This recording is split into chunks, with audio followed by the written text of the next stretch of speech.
Okay, we are good morning.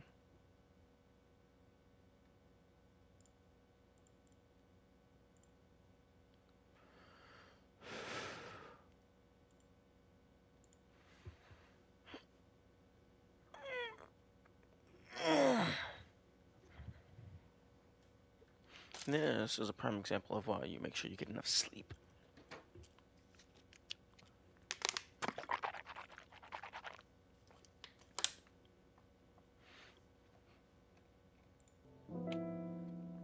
Okay.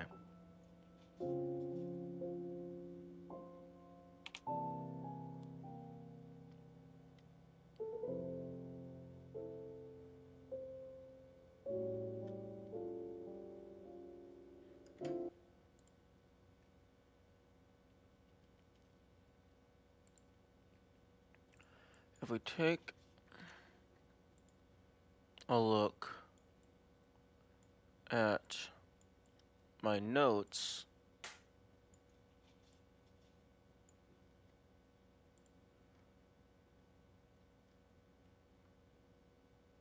the biggest things that we have left, things that are all but confirmed to be something. We have the letters. We have the avocado. We have the eggs.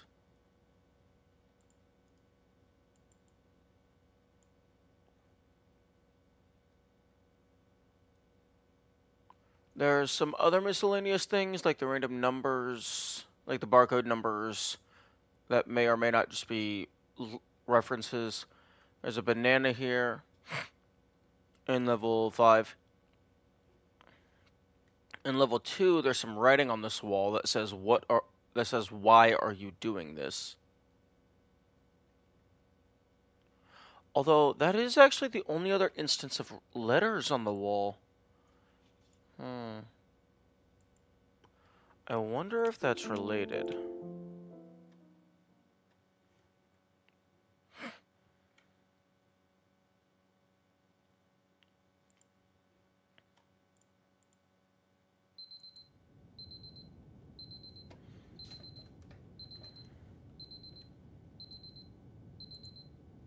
Huh?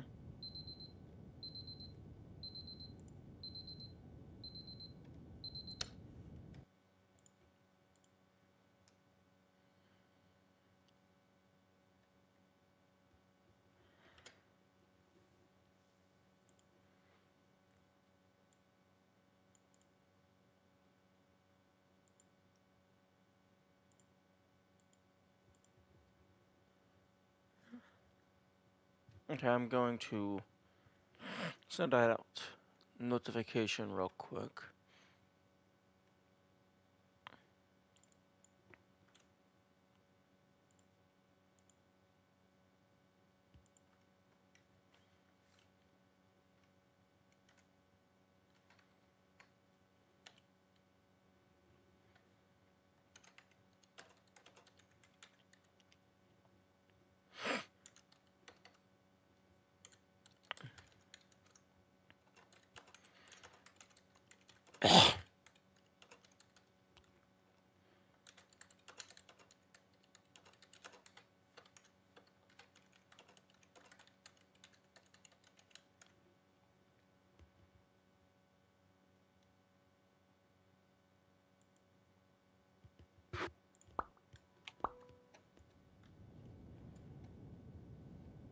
Okay, here we go.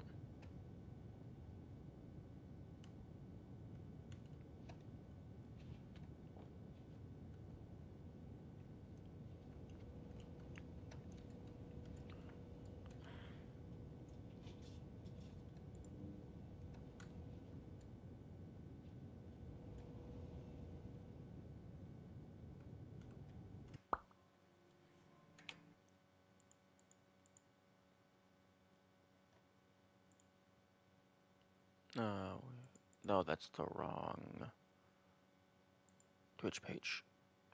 I need access to Stream Manager so I can clip things.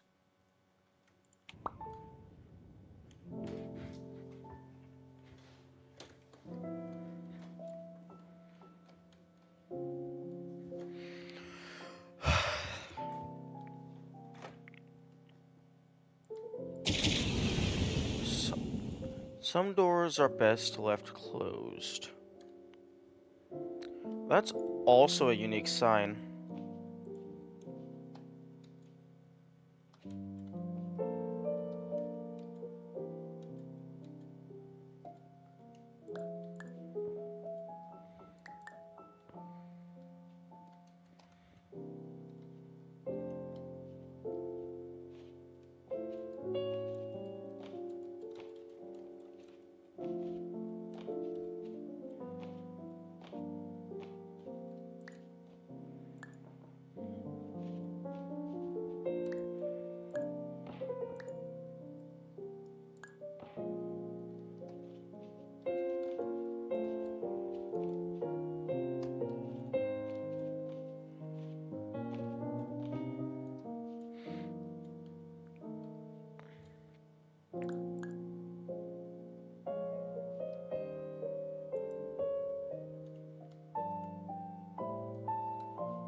No, that... Oh, for...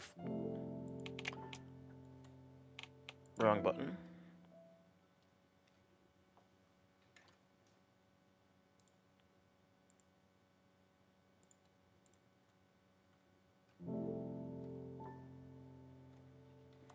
I was trying to turn down the audio.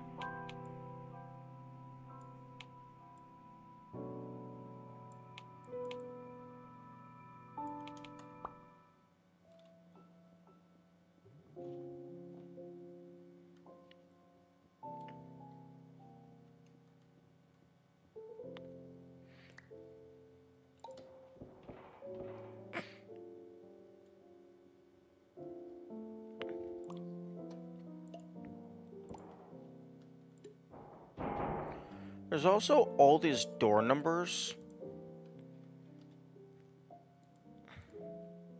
that are seemingly random. 225, 825, 773, 704, 277, 837. Yeah, seemingly random. But they could potentially be something. Or more likely, just references to things.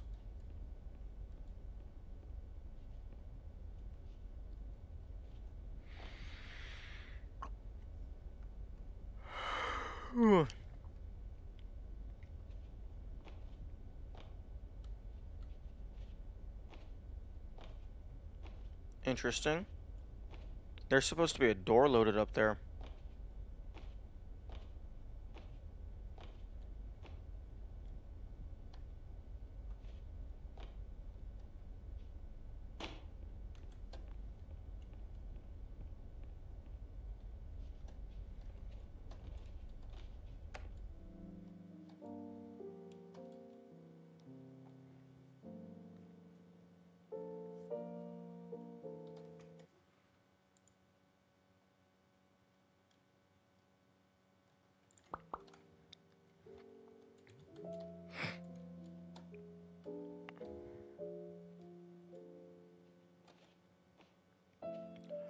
Now, because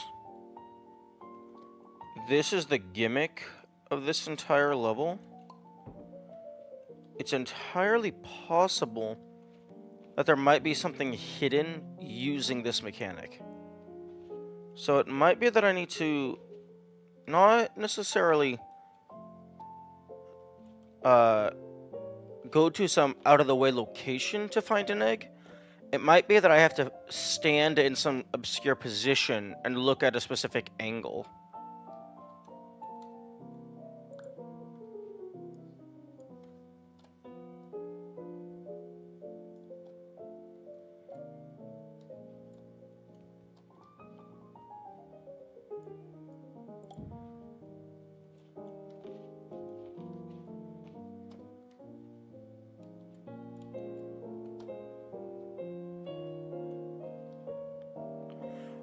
Or potentially it's not even that I have to stand someplace to cause the item to be fully built. It could just be preemptively fully built, and it's just plastered on a wall before it fully exists, and I have to find it. Because they could, I imagine they could do something like that. That probably wouldn't be impossible.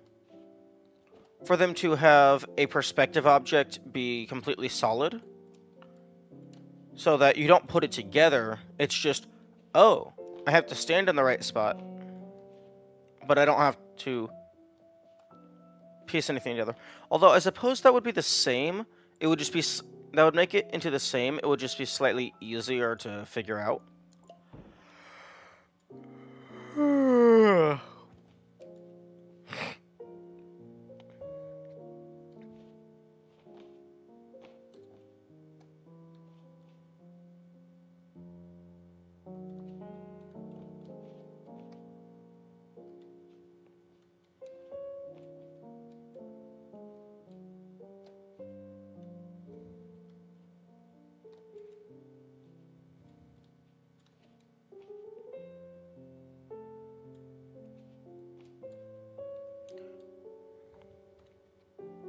The back cushion on this couch is slightly too far back. It needs to be pushed forward slightly so that all of the collision pieces are aligned properly.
I need to remember to be checking the back of every single door.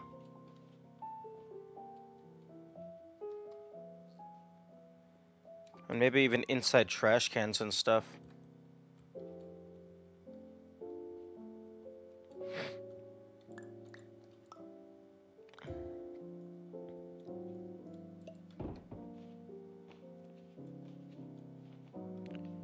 Now here is the text. Why are you doing this? Now, I'm not sure if that's a message to the player, or because this is the player's subconscious, maybe this is a message from the player.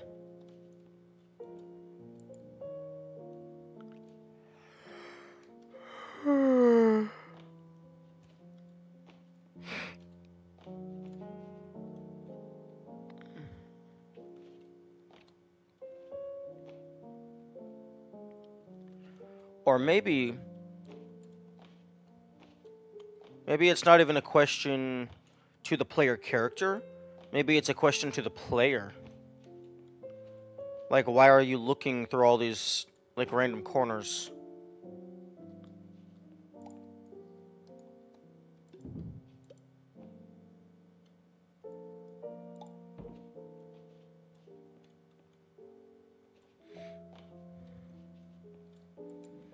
Perception is reality.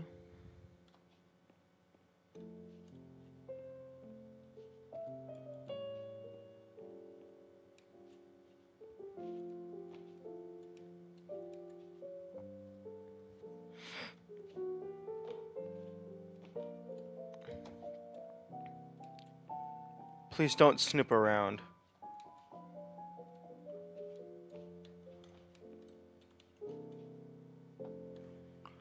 You can't stop me. I am 100% going to snoop around.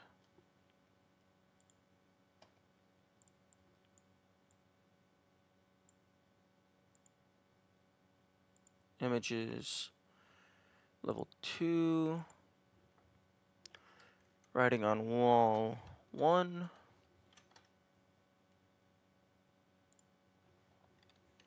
Writing on wall 2.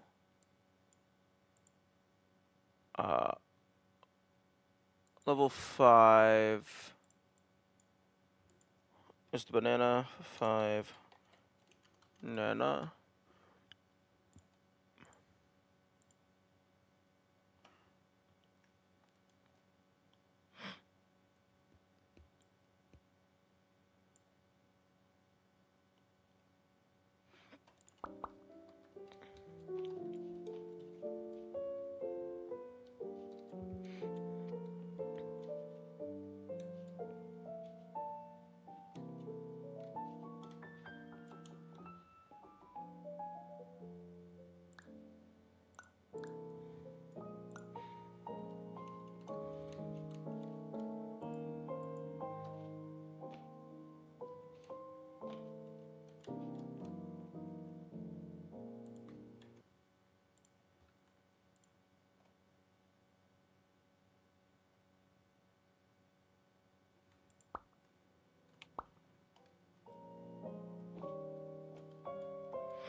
This area already had a chess piece and the constellation, so I don't know if it would have a third secret.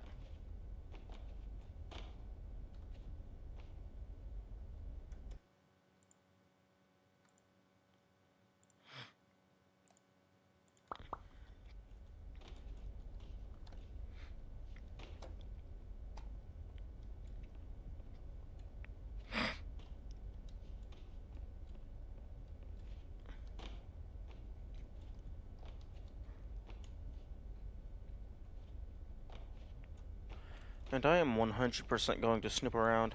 You cannot stop me.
I do find it interesting that for these, it like gradually pulls you into the correct position so you can grab it, but it still does that even if you're not looking at it.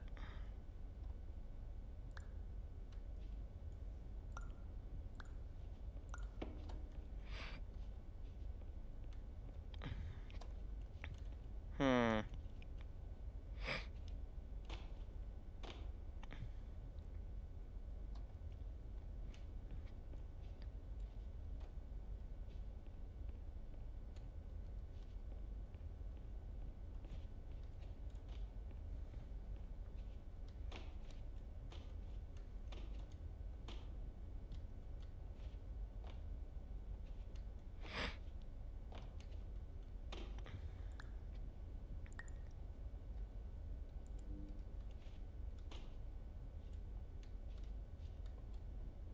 Oh, I wonder if there's anything in uh, that newly opened vent.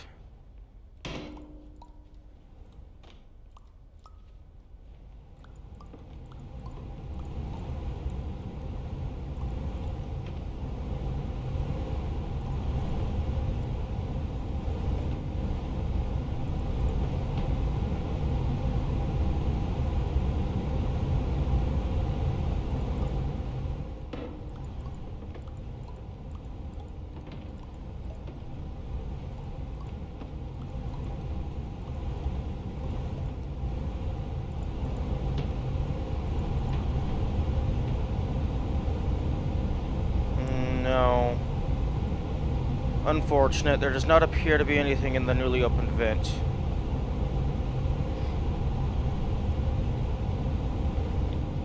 That is quite sad. That would have been a really clever place to put something.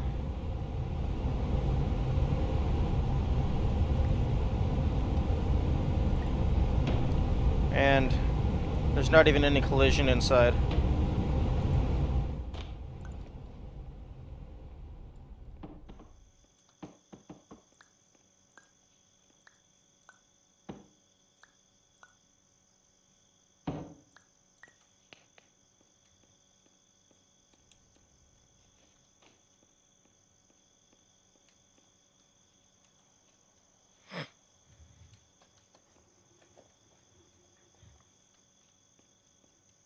You know, I'm curious as to why tilting my monitor allows me to see better. I suspect it has something to do with changing the angle the light hits my eyes. I am going to look that up. Why does re-angle monitor see game better?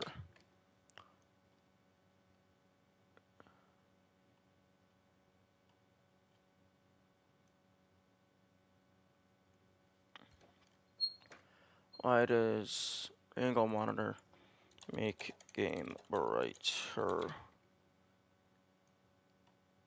Maybe I'm not using the correct terms. I tilt my monitor down, game is brighter.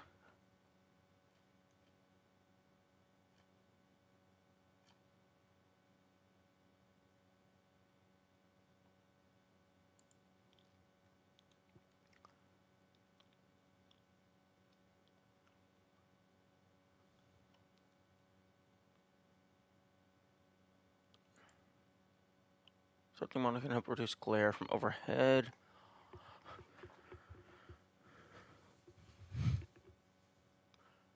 Okay, so it seems like overall tilting the monitor is mainly just a personal preference thing, but I'm not seeing anybody talking about why it would make it easier to distinguish between, like, shades of darkness.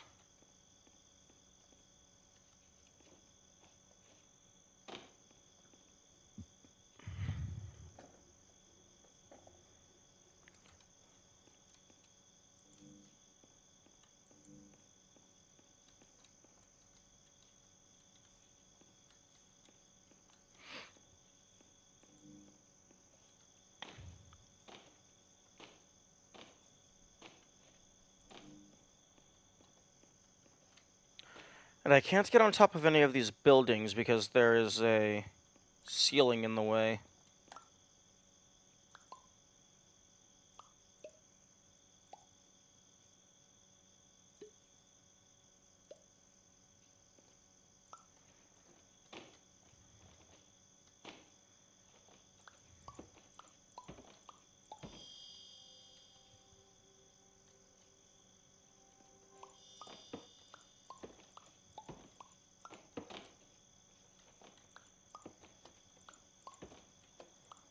Fuck. Fuck.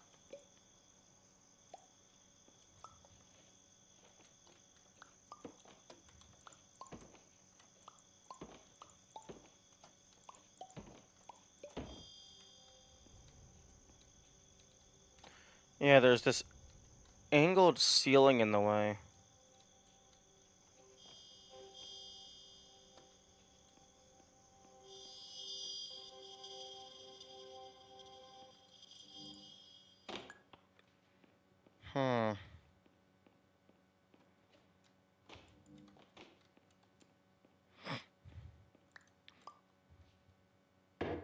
which is very odd, because I can throw stuff all the way over there, and then it's gone forever.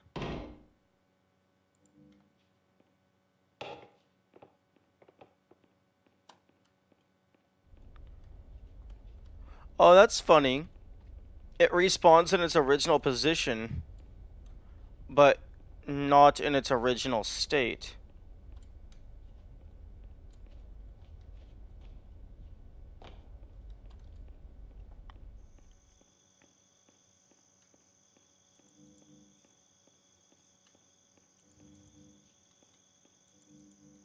This feels like a weird filler room.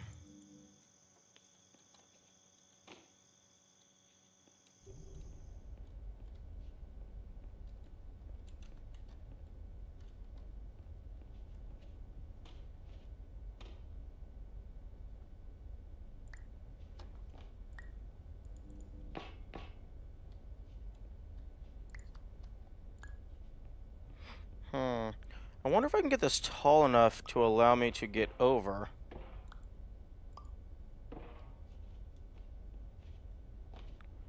Because there's...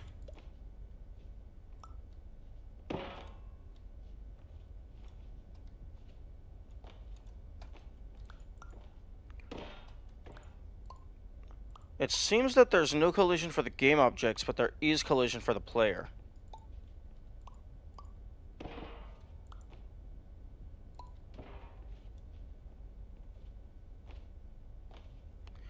I want to get down there because this is a different... This is either a different instance of the room, or it's the same room just with a few game objects turned off.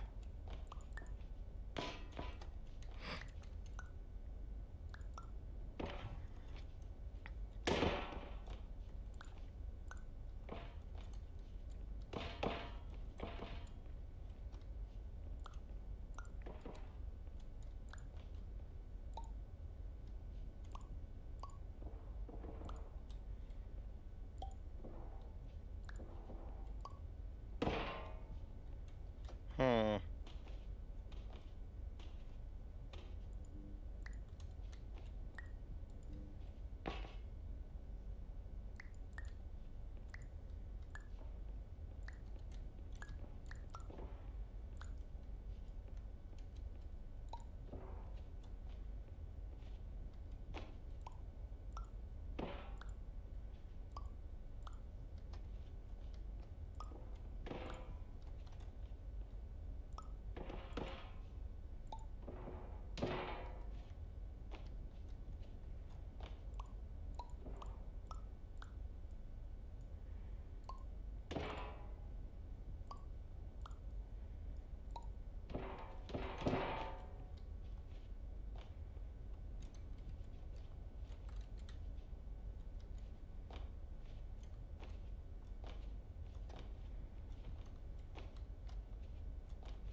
Oh, it looks like the collision just goes all the way up.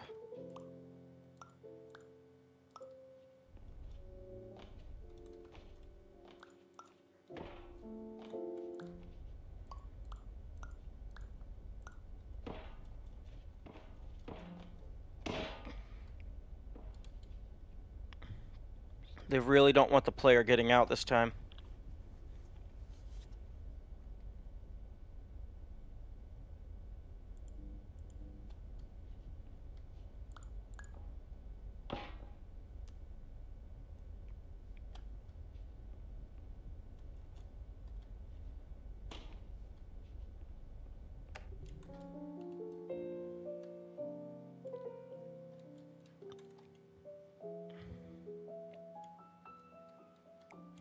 Good morning, Kamikaze.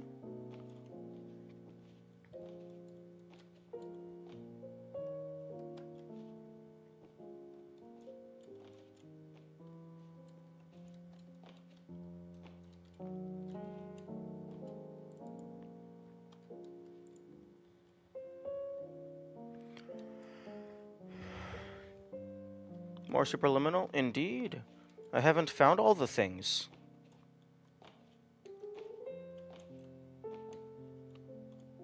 Although these last things are hidden pretty well. I don't know if I'm going to be able to find them.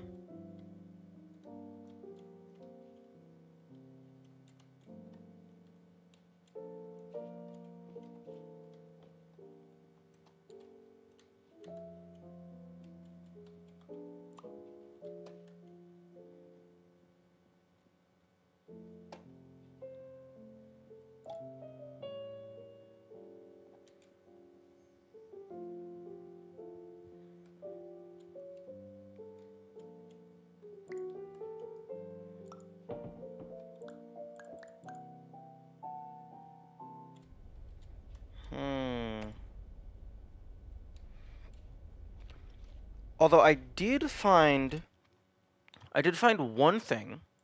I made a little bit of progress.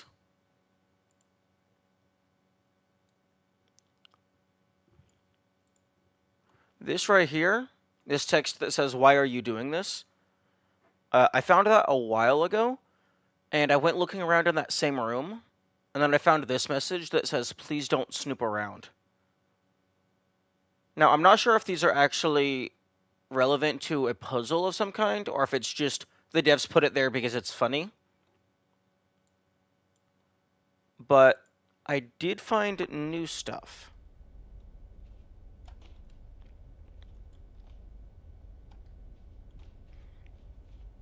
So, this stream was not a complete waste of time.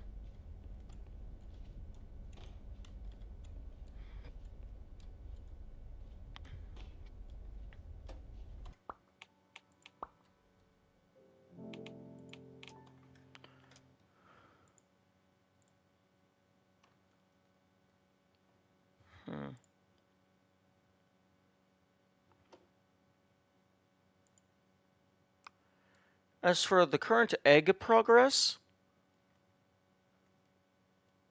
this is the eggs that I've found. I have found 2 eggs in level 2, 1 in level 3, 1 in level 5, 2 in level 7, and 1 in level 8. I also have all of the letters listed beside the eggs, because they might potentially be related, but that is not confirmed just yet.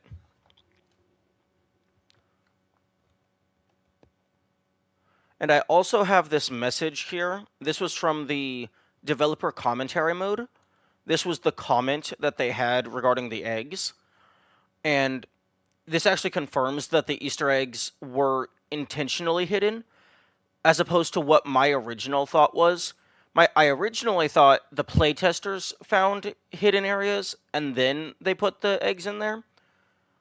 But this makes it sound like the eggs were intended to be the most hidden stuff. So they were designed to be found within the boundaries of the game. So I don't think they would require any glitches, such as a physics launch, in order to find.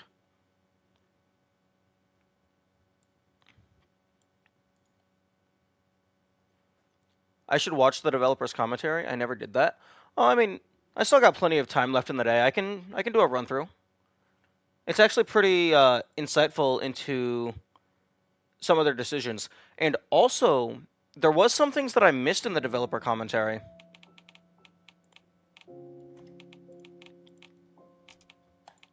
Because there were some areas that I didn't actually fully explore.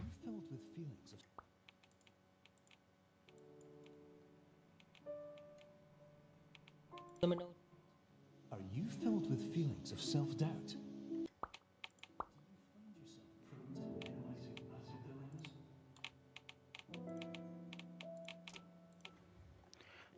I can do another better look through. Hello, and welcome to the Superliminal Developer Commentary. I'm Albert, Game Director of Superliminal. Myself and the rest of the team will be popping up every now and then as you play. With subtitles open, you can see who is talking and what their role on the game is. Patent-pending Somnosculpt technology provides safe and effective dream therapy while you rest in the comfort of our flagship clinic. Located right next to the secondary overflow parking lot at the university. One thing that's interesting is that icon right there, that chess piece to the right, that you click on those to get more developer commentary. Those actually, this is so cool that they have this. Wish every game had something like this. Yeah, I agree. I would love to see like some insights into why devs did things the way they did. But that chess piece to the right, you click on that to get more information. I think that might just be an indicator that you're in developer commentary mode, because I don't know if you can ever actually get back to this room. Somnosculpt will make your dreams come true. Can I... No.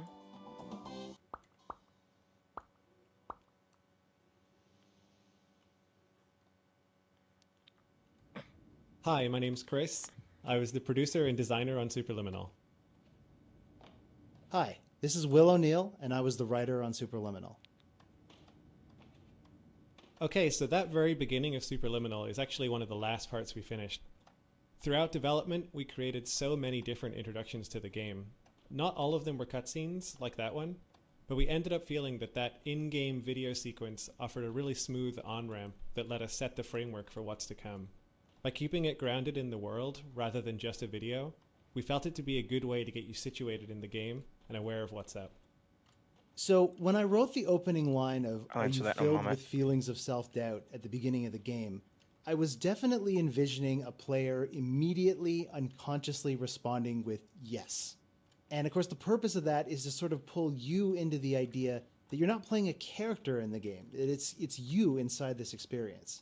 And of course, making it clear that the clinic itself is not necessarily the safest or most prestigious place to get treated creates an immediate tension, especially when the very first thing you do in the game is accidentally sign away all of your rights.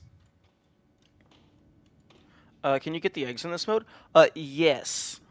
Well, I don't know about quote-unquote get, but as far as I can tell, the map is the exact same as the base game, just with the addition of the developers occasionally talking about things.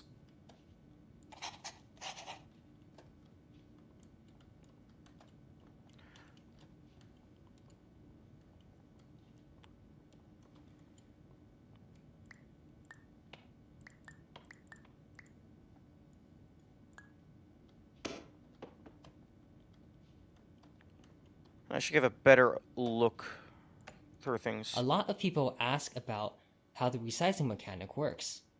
The concepts are actually quite easy. To keep an object looking the same, assume if we move the object twice as far away, it just needs to be twice as big.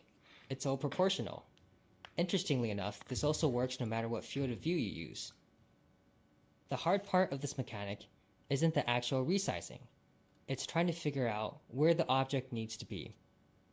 To do this, you need to test a weirdly shaped object with a weirdly shaped background, and try to find the right ratio for the object to be big enough to not touch anything, while keeping everything accurate and optimized.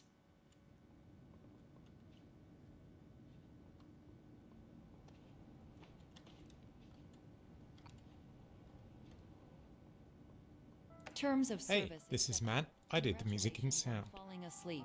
Welcome to Somnasculpt. This very first jazz piece in the game is called I Wonder, and if it sounds at all familiar to you, that's because you just heard its melody and chord progression in the Somnosculpt TV jingle back at the start of the game, which I called Smooth Wonder.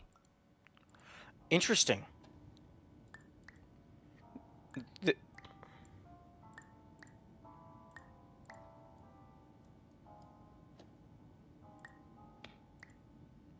These two pieces are locked to their orientation.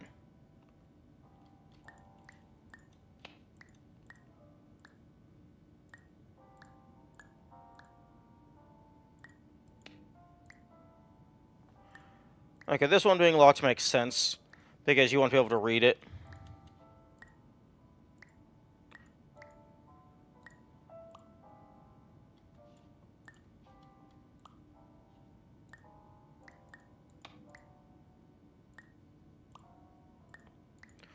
Oh, that would have been...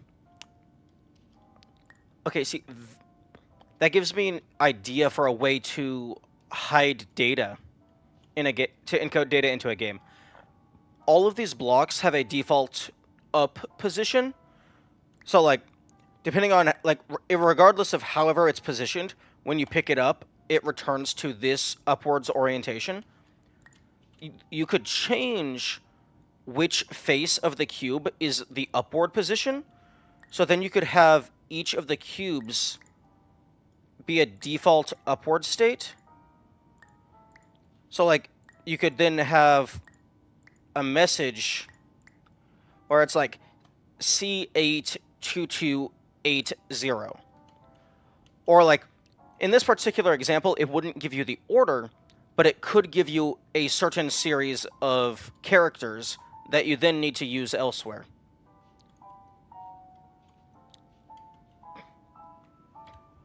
I'm going to add that to my puzzle idea notes.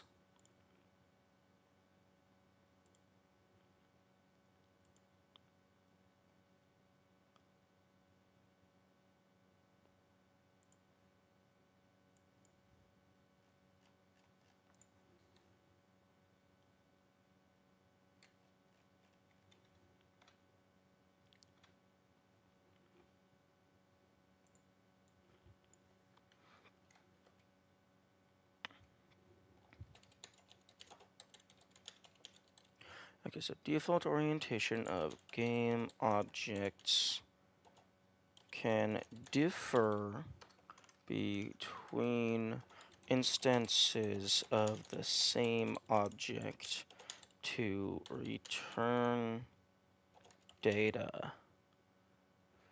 For example, the faces of these cubes have different characters. Like the up position gives you the code, you mean? Yeah, exactly.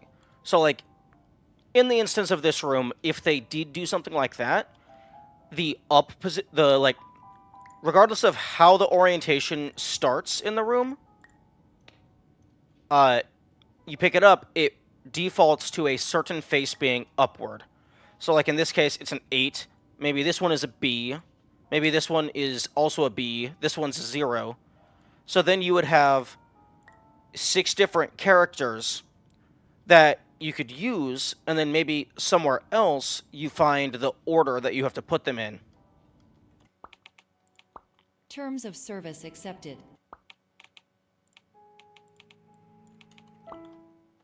Or, alternatively, in the inverse, they all have the same default up position, but they start, like that's a 0, that's an 8, that's also an 8. Like, alternatively, you could have it to where the starting position is the value that matters. Although in all of these cases, all of them are 8s, except that one's a 0.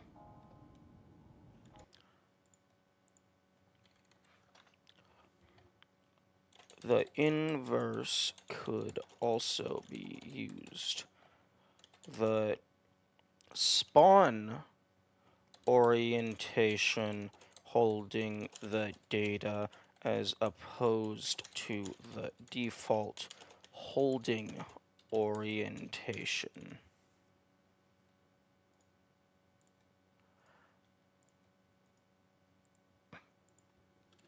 I have so many. I need to organize my puzzle ideas. Because it's basically just one giant text document right now. I need to actually organize it better.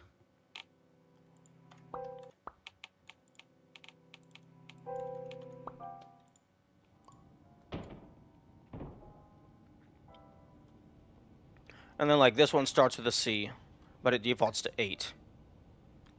No objects beyond this point at all times. If the starting position is the value, it might be tedious for players to realize that. Therefore, I think the up position is a better idea. Yeah, the up position is definitely a better idea, because that would also be easier to notice. Because, like, it's more likely that the player is going to analyze the stuff by picking it up and moving it around, as opposed to resetting the room and looking at things in their original states. So the up position would definitely be the better from a gameplay point, but both are possible things that you could use. Because it's definitely... I could absolutely see most players...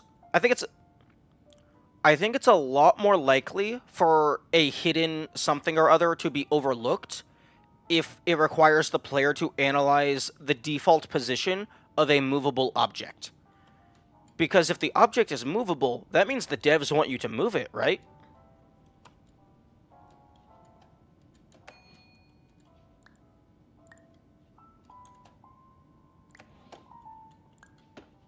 Hi, I'm Logan, and I'm level designer on Superliminal. A difference with the main resizing mechanic in this game is how much freedom it gives the player. This puzzle is a good example. In most puzzle games, if you put an object on a button in this scenario, the object doesn't need to be moved anymore.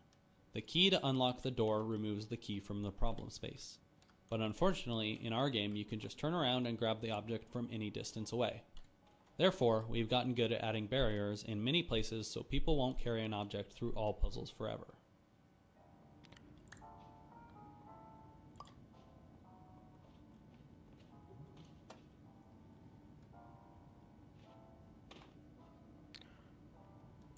Confirmed. You can move Imagine if you could get jammers through doors to like that. freely interact with surrounding objects and listen to messages from your patient care team.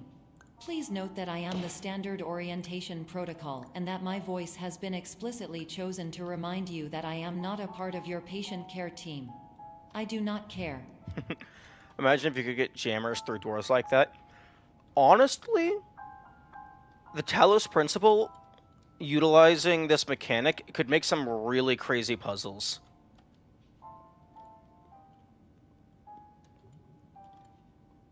Hi, my name is Alex, and I performed gameplay programming on Superliminal. When I joined the project, there weren't really any menus except the absolute bare minimum to get the player into the game, and there wasn't any keyboard support either. So the first order of business was to add proper mouse and keyboard support to the title and pause menus. The hardest part was supporting switching between the two on the fly, because you never know when the player is going to do it, and it could lock them out of the game. With that foundation laid, I started working on controller support. In terms of the menus, there wasn't much work to do. The pad basically acts like a keyboard.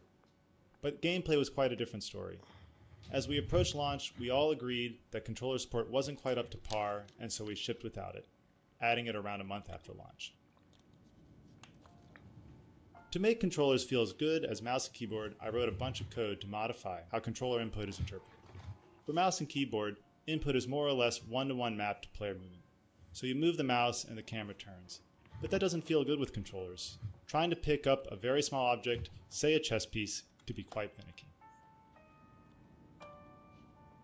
In the end, I made it so looking around accelerates the longer the stick is pressed, and behaves differently based on whether you are looking vertically or horizontally, and also while you are holding an object. Probably the biggest change was a quote-unquote auto-lock feature, which draws the focus to a grabbable object as your cursor gets closer to it. All these changes culminated in controllers feeling much more accurate and satisfying. There's supposed to be a lamp here.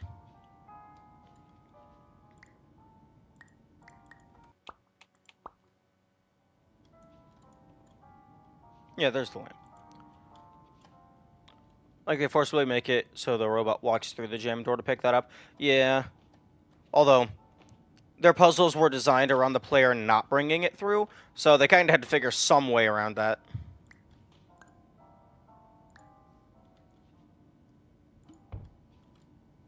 Throughout each level, we try to give subtle hints on which objects are grabbable and which aren't.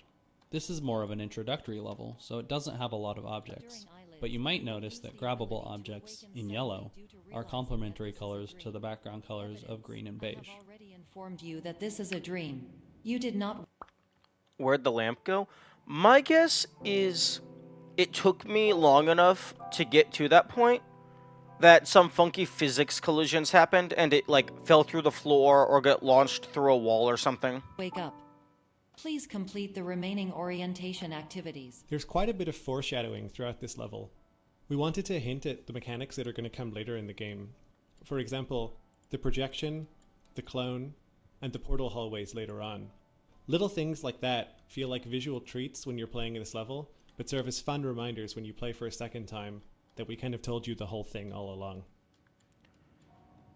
Okay, most of these are 1205. That one's 1242 in a 24-hour... No, wait. This would be 142... No, wait. No, this would be 1242 in a 24-hour format. Because it's AM. This is probably a Hitchhiker's Guide to the Galaxy reference. Because I think 42 is the secret to life, the universe, and everything.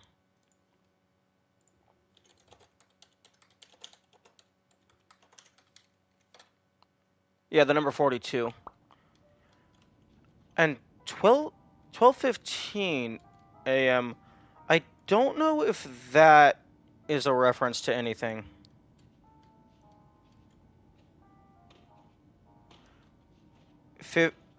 Oh no, that one's just upside down. But that does make it 5021. Wow.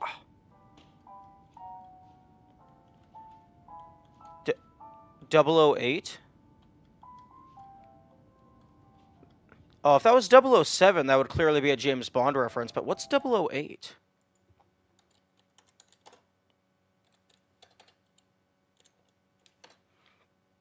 .008.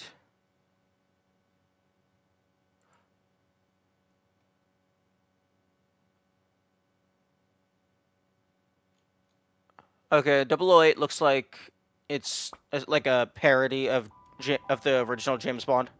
And then 004. 016. Wait. Oh, no. 4816. No, wait. No, but now there's a 23. Oh, I thought it was going to be powers of 2. But I guess that's backwards 32. But then this one's 15. So, that doesn't fit.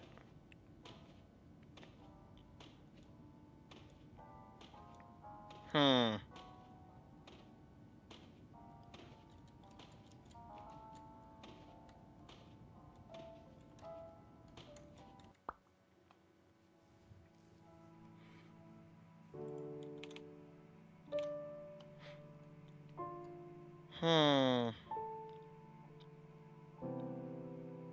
Interesting.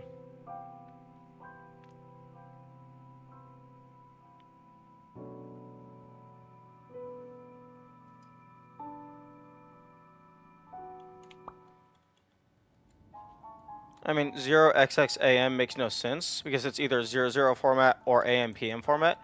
You know what? That's also true. Like, there would be no sense to have the notation if it starts with a 0. Because it has to be 24-hour format if it starts with a 0.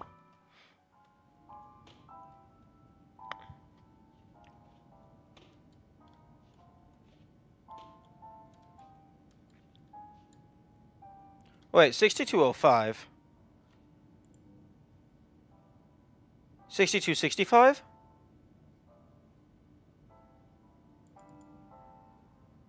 That's different.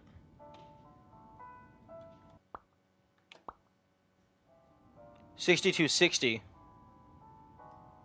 6266. Interesting.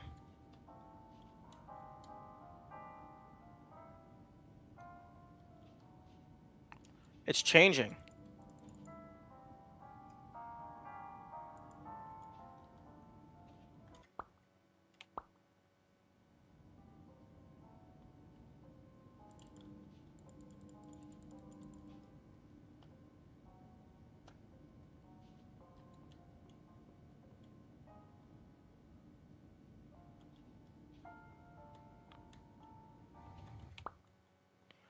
04, 16, 23.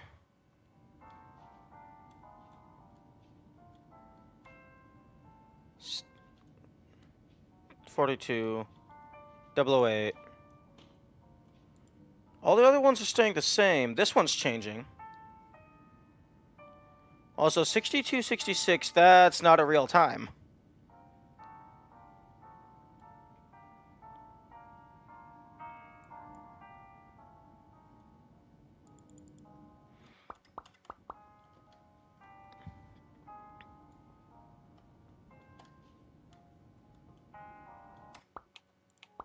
During eyelids, you will lose the ability to awaken suddenly due to realizing that this is a dream. Evidence: I have already informed you that this is a dream. You did not wake up. Please complete the remaining orientation activities. 1205. Why did you change? 7205. 7255.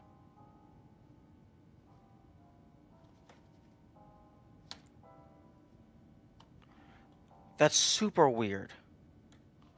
Okay, that's definitely worth getting added to the notes.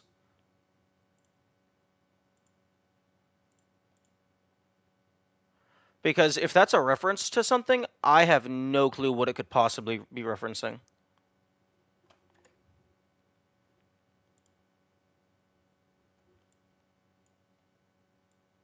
Okay, so that's in level 1.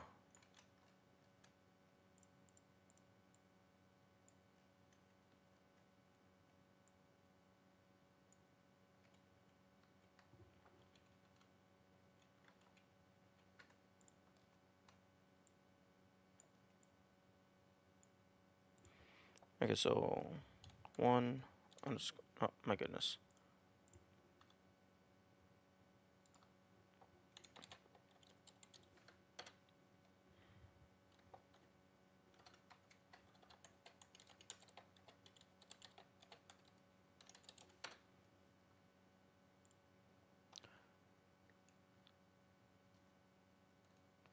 If 7205 is 0005, if we take 72 mod 24, oh, that's interesting.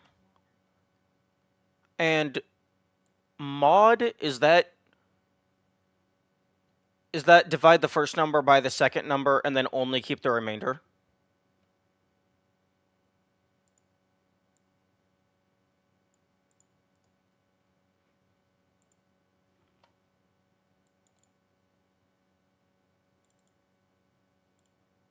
Yep, okay.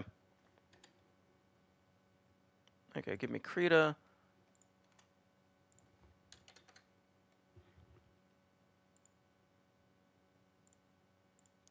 Okay, I'm just gonna circle.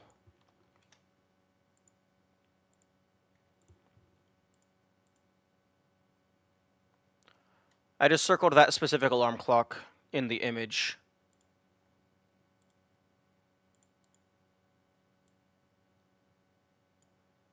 That's very weird because that was. Now it's 7205. So is it just swapping between 05 and 55? Because earlier it was 60 something. Now it's 5205.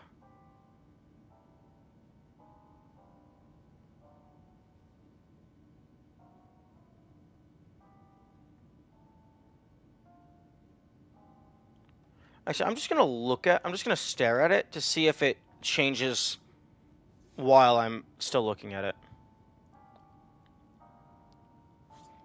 Actually, I'm gonna pause. I'm gonna go back in the YouTube VOD. And I'm gonna take a look at all the numbers it has been so far.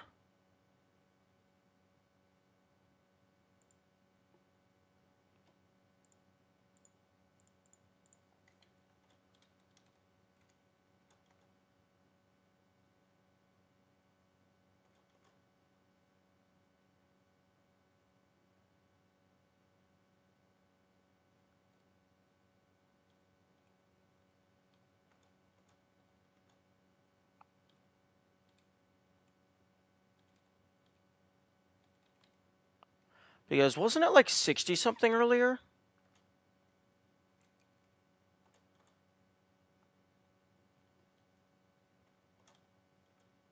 Yeah, it was 6205.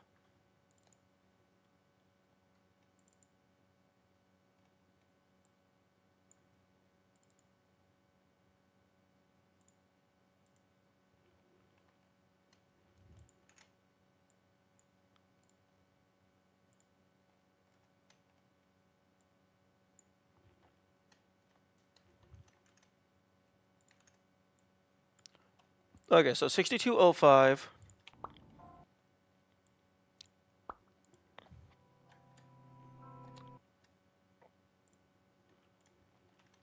Okay, so we got 62, we got 5205, 6205, 7255.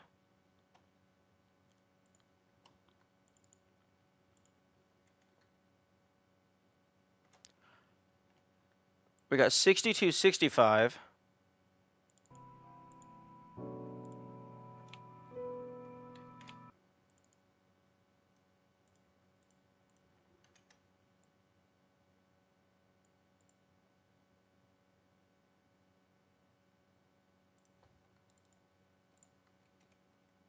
We got 6266.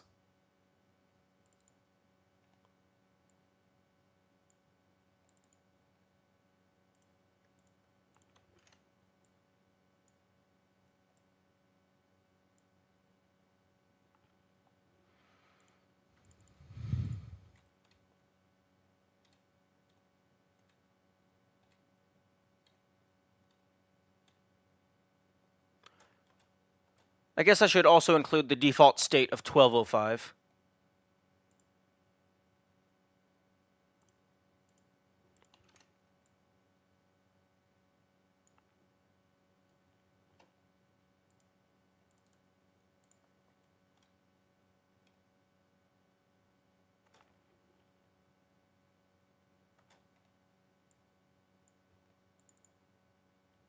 And then 7255, which is what we are currently on now.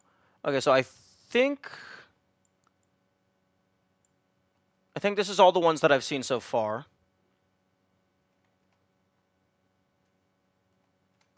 Okay, create group.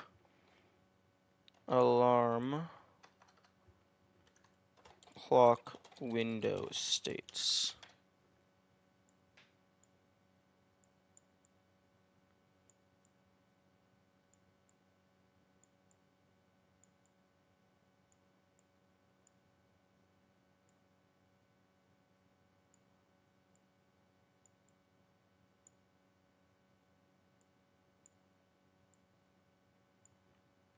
It also stated 1205 when you first booted it up. Yeah, it looks like 1205 is its default state.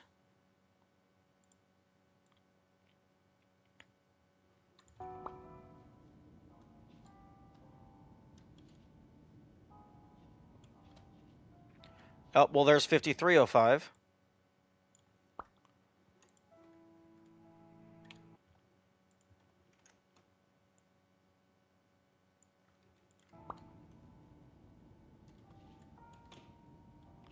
$51.05. I wonder if it has something to do with the player's mouse angle?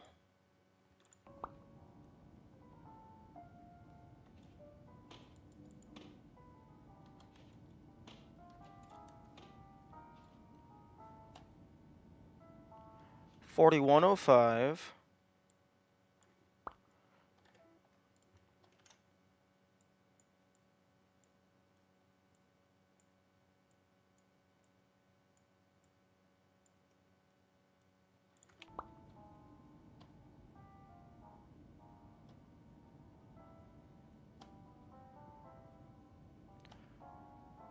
It also might require you to look at it, because some games, some of the things in the game have a trigger specifically for where the player is looking. Now, 2105, it's getting smaller.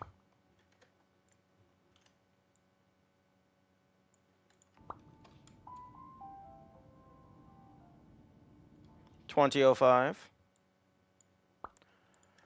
I wonder if it is just an internal clock that's counting down while the player is looking away.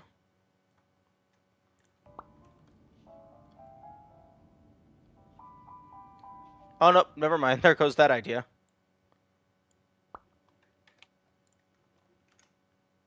Back to 21:05, which I already have, actually. And now 11:05. I wonder if this is in order. Like, maybe it's going through, like, a really long loop. I guess we'll see if it eventually gets back around to 12:05. I think it's just random because I wanted to fuck with the player. That could also be it. But it... I guess they're... Well, most of them end with 05. Some of them end with 55. And one of them is 6266.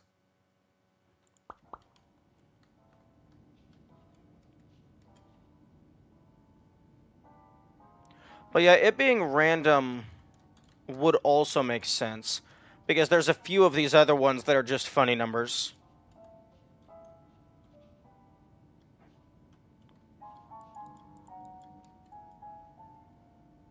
Yeah, 11:25. Fun.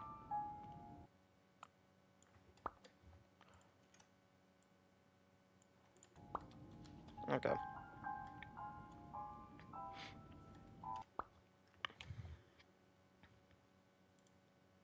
I mean, I'll leave that in the notes for now.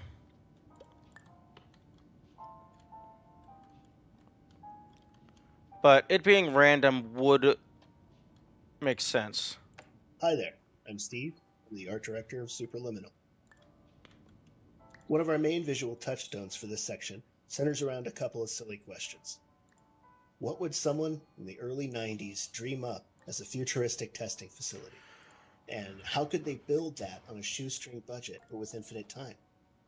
I feel like those two questions were ones we actually asked ourselves more than once during the process of making this game.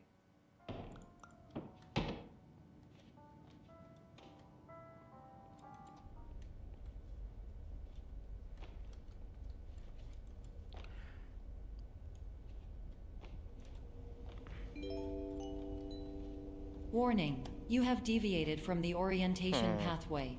At the Pierce Institute, patient safety is a keynote in our corporate priority tetrahedron. A variable degree of force can and will be authorized to ensure patient safety. Please return to the orientation pathway.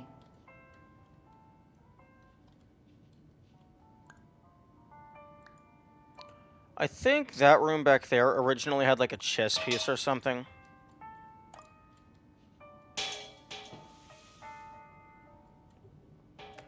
When we were playtesting, we realized that players were getting tripped up on different aspects of the resize mechanic.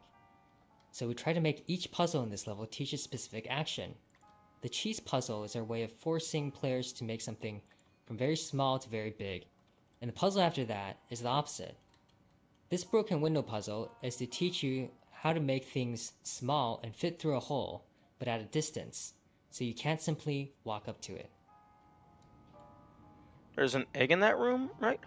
Not to my knowledge. I haven't found any eggs in level 1.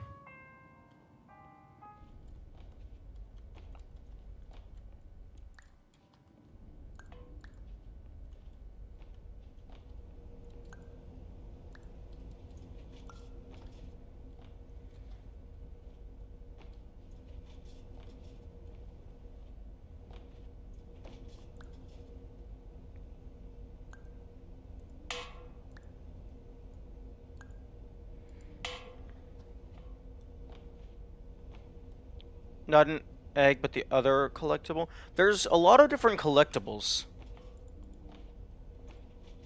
There doesn't visually appear to be anything in this room, so it was probably a chess piece, because those actually go away after you collect them.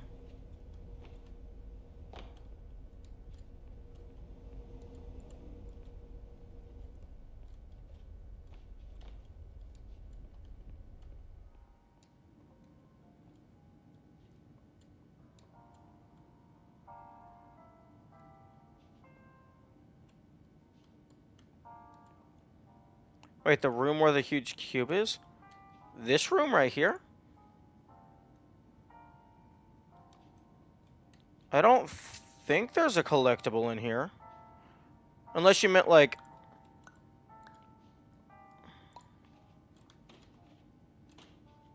Like, up on the corner? There might have been a chess piece up there. Yeah, I think there was a chess piece up here, actually. I can't remember where they all are.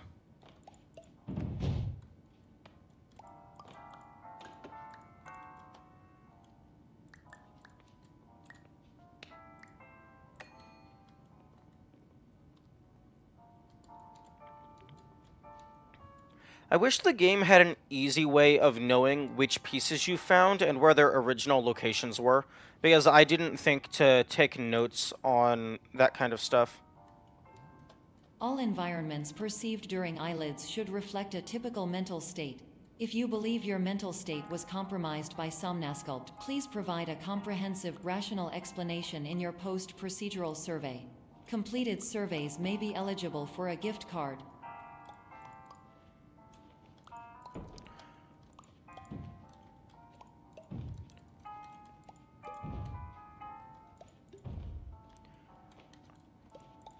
Fuck.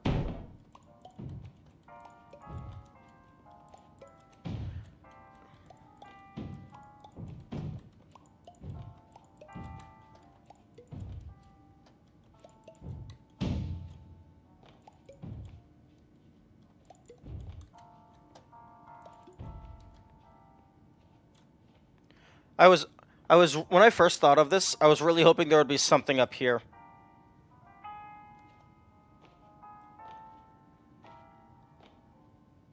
But there's not.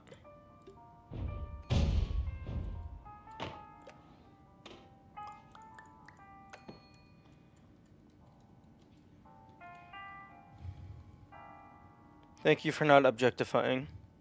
1, 2, 3, 4, 8, 6, 7, 8, 9, 3.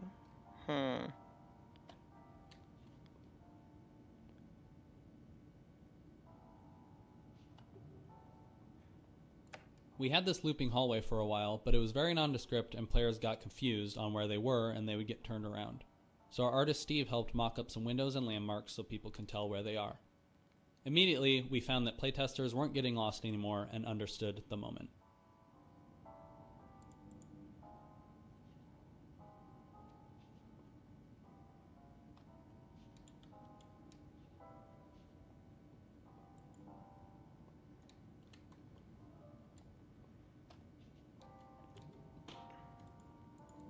Our core game mechanic is so novel that we immediately drew comparisons to other quasi-sci-fi puzzle games. And, since our game is about playing with and subverting expectations, we wanted to lean into that and start the first level with a kind of test chamber aesthetic, and immediately break that going forward. Narratively, this space is what Dr. Pierce planned to have his dream therapy program look like before it all went wrong. The only somewhat secret thing that I've found so far in level 1 is that square right there, that rectangle, that's a different color than everything else. So that feels like it would be like a passageway,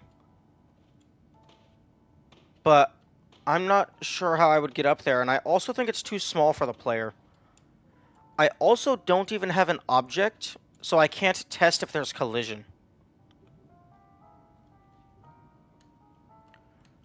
Like, if I can get the cheese to clip Please through... stand by for polite recognition on your completion of the Somnasculpt orientation. You did it. To maximize the time allotted for your therapeutic journey, please do not delay in proceeding through the final doorway as indicated. If I can get the cheese to clip through, I could use that to test.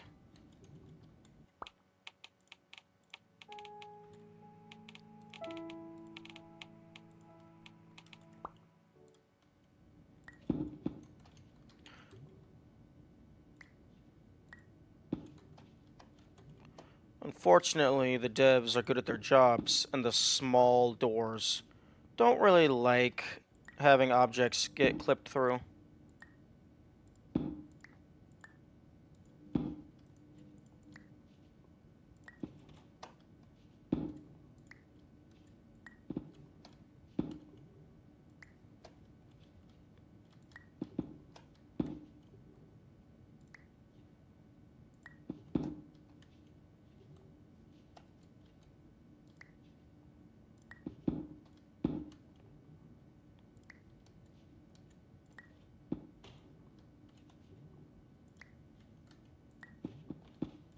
Oh, that was pretty good. Because if I can get the cheese through, I can at least verify whether or not there's collision there.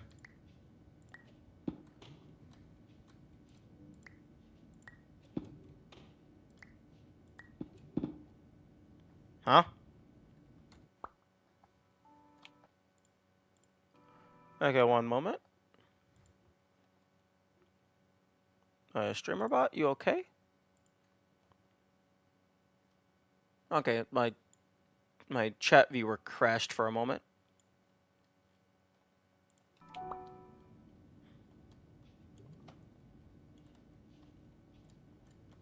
Where's the cheese?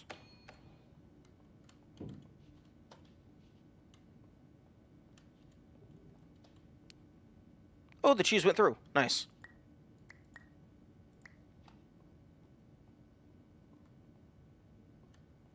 Okay, so I can at least verify whether or not there's collision there.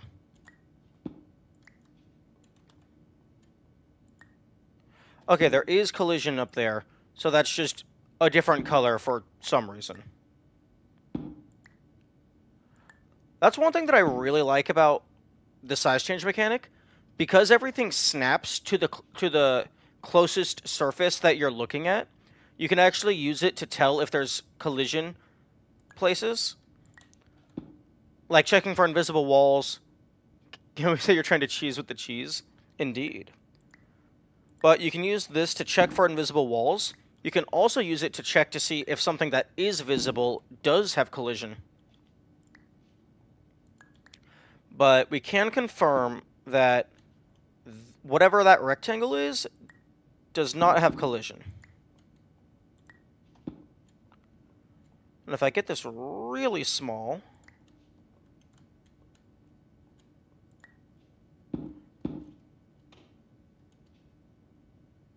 that's interesting.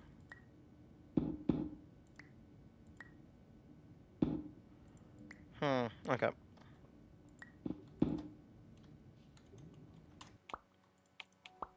Please stand by for polite recognition on your completion of the Somnasculpt orientation. You did it. To maximize the time allotted for your therapeutic journey, please do not delay in proceeding through the final doorway as indicated.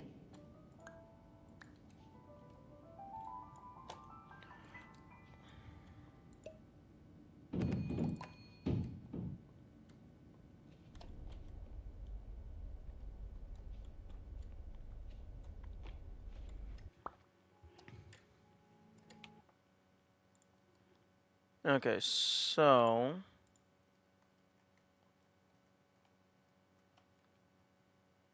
that means all the thing, like this, potentially just random. This confirmed to be nothing. So, okay, clock.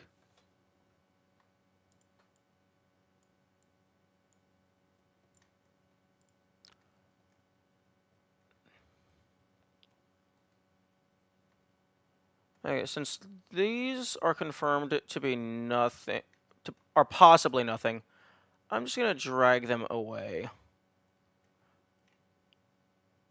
So,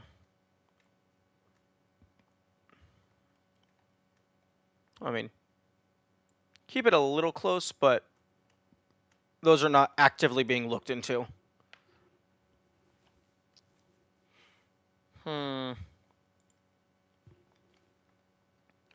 No, I'm gonna delete the blueprint images since I mean, this is actually just a reference to the actual image that is stored elsewhere.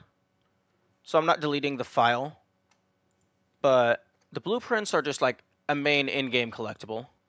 Oh, fuck. Okay, once I get to level 6, I need to remember to look at the blueprints on the corkboard, because the blueprints are a top-down view of some of the rooms, so I'm curious if they are going to have any, like, secret hallways revealed.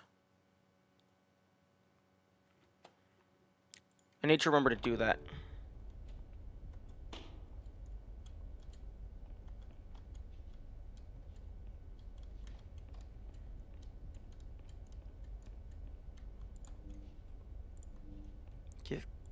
Thank you.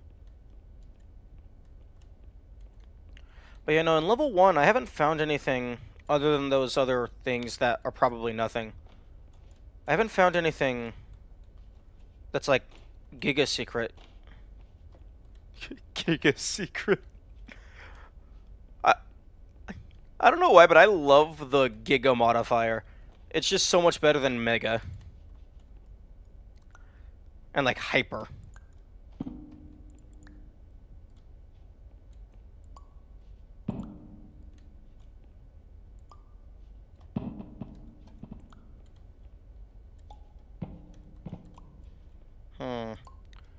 Like, I'm trying to get up on top of this vent.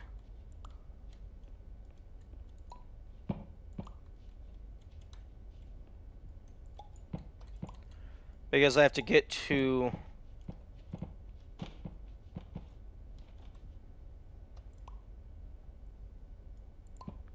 I need to get past the drop in the ground.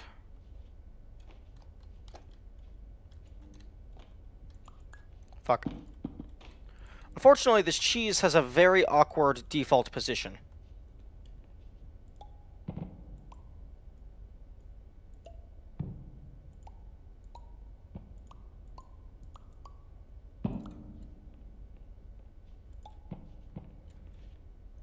That can work. Or I can do this. Wait, is there seriously no ceiling here?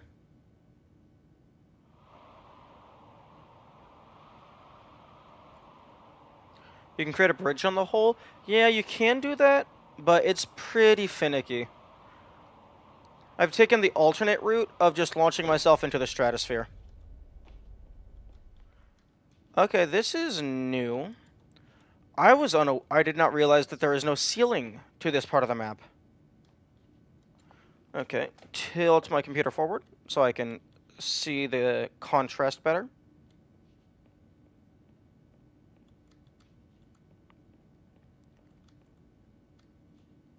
Okay, this is very interesting.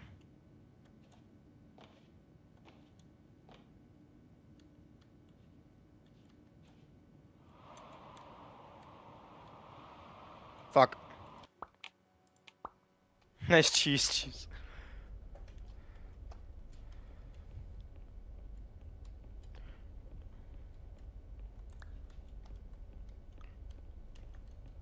That is interesting.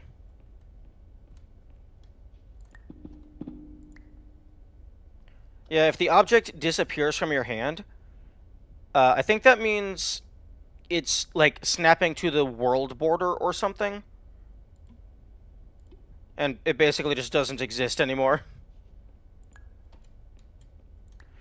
In level 4, that is also a thing.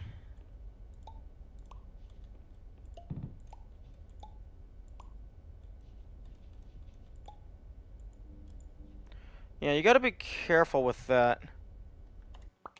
Like, you can make a bridge, but it's quite finicky.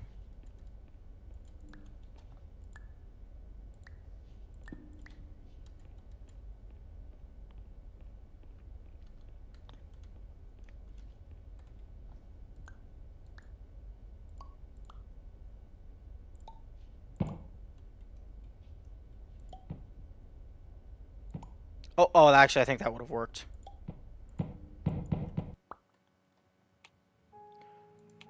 I think the intended solution is to go up on top of the vents, because for that vent in specific, the wires connecting it to the ceiling don't have collision, and like all of the other ones do have collision.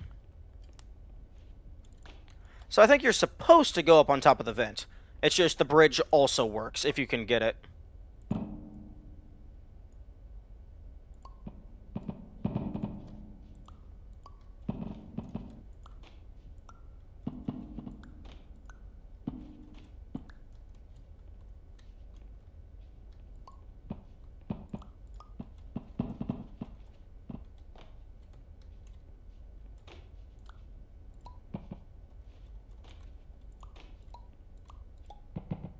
Oh, that might do it. There we go. Yeah, because see these wires right here? every other instance that I found, these have collision, so you have to like kind of awkwardly walk around them.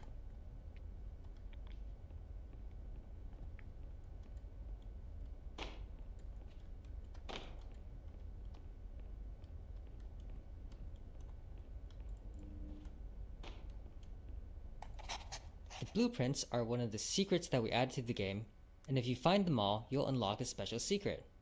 The diagrams are actually top-down, wireframe views of parts of the levels, and they're blue.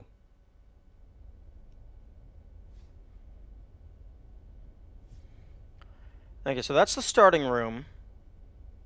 Wait, no. No, that's not the starting room. I think this is the looping hallway. Okay, well, this is the room with the giant cube, and then you go off to the side for the vending machine.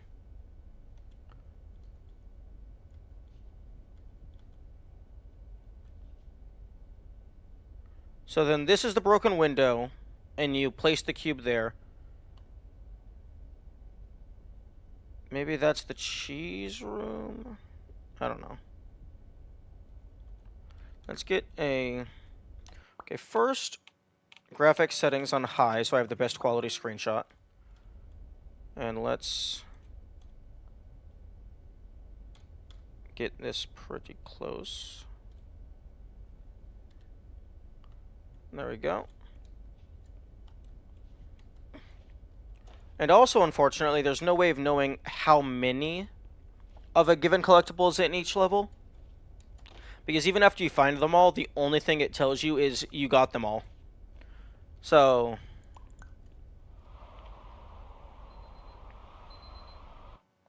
So I'm not sure how, like, even if I wanted to go through and get high quality screenshots of all of the blueprints. I'm not, actually, here's an idea. I've already found all of the blueprints. So, I'm pretty sure this game was made in Unity. Documents, tools, asset ripping. Games, Unity, Asset Studio. File, load folder. If this game is made in Unity, which I think it is, I can probably just find the blueprint image files. Manage, browse local files. Superliminal, superliminal.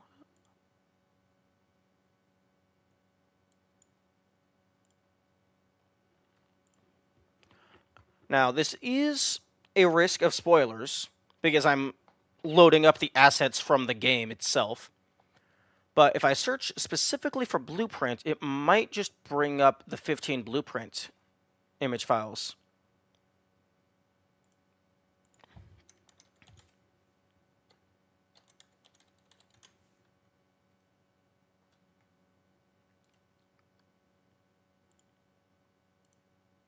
Okay, filter type, sprite, texture 2D. Okay, so here's export selected assets, tools, asset ripping, temp dump, sprite. Okay, so I have the blueprint grid sprite.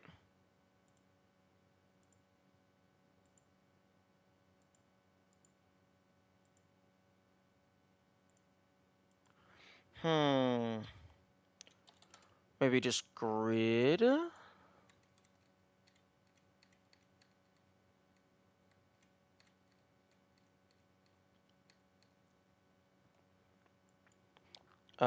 Wire? Level, maybe? Okay, well, these are the level selects.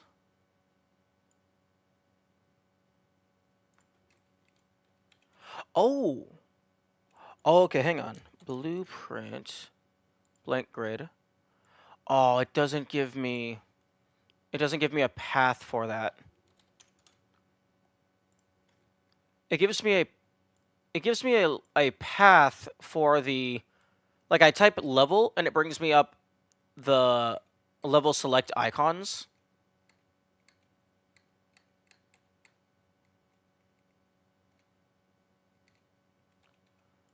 I wonder what the file name would be. Sketch, maybe? Maybe just collectible?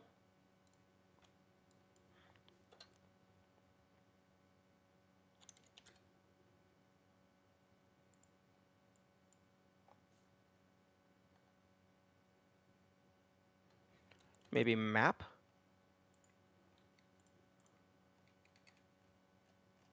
No, that's bringing up a fuck ton of light maps.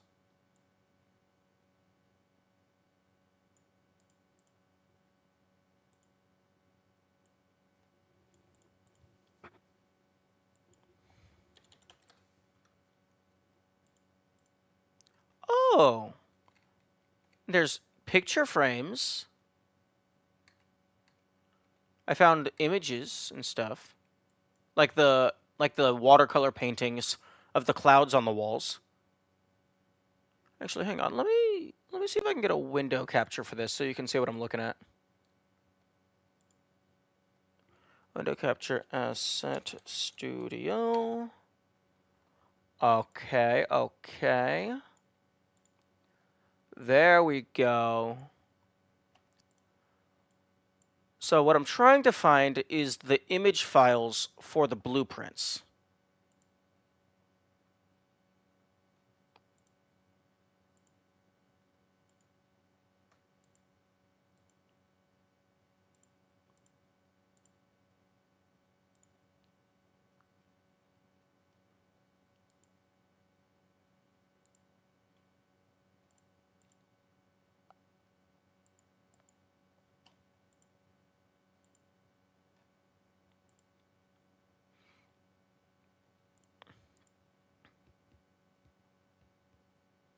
But I don't want to get too far and end up looking at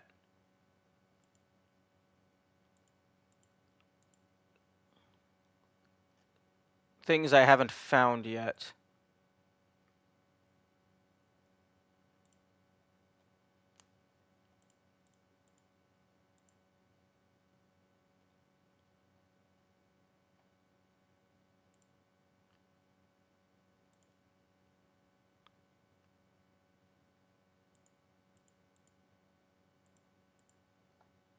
Maybe they're all in the same atlas?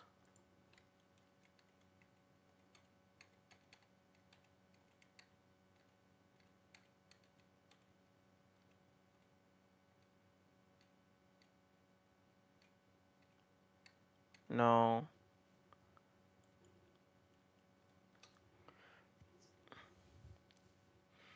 Man, what the heck could these things be called? Because I would have called them blueprints or map.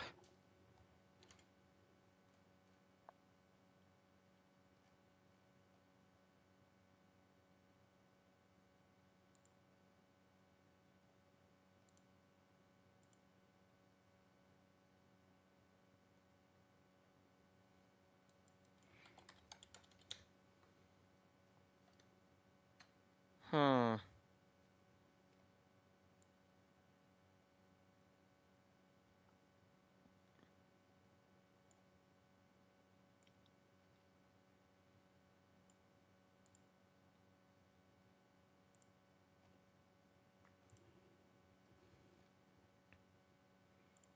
Let's sort by name.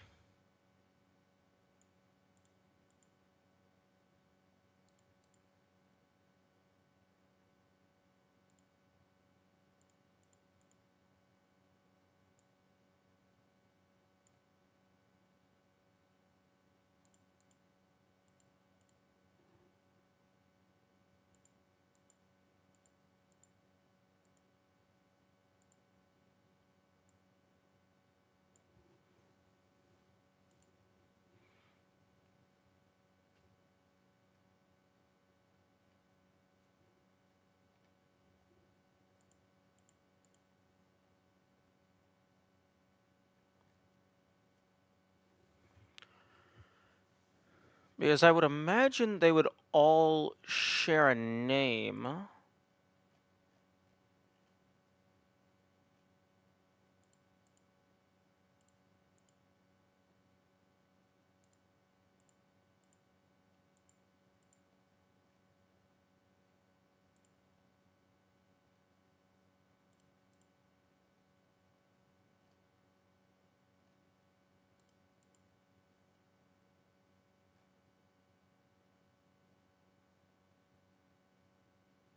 Or at least they would all share a name theming.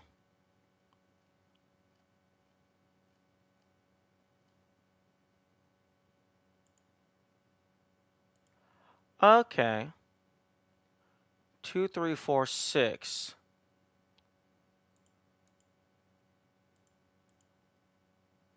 Oh, okay. This is all the collectibles.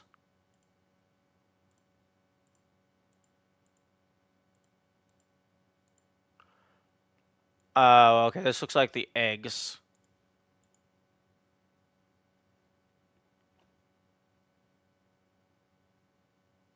I have found this one.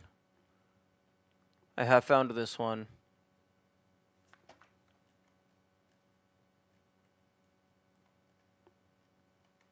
I do not believe that I have found this one. Or this one. Or that one. Egg. Oh, but there... Okay, this is not all of the eggs. Because there's some things here that I haven't found, but I also have found things that are not here. Egg albedo common.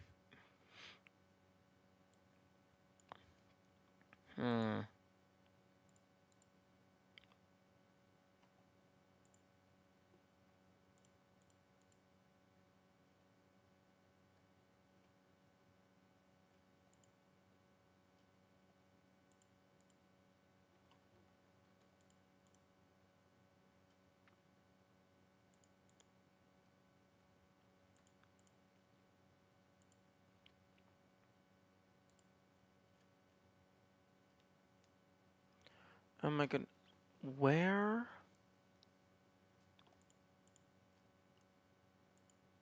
are these blueprints?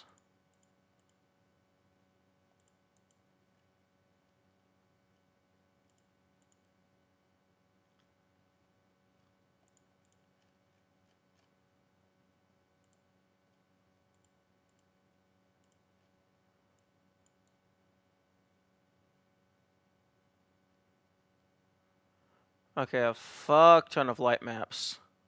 Like, holy shit, that's a lot of light maps.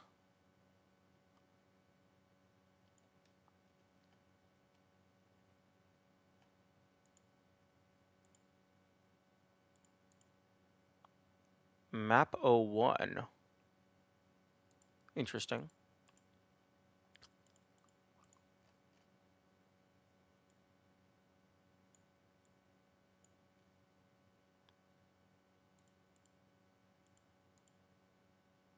Moon cookie.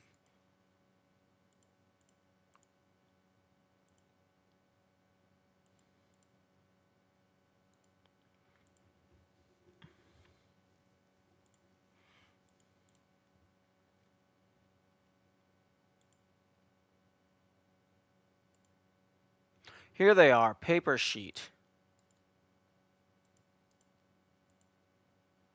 Paper sheet Easter eggs B. Okay, here they are. It's 2 atlases.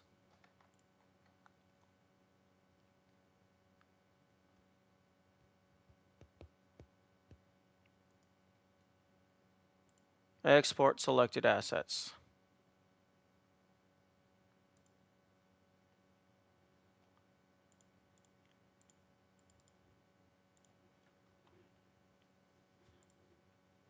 Okay. Now, all of those spoilers can go away.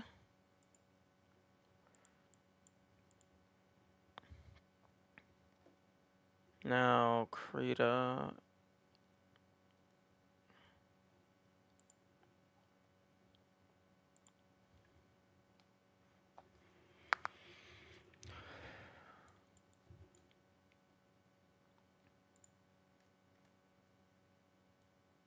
Okay.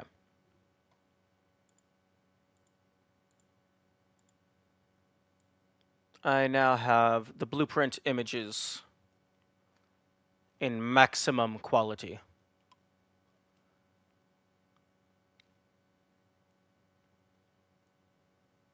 Okay, so this is the kitchen. Okay, can I have a bigger cursor? Oh my god. This is the kitchen from level 4. Not sure what this is.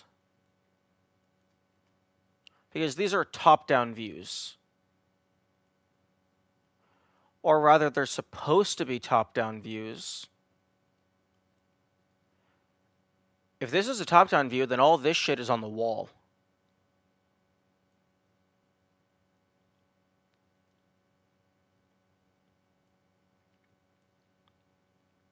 This is the start of level 3.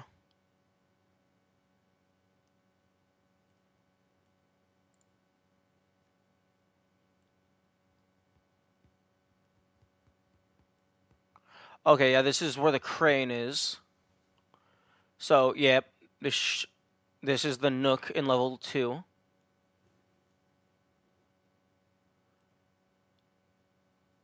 Bouncy castle.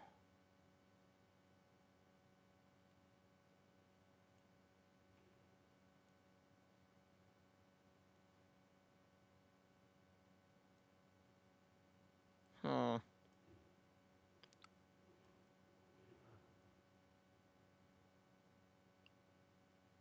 Not sure what all these are. This is the one from level 1.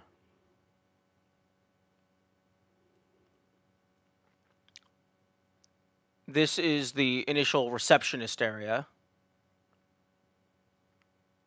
Interesting. This is... Fuck off with the paintbrush. This is very interesting.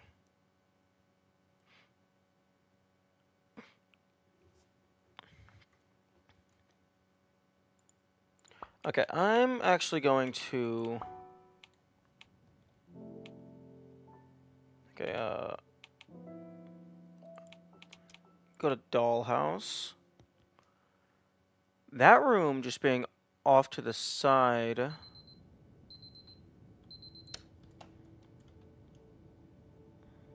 Which one are you part of? Okay, that room being off to the side is actually part of...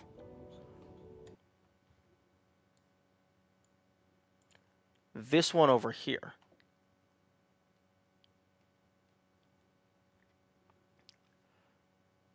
But I can't remember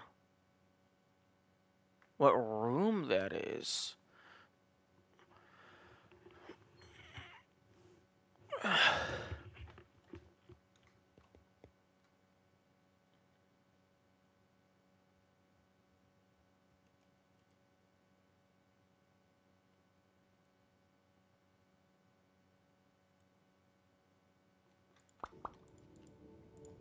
Hmm.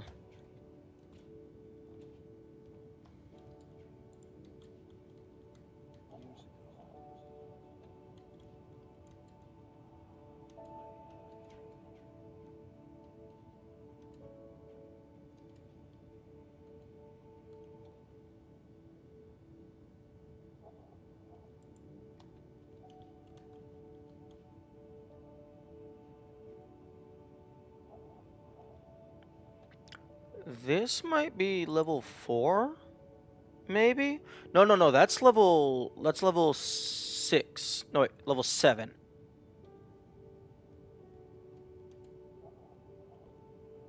Yeah, that's Labyrinth.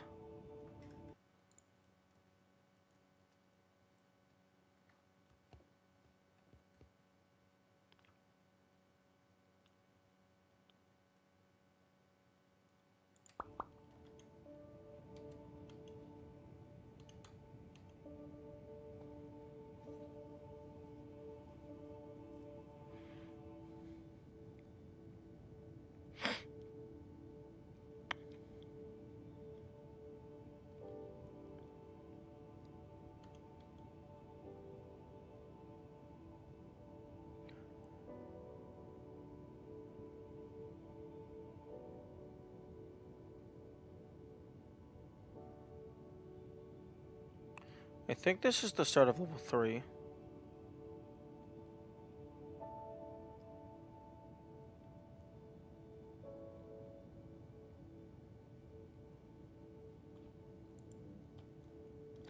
If you collect them all, you get a secret. The secret is this avocado, which has a fancy sound effect.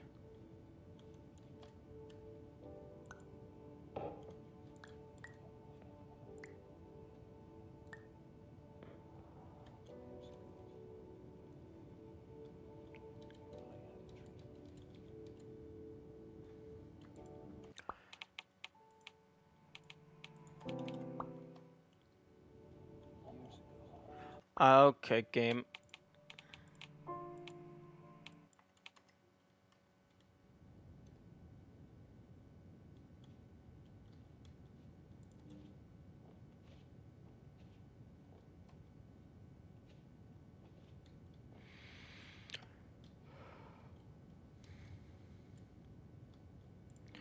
Now, presumably, you would be, if there was hidden information in these, you would be able to access it without extracting the game files. This does not feel like the kind of game that would ask you to extract the game files. It doesn't feel that deep.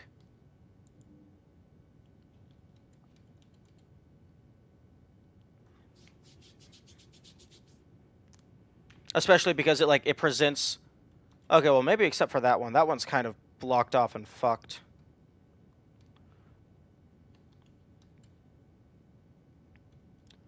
But yeah, it gives you, like, a pretty clear way to look at them. Even if it's just, like, screenshot and zoom in. Except that one...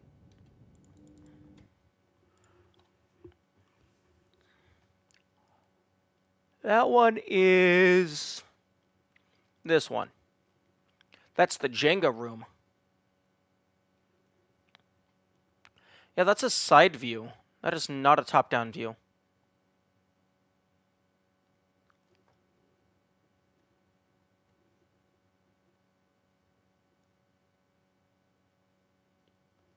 Okay, so definitively these are not all top-down views.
The only dome-esque room...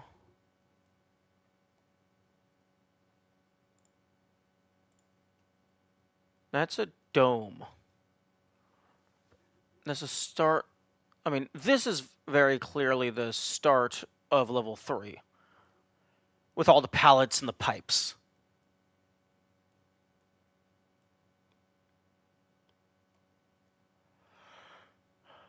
Oh! Oh, this might be the secret small room in level 8.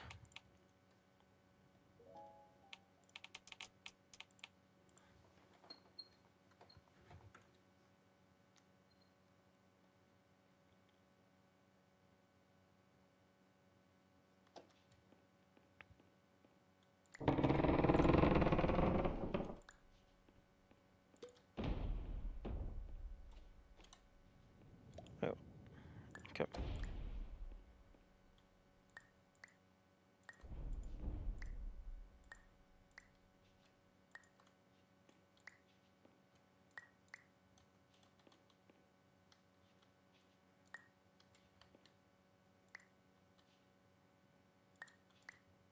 Roughly the same size.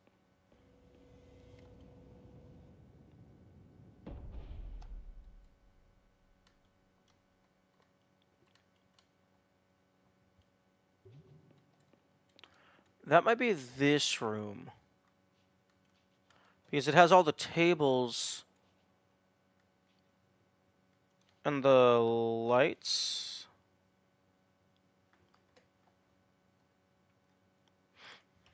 It has all the plants. It's looking this direction, maybe?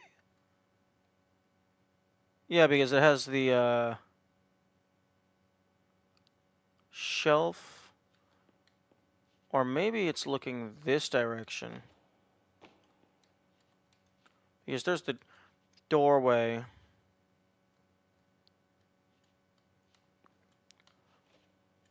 There's the curtains. I think it's looking through the curtains. Or it's looking through the doorway at the curtains. Although, there's the pillars.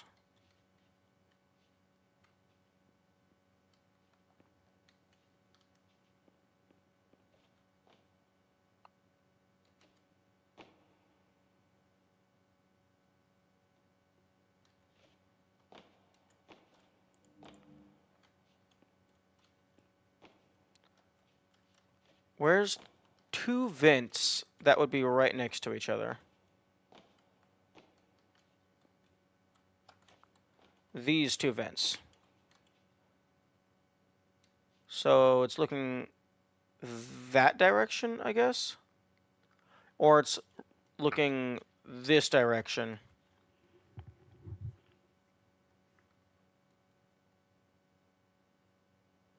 I think it's looking this direction.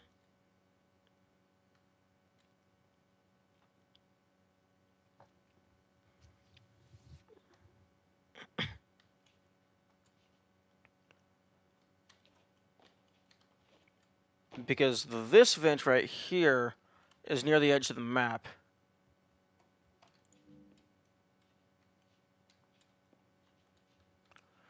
And then, like, this indents to be right behind the vent. And then we get to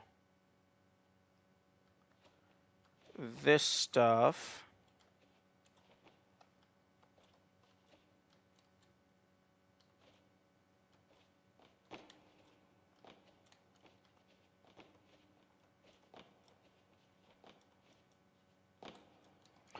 I need to make myself a little bit smaller.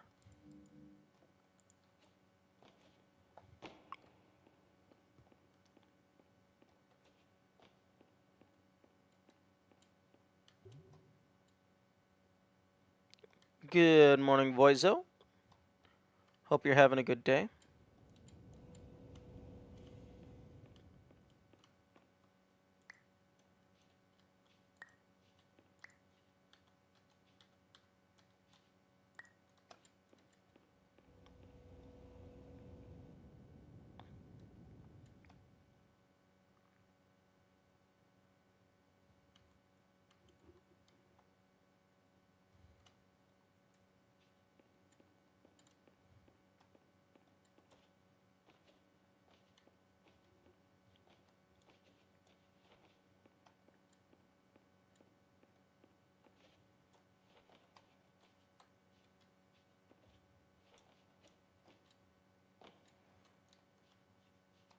Okay, so there's nothing down here except for disappointment. Noted. Hmm.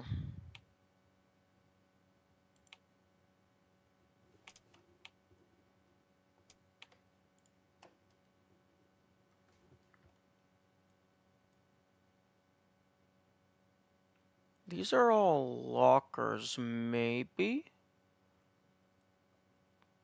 Maybe this is the locker room? No, no, no, no, no.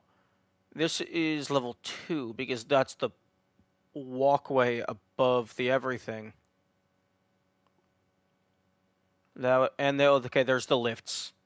Okay, that's definitely level 2. So this is the entrance, and you come in, and then this is the exit, and then this is the walkway up above later in the level.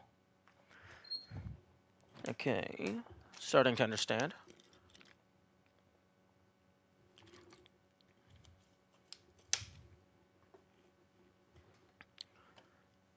Okay, so the kitchen in level 4, the walkway area in level 2. This is the showroom in level 8. This is the starting area in level 3.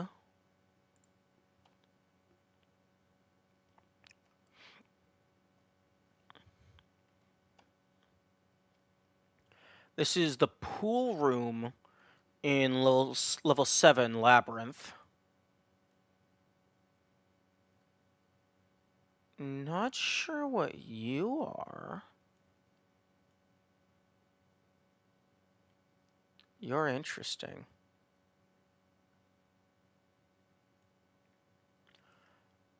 You are the Jenga room in Dollhouse. You are the big rocky area in level 8, White Space. Dollhouse is level 6. Not sure what you are just yet.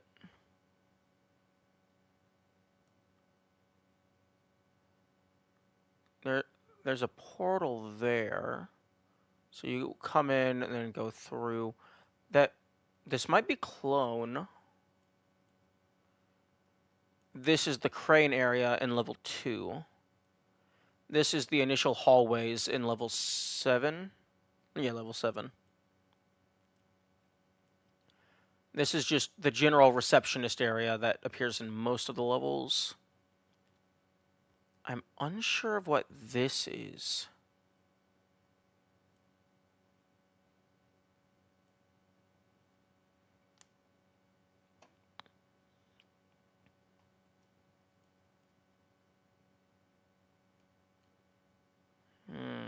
This one as well.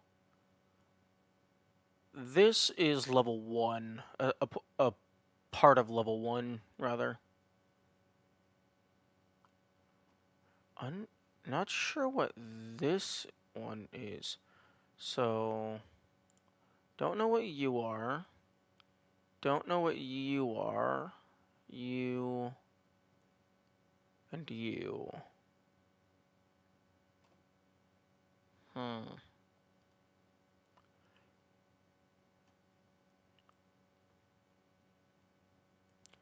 You seem like you would be very definitive and distinct.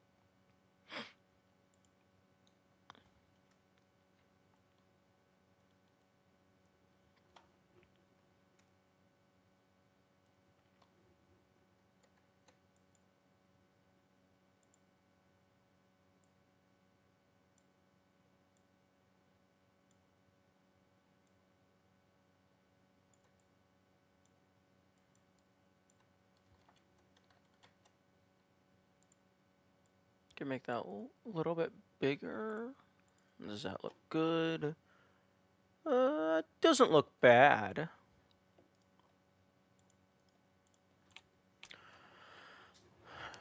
Okay, so level 2 has 2, 3 has 1, 5 has 1, 7 has 2, and 8 has 1. And if we go off of the texture files that I unfortunately stumbled upon, there's like 2 or 3 more that I haven't found. Although it is possible that there are unused textures that just were made but didn't get utilized. Okay, level 6 feels like it would be perfect real estate for an egg, and I have not found a single egg in level 6, so I'm going to look around in level 6.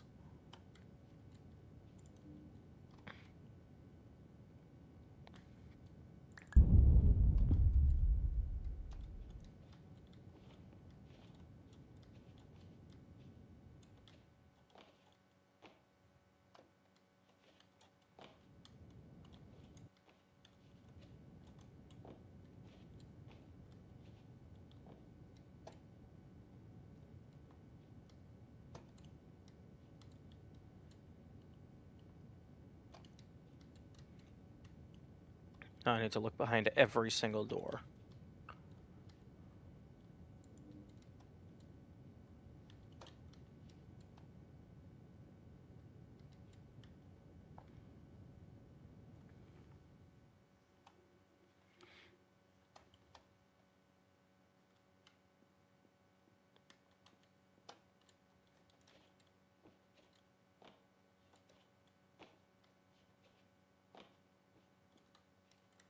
There's also this little hallway segment back here, which seems suspicious. This door might maybe open at some point.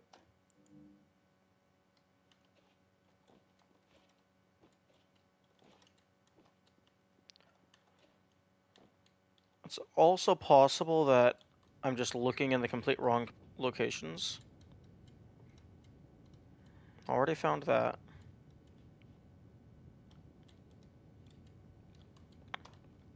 And that's just a visual bug. It's clipping through the wall. This janitor door is suspicious. Very odd that they would place that there.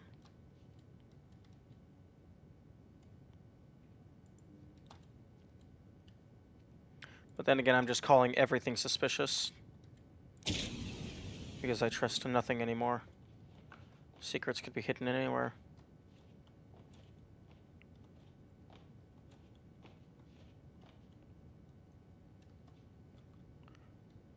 You could have an entire universe inside of a file cabinet.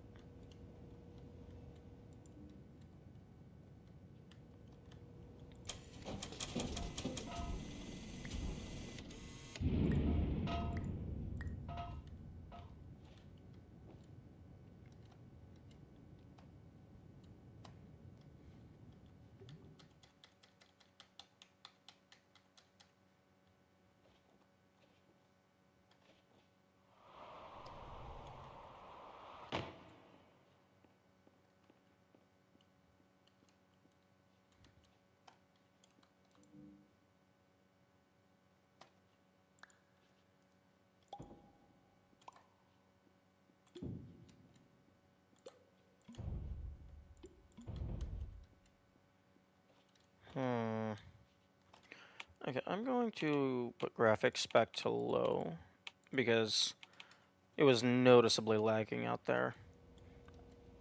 And by noticeably lagging out there, I mean the frame rate shot through the roof as soon as I went inside this building.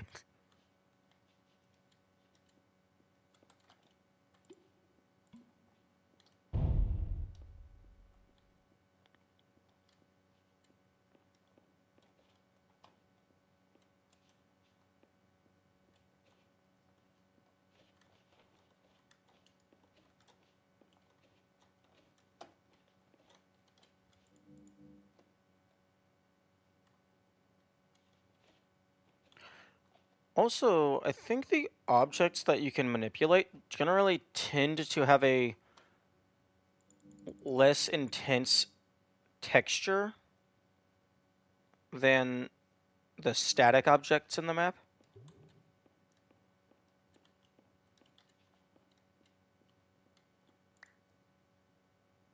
There's this radio.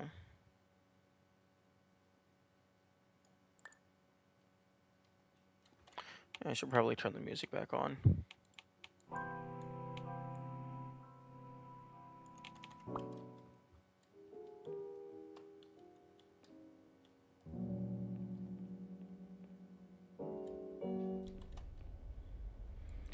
This room is highly suspect for an egg, but I've looked through it quite a bit. I think I even got up on top of the piping and the vents, but I didn't find anything.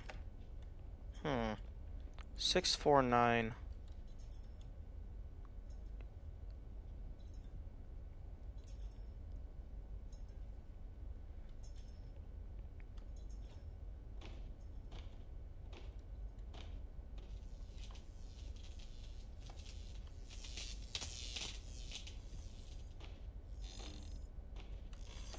I mean, there might be something up there, and you could use the radio to climb up there.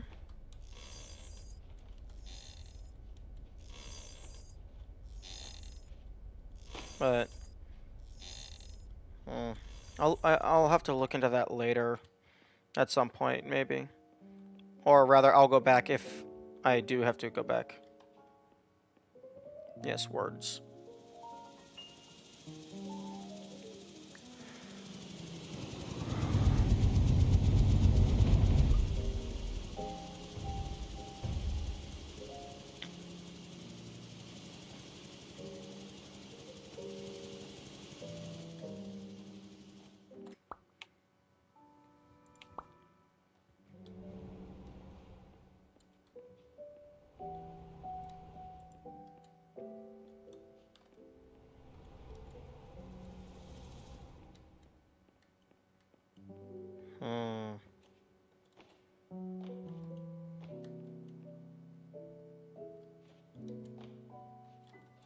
I wonder, like, I know there's solid walls there.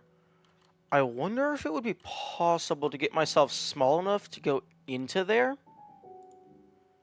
Because that's real collision. If I were to bring the fan up here, I could actually put it through all of these windows. I wonder if all of these windows are pointing to the same location in order to save on resources.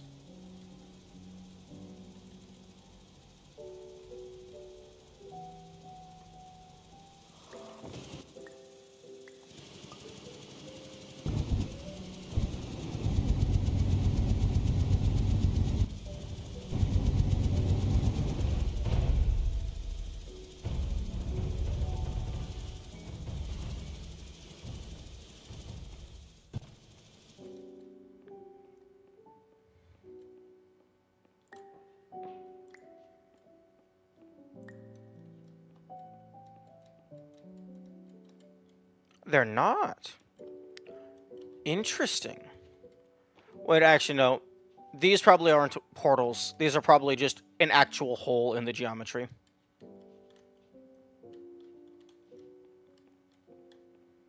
But this one is real. And by real, I mean I can actually walk through it.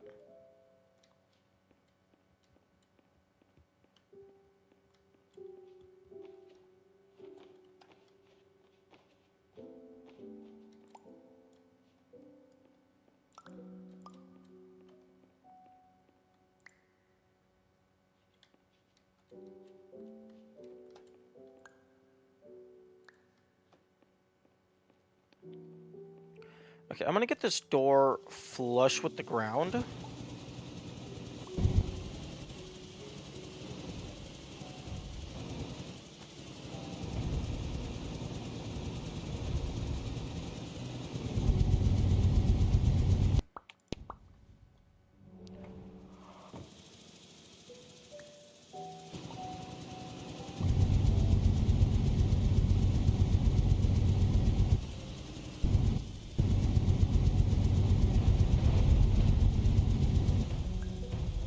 Okay, that is now flush with the ground.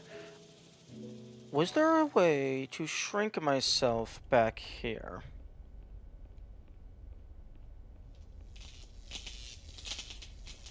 Because I know I can use the windows to, like, in a glitchy way to shrink myself. But that would probably not be intended.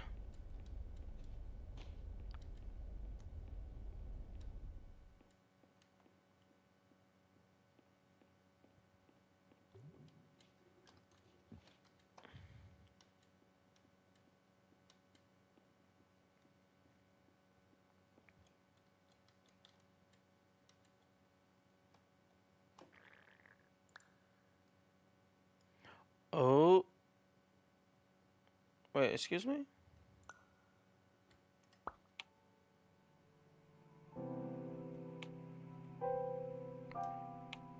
No.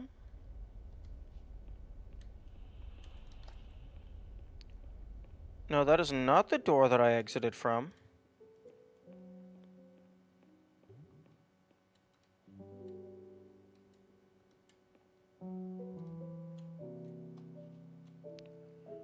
That's weird.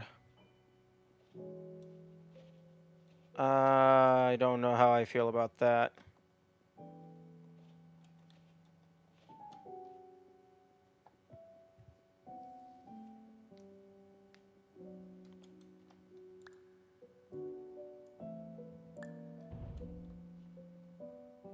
But I am still much smaller than my original size. So I could...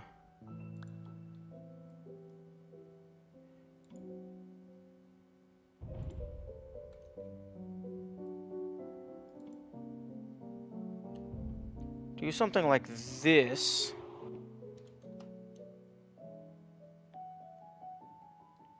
And then walk super slow.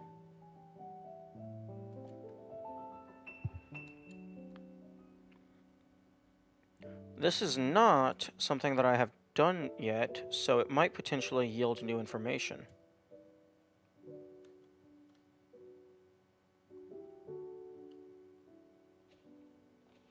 Although I don't know if I'll be able to get inside the building.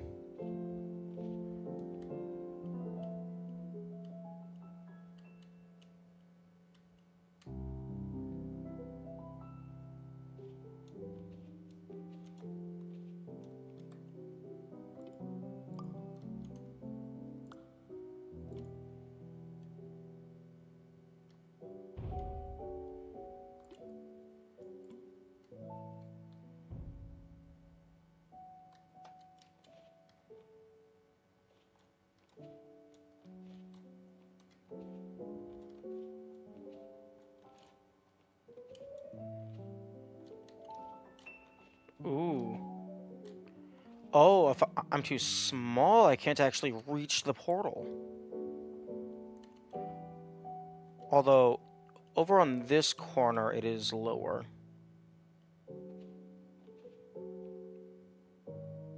Slightly lower. Maybe not low enough.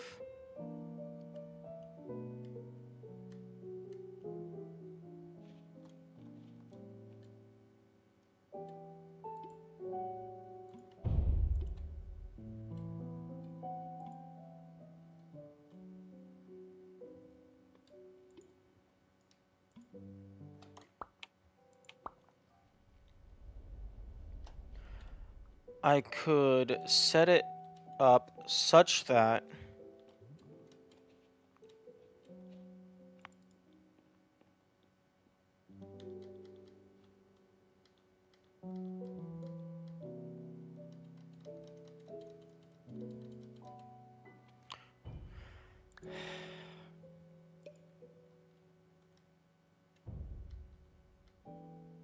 wait, actually, no, I need to first go through and then get it to where it's actually connected here. But I can get it set up such that it's next to the table.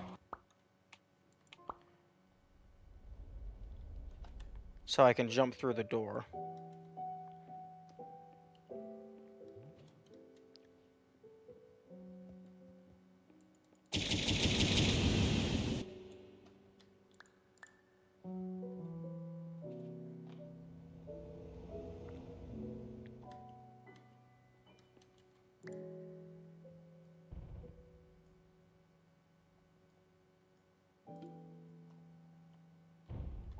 Oh, that is not what you want. Stop rotating.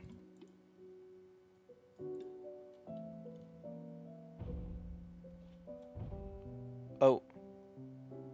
Hmm. Interesting. Very interesting. I think that's doable.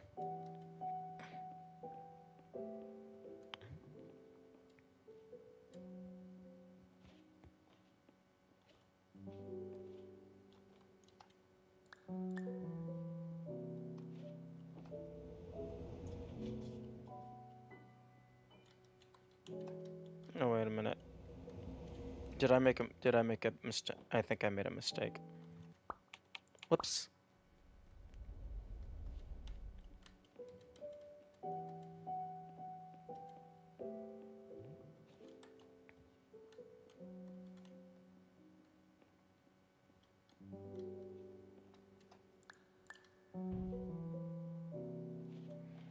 Okay, so let's try this again. With the idea being you make it really big, and then as it's about to land,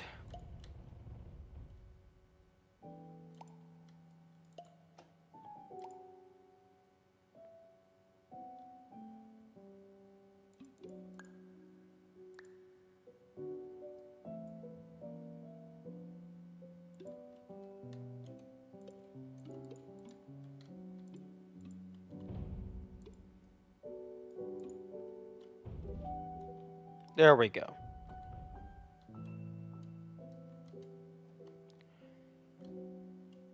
Yeah, this is definitively the smallest that I've managed to get myself in this room. I'm surprised that there's no collision down here. There was a separate, similar styled cart that did have collision like that. Or rather, did have collision, like, fully underneath. You couldn't walk under it at a later point in this level.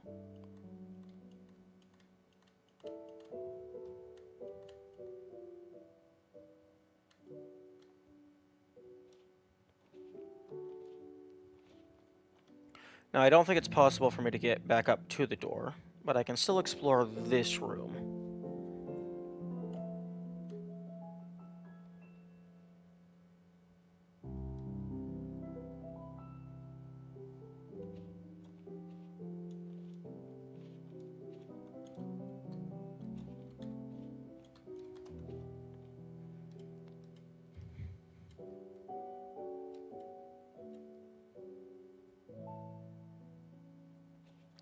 Oh, that's hilarious. The carpet is too thick for me to walk up onto. I have to jump.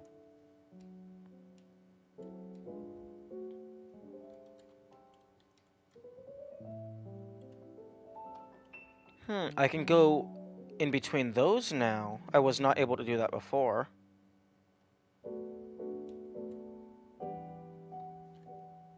Okay, so there is no under the table.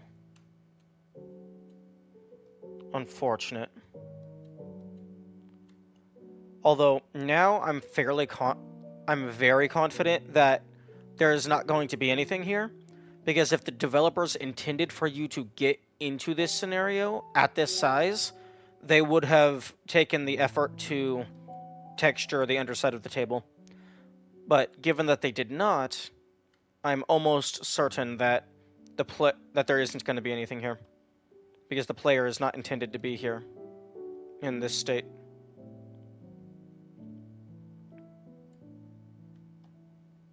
But I'm still going to look around. I might find something cool, even if I don't find a secret. Oh, like this bag here, it's clipping into the ground.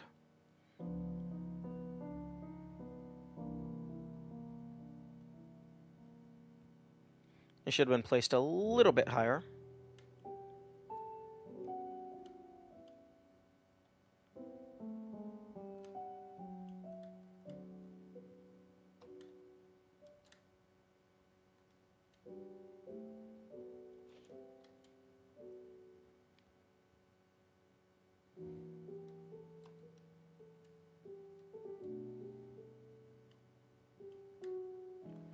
Oh, right, because of that flap, this whole thing has massive collision. Because the collision isn't just the flap, it's from the edge of the flap down to the ground.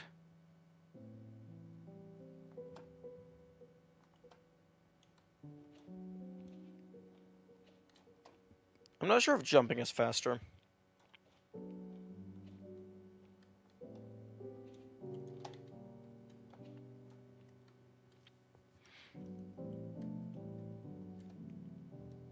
Although, I'm not trying to bash the devs for, like, stuff like this, like the wall not fully meeting. Because, like, the player isn't supposed to be here in this state.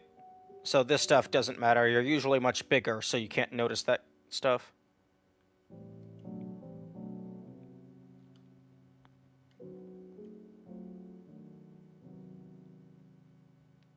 Soda pop, soda pop, soda, soda, soda pop.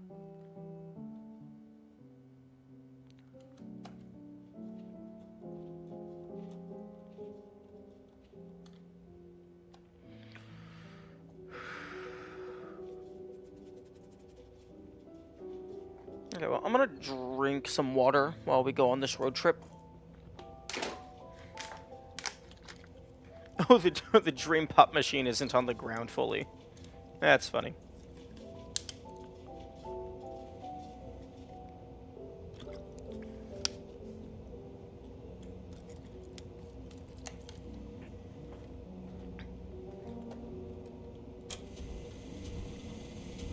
Oh, I don't get any soda? Oh, that's unfortunate.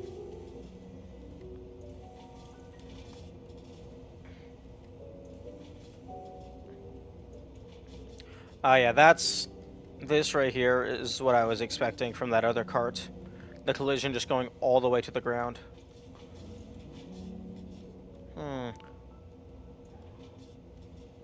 If I were to ever make a game like this, where the player can change their size at will, I think I would probably try and make a script to generate collision just based on the visual model. So it would just be one-to-one of the visual model.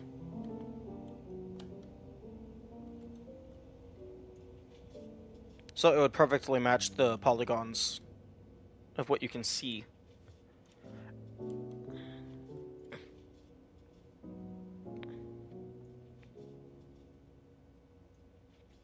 Although, that might also be more resource intensive.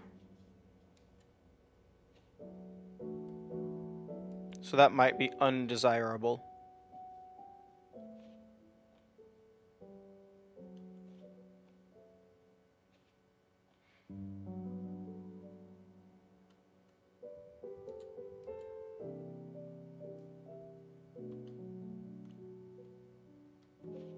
Oh my goodness, none of the chairs are on the ground.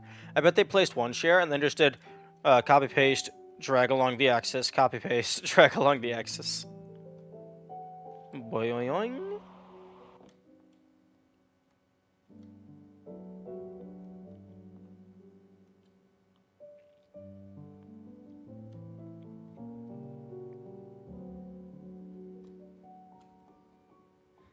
I'm a little surprised they didn't just snap to, like, use some sort of snapping tool to make all of them align on the different planes.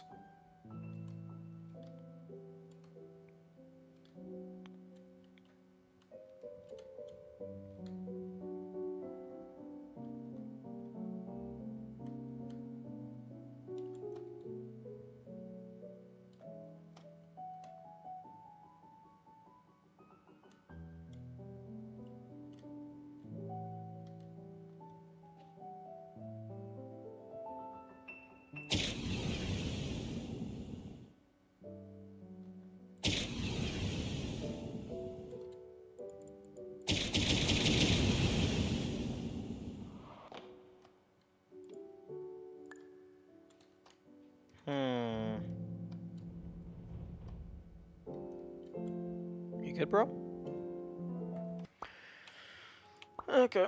That did not yield anything other than curiosity satisfaction. Sure. Satisfaction.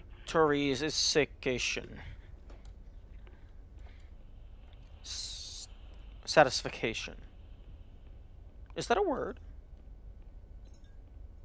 That feels like it should be a word. Satisfaction? The act of being satisfied? Satisfaction. Satisfaction. Is that a fucking word? I'm looking this up. Satisfaction. An act of satisfying fulfillment. Okay, so it is a word. It's also a music video, apparently.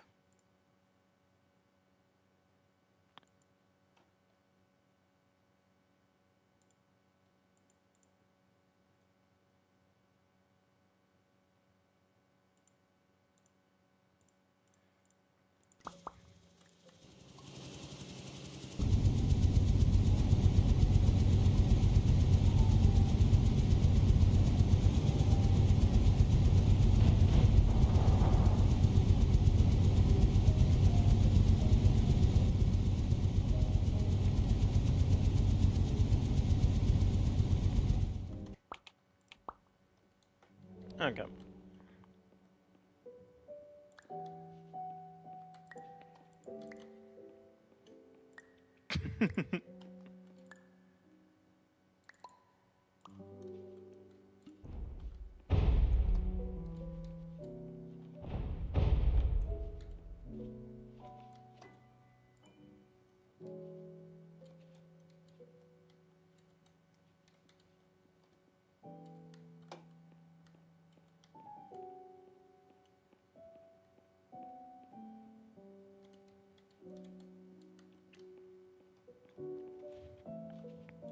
Where, oh, where would an egg be?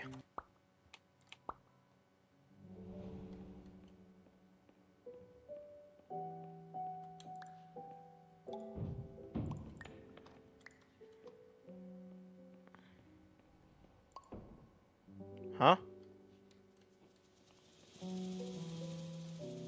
That's super weird.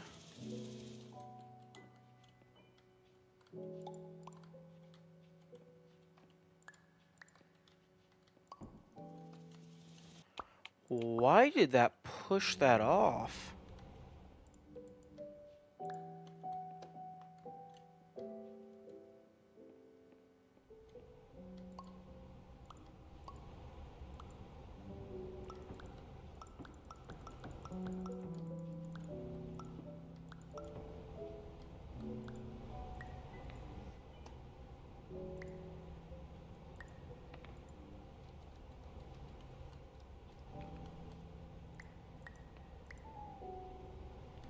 Interesting.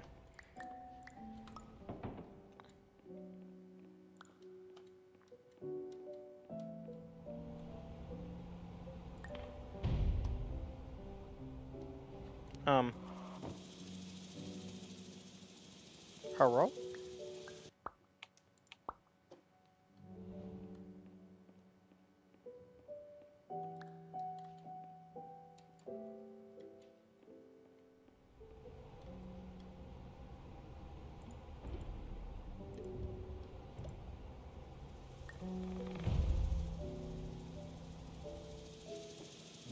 Okay, I don't know which side of the portal that actually ended up on. I'm trying to make the window as large as possible, so that when I go through, I'm as small as possible. And there's a lot more physical real estate on this side of the portal.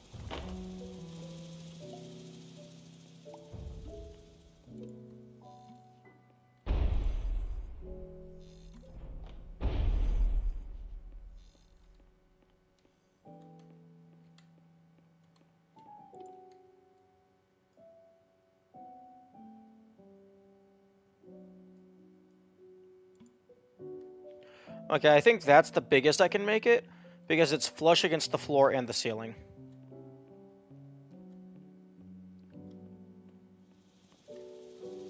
And the window is always going to be oriented vertically.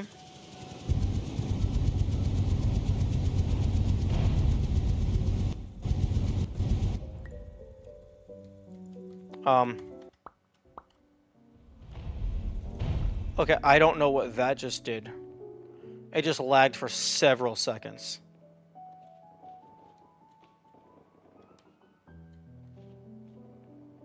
I think I just shoved a giant fan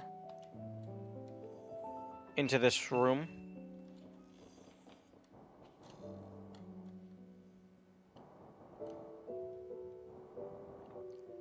That's terrifying.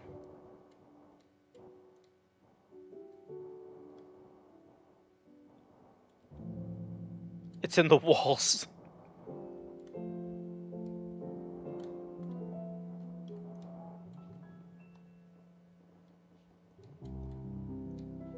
Oh, that returned me to my normal size. Oh, now I'm giant.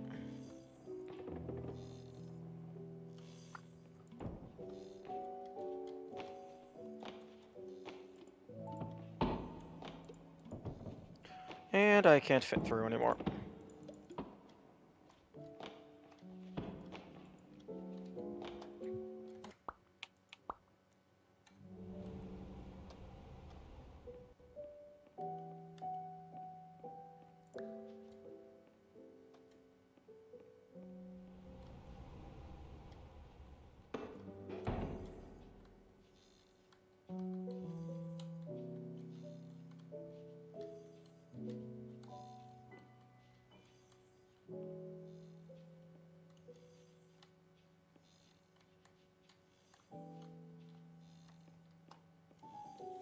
Interesting.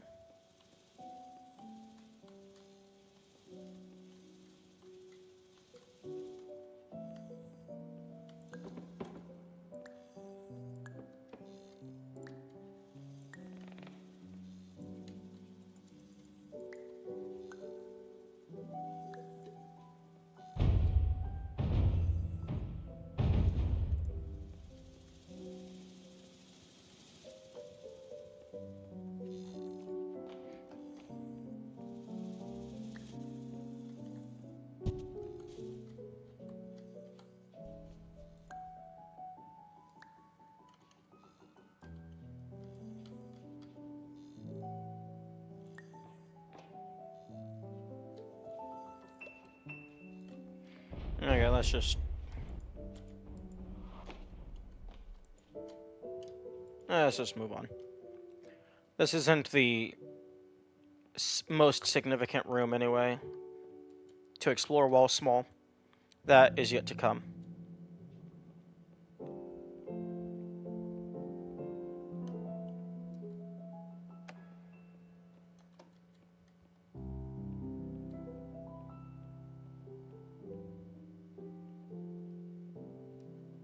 You are able to make yourself really small in this room, and then go back down that hallway, but it takes forever.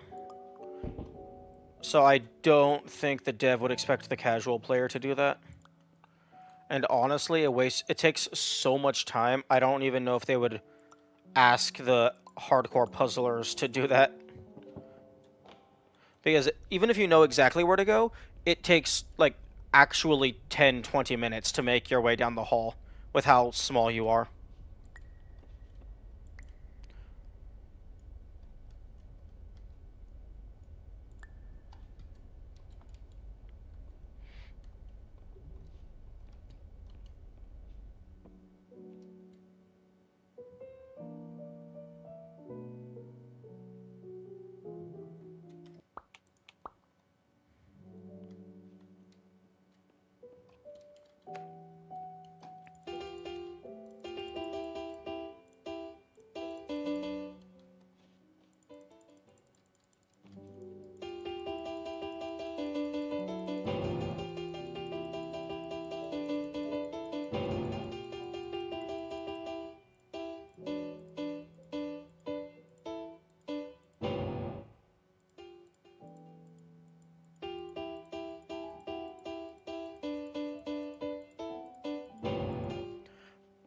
That feels like it's a song, but I don't know what song it is.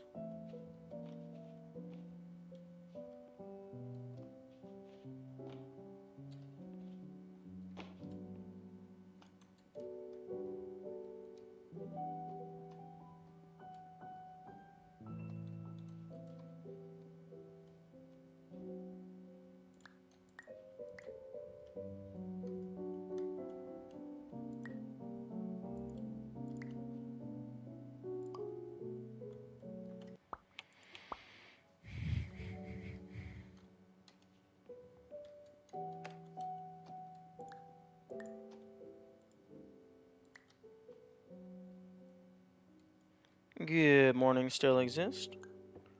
Although, I suppose it's... I mean, it might be morning for some people.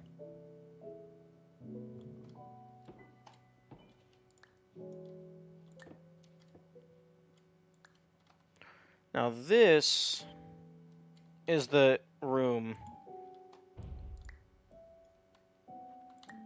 Is this Easter egg hunting, or is there actual egg items? Yes. If you look up in the corner, there is actual eggs that are hidden in the most well-hidden places. And I have 2 achievements left. One of them is vaguely activated achievement. Congratulations on doing something. And it has the icon of an egg. Now, I don't know what I need to do for this, and my 2 best guesses is find all of the eggs, or do something specifically with the egg that has this texture.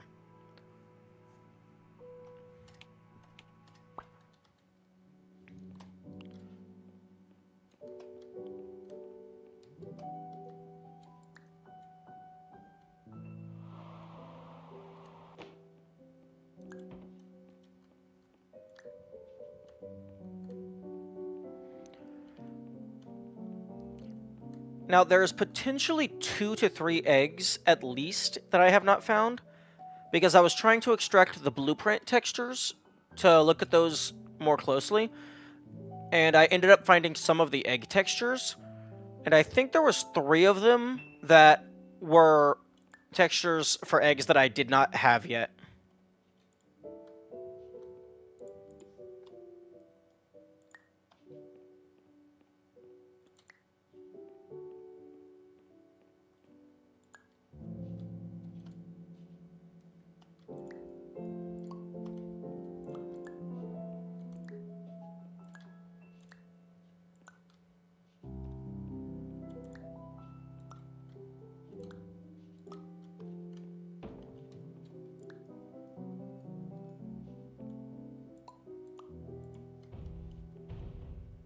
Okay, now we are of a decent size for mobility.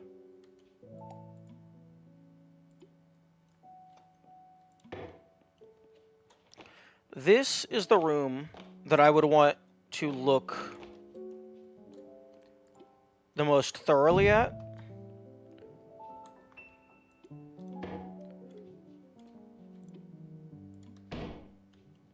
Because the player is able to change their size, and because I can move both portals, I could make...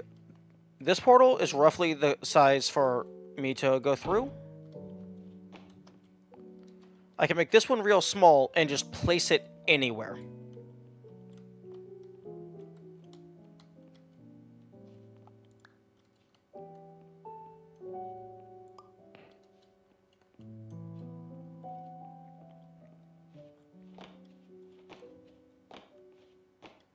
And then there's also this poker chip that just duplicates over and over and over and over. But that might just be a funny haha.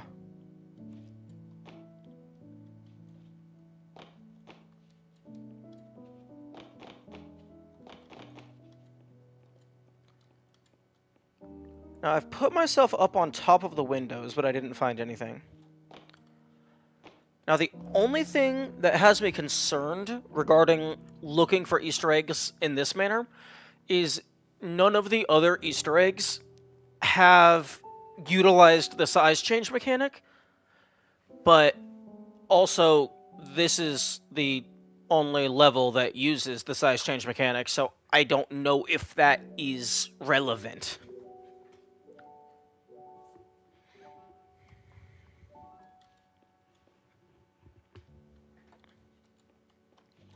Like, I've gone in there.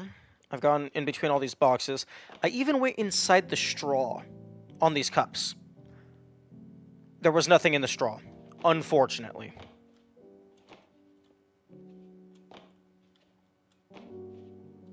Okay, I need to make myself a little bit bigger.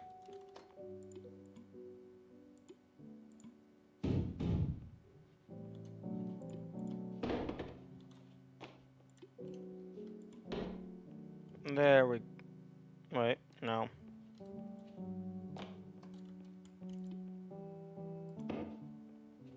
There we go.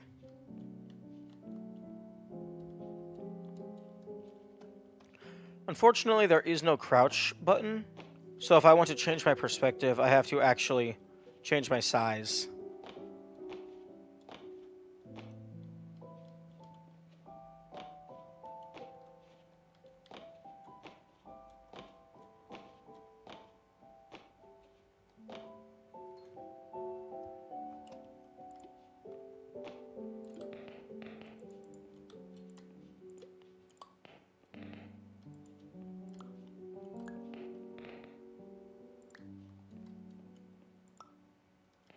Huh?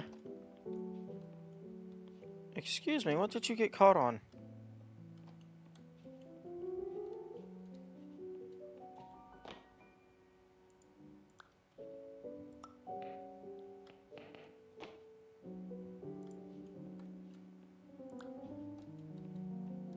Okay, so I'm gonna... There, that's a good size. Oh, interesting. That vent, it has no collision.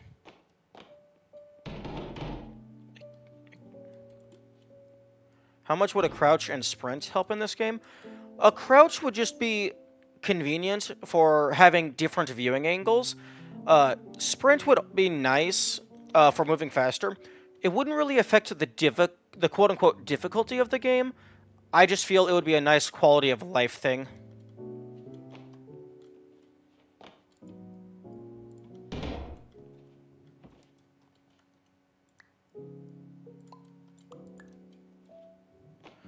Okay, so you actually just fell all the way to the ground. Crap. Okay, so you need to be smaller if you are going to stay balanced up there.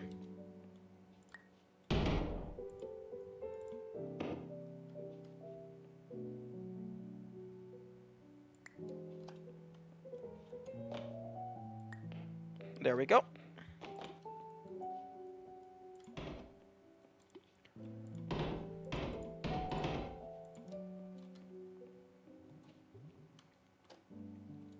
Oh, no, you still fell onto the table. No, you're... Don't fall onto the table. Shrinking that portal to subatomic sizes. Indeed. I'm trying to...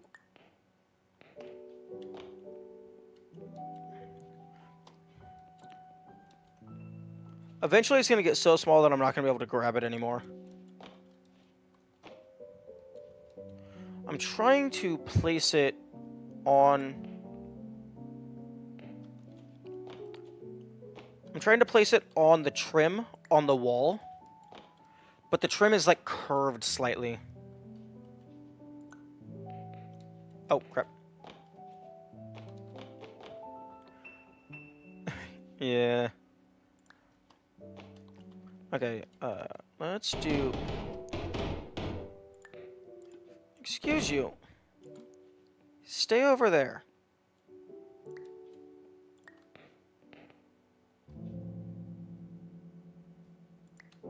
Okay, let's see if that is now small enough. No. Oh, right, because you place it further away, that makes it get bigger.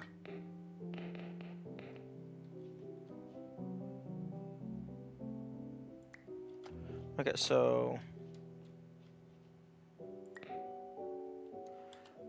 I think it's finally the correct size to just stay where I put it.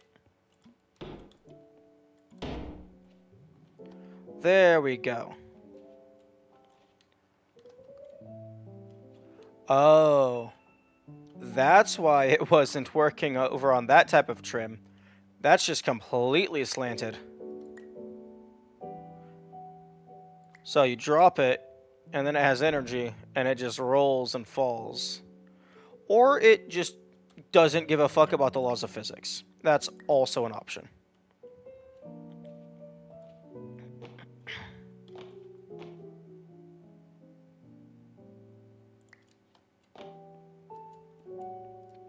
I shrunk my shrinking portal. Yo, that would, honestly, that would actually be a really cool Easter egg for this game. If you get a portal to below a certain size threshold and then walk through, it loads a custom scene where like you're actually just floating with a bunch of atoms. Like maybe not necessarily for any use with secrets or puzzles, but that would just be a funny little gag.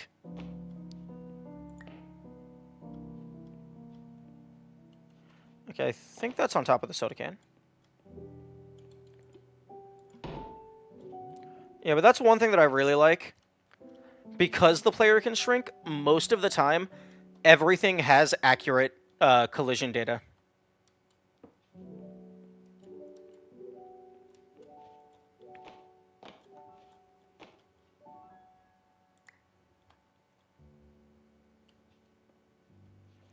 Although, unfortunately, I'm not finding anything. The most creative place that I did think to put this, was inside the straw. But there's collision data all the way to the back, but they didn't put anything in here.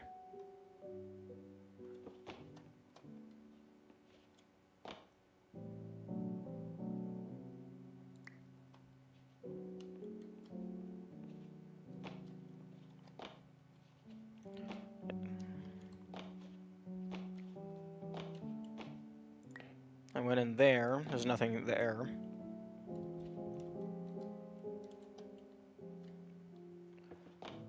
Like, feels like, unless they just put it in a different place, or put stuff in different places that I'm not thinking of, this feels like a missed opportunity with the shrinking mechanics.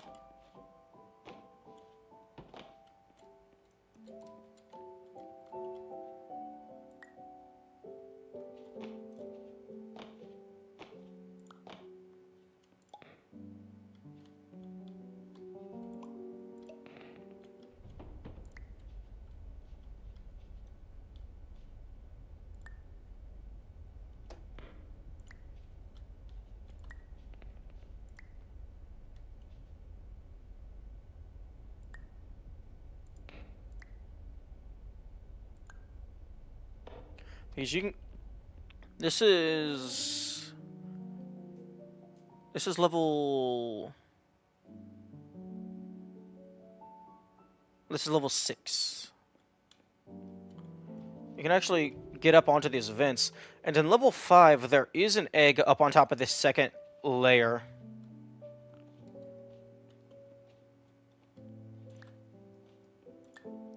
But I don't think there's anything up here on level 6. Fuck.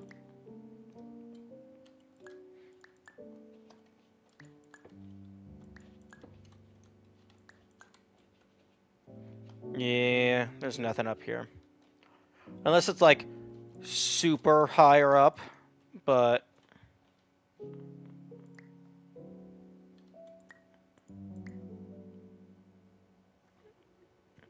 that might be a bit far. And also, that would just be a extended version of something they already did.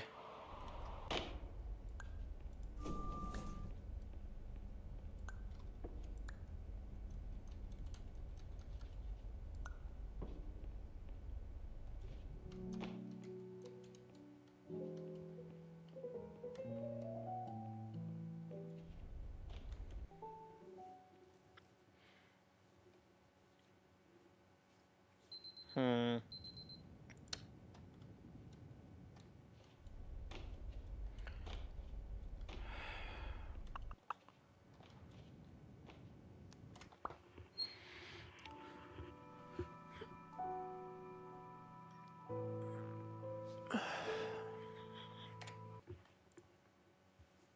Okay. Obsidian, transform, reset transformation.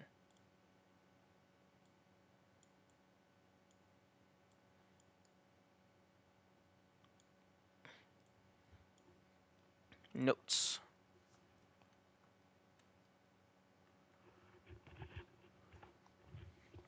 I am running out of things to mess with.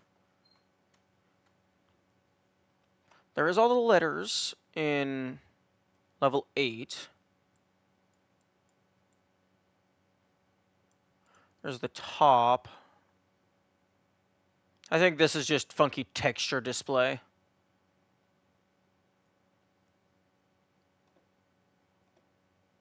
There's the avocado. Shiny golden chess piece that was hidden in shadows. There's eggs.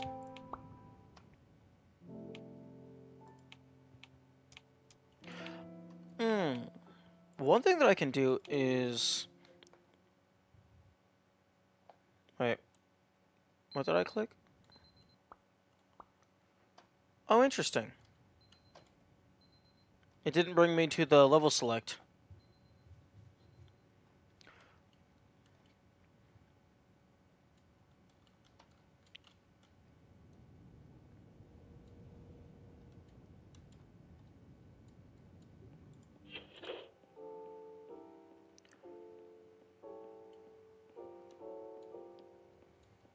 One thing I can do is in developer commentary, I can go to places that I haven't gone before, because I don't think I've gotten all of the dialogue. There might be hints or something. Or maybe even just more interesting information. Expectations is changing your definition of an object. A door, which usually keeps people out, becomes a flight of stairs if it is cloned enough times.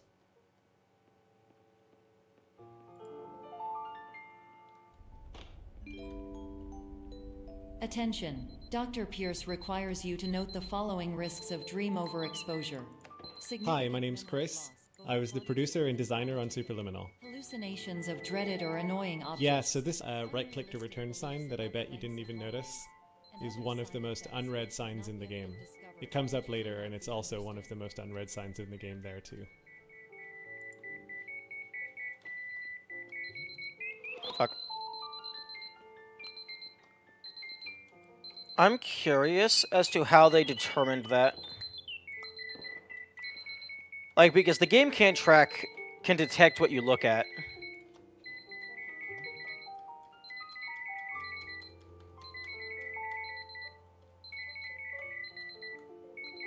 Like, how about I just walk away? Okay, yeah, that works. Hi, I'm Logan, and I'm level designer on Superliminal. Let's talk about the smiley face. Because our goal was to break people's expectations, we prototyped a lot of weird moments like these. Some of them didn't work because they felt too meta. They would actually take people out of the game experience. This one, however, stayed because it was just subtle enough and playful enough that you could see it as a bout of insanity.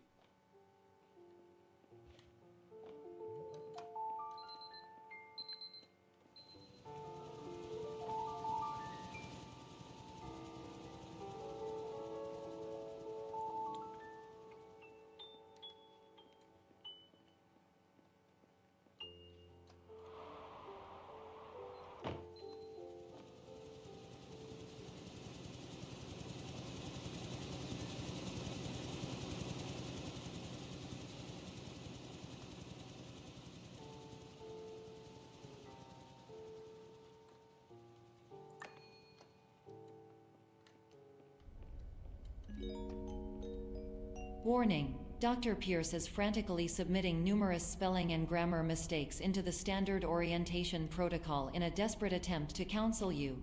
I have no subroutine to correct these errors, but I cannot compromise the integrity of the standard orientation protocol.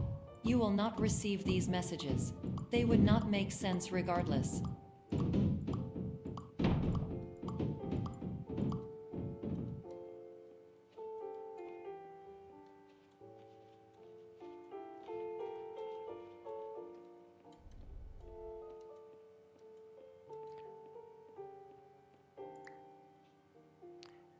Oh, I was hoping that there would be dialogue explaining the banana. But I think the banana is just a joke because normally there's a bunch of avocado plants growing in these pots, but in this level I think it's banana plants.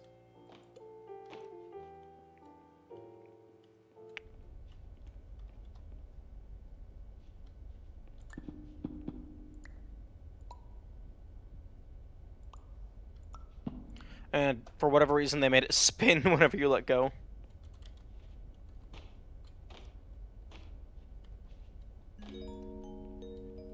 Attention. Dr. Pierce continues to input significant errors. I will interpret his basic ideas. Hello, my introductions are redundant. I am a real doctor who went to doctor school. VR has never been a mistake. I can help you, but I also do not know how. Transmission ends. Hi, my name is Ryan, and I was the principal artist on Superliminal. Oh. Players may notice the motif of the repeating purple hallway found throughout Clone. We wanted the player to have this feeling of, have I been here before? This seems pretty familiar. But we didn't want it to be too easy, or to be 100% unclear. So we introduced differences such as lighting, prop placement, and hallway length.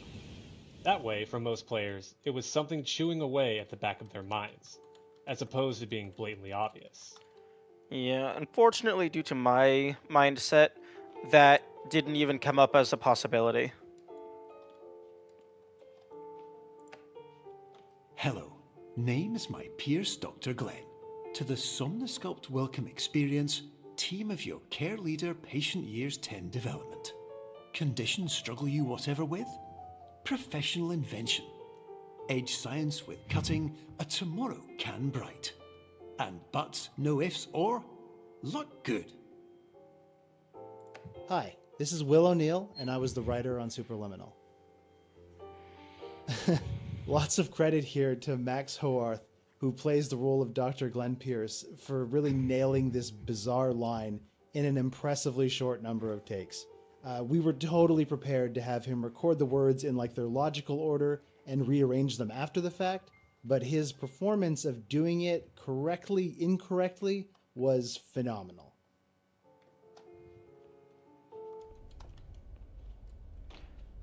And this is the level, that little red bit up there. That's this egg here. And then you click it, and it changes what it looks like, and then you can move it around like a normal egg. Oh, what the fuck? Okay. I'm a dumbass, completely blocking the game with my notes for minutes on end.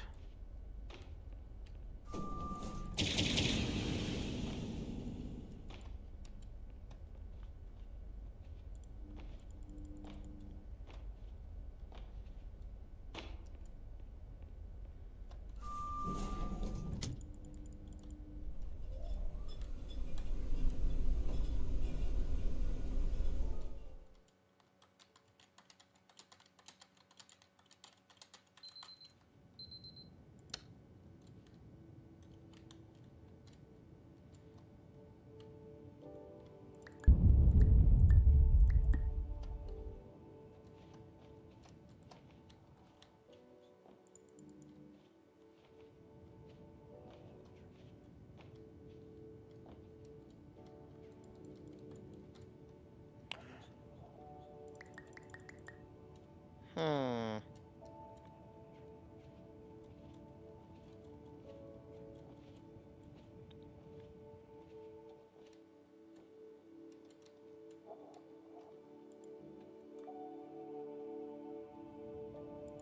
This room kind of happened by accident.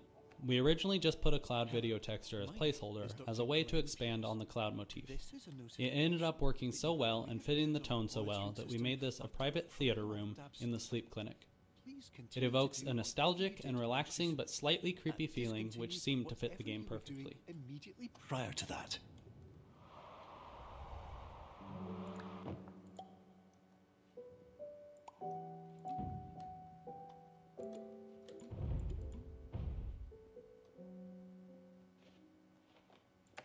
Hey, this is Matt. I did the music and sound.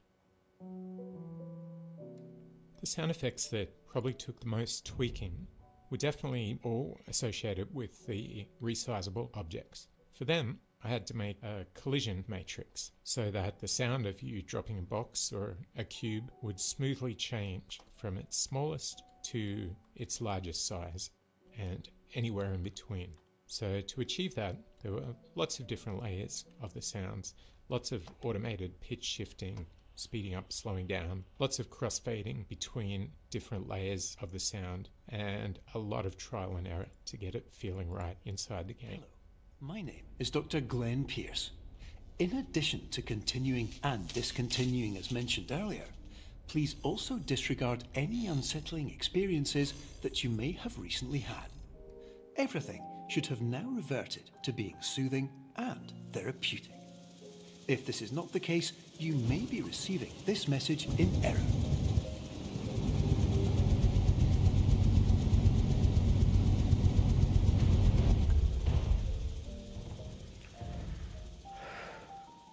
Well, they definitely nailed the sound effects. The sound effect modulation based on what size it is.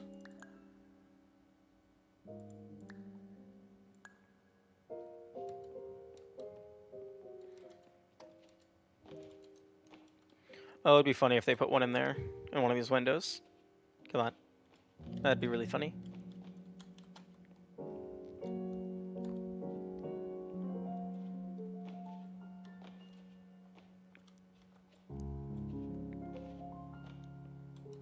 No.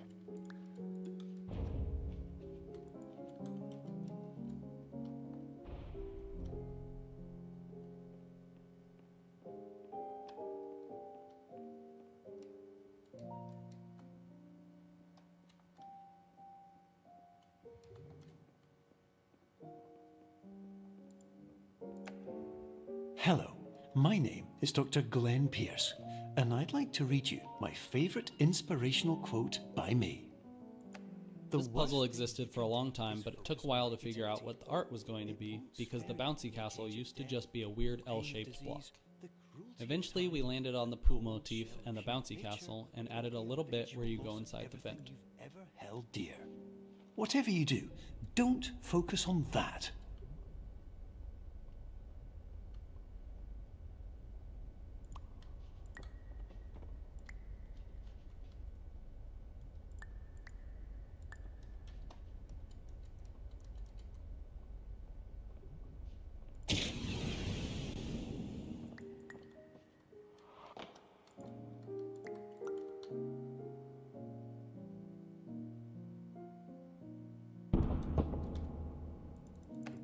Because we have portals that you can resize, the player can freely change their own size. This actually created a design problem because you could never predict what size the player was supposed to be. And if we dynamically changed the size of the geometry later on in the level, things could break really easily. So instead, we added these portals, like this doorway over here, which changes size in order to resize you back to the normal scale of a human.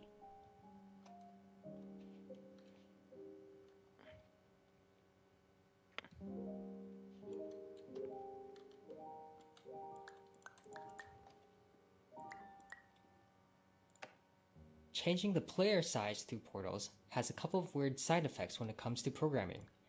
You have the obvious ones, such as needing to change the player collider, movement speed, jump height, and mantling distance. You have a couple of less obscure ones, such as needing to change the camera's far and near clip planes, so geometry is less likely to clip through your camera as you get smaller. Another interesting one we'll talk about later. Another weird thing about player resizing is that gravity is actually constant across all sizes. So imagine you're in the perspective of an ant, and a giant shoe is coming down from the sky to step on you. That shoe in your mind might take a couple seconds, but in real life, it would be instant. Whatever size you are, large objects traveling through space should feel like they are moving slowly. So when we change the player size, we're actually also adjusting gravity in order to compensate for this as well. This is physically incorrect, but this feels better for the player. Okay. I didn't actually explore this room super thoroughly while in developer mode.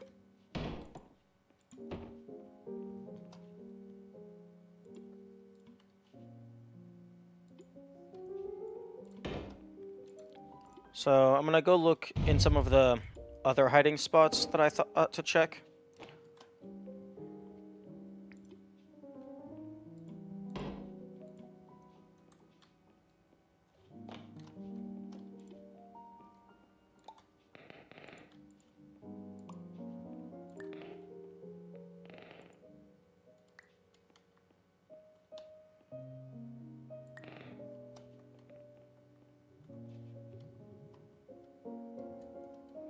Okay, nothing.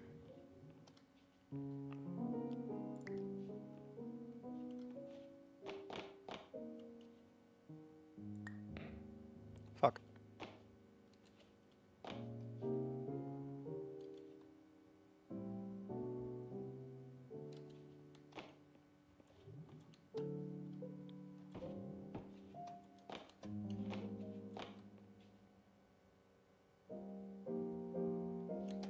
Okay, how about we do this reverse?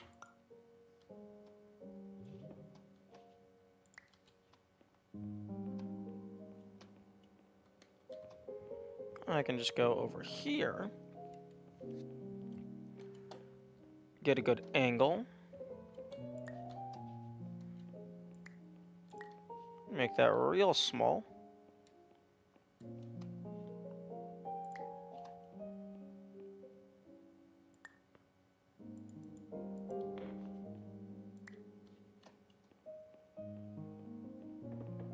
Oh, I never checked under the apple.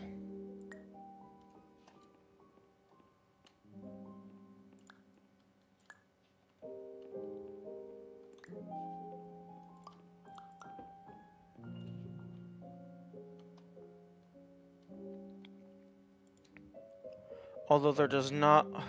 Man... That's so sad. That would have been a cool place. That would have been a really cool place. Thinking of all these crazy ideas. None of them got used.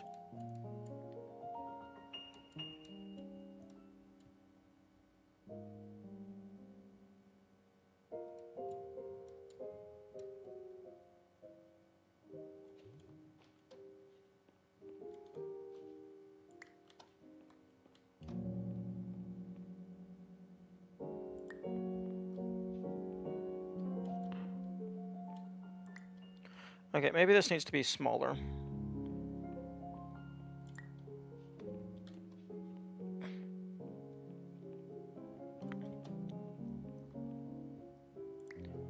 Because this one's being a little finicky. Fuck. There we go.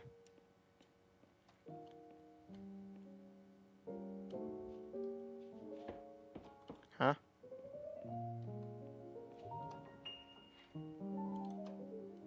Okay, I'm actually gonna walk to the back of this one in case it's a detect the player trigger as opposed to a click the thing trigger.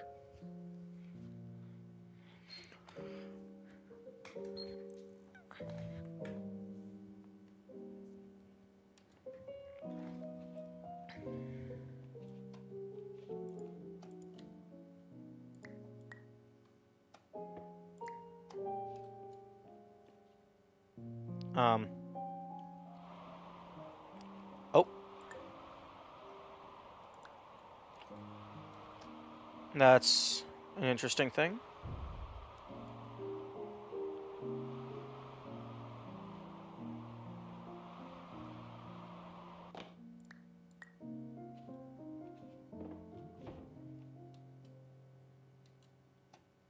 Oh.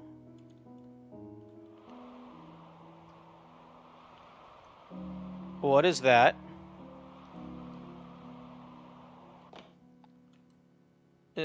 That might just be Z fighting.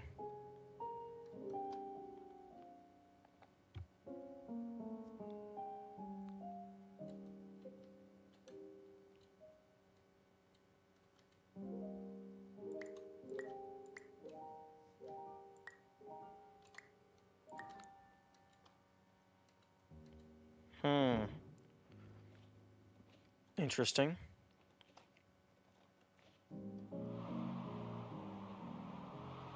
Very bright.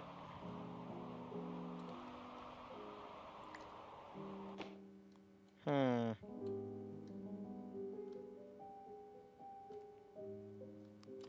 Maybe on top of one of the rooks?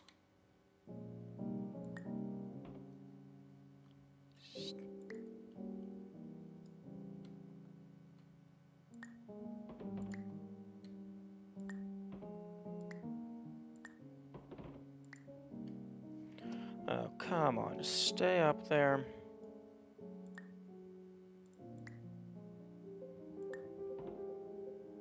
Thank you.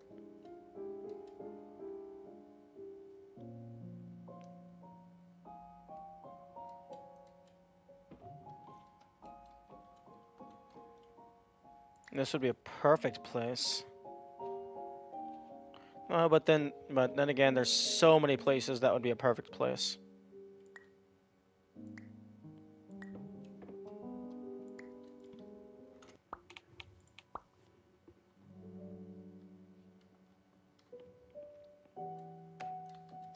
Hello, my name is Dr. Glenn Pierce, and I'd like to thank you for triggering every single one of our 823 emergency protocols. This will assist us greatly in improving the system for future patients. Congratulations. Anyway, you're now headed in the right direction, and we should be able to initiate the emergency exit protocol shortly.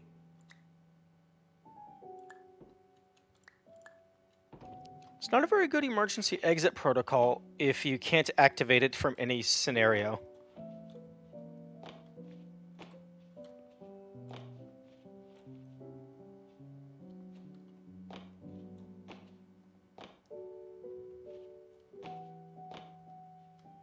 Huh? That's interesting. That's an explicitly unique texture. Although I guess the black piece has it as well. Although it's probably just one model, and then they changed the color.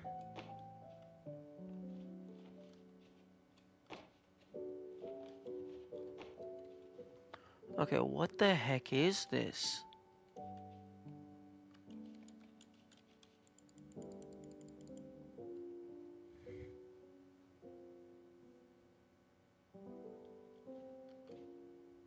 Oh.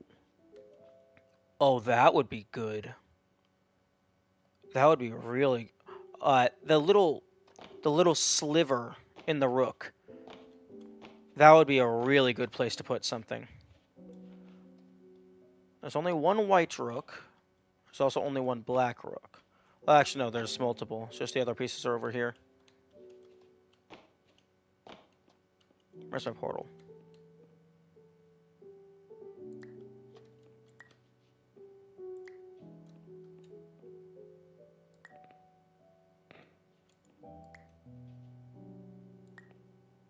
Hmm.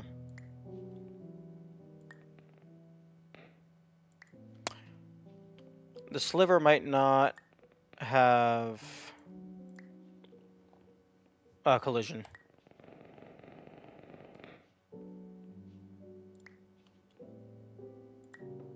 Oh no, it does have collision.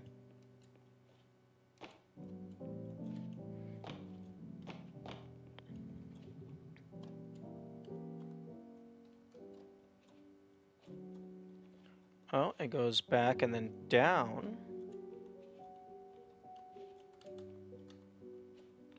Yeah, this would be the perfect place to put a doorway or a portal or something.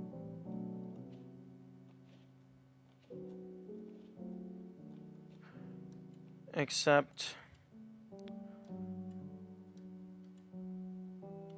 Oh, Oh no, that's just it's clipping into the ground slightly.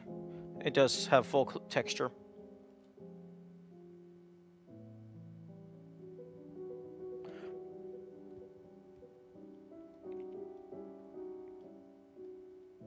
Although I find it funny that the reflective texture is like the room, but in here it doesn't work too well because there's a ceiling.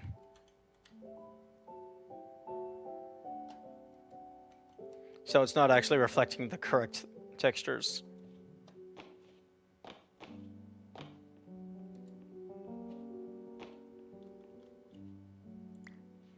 Okay, so where is the secondary black rook? Because there's 2 black pawns over here. And you have... Oh, sorry, not rook, bishop. The secondary black bishop.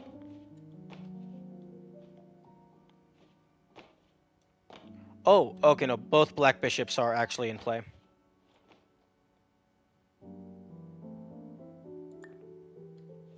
Okay, I'm gonna see if maybe I can interact with that when I'm small. Because that looks super weird.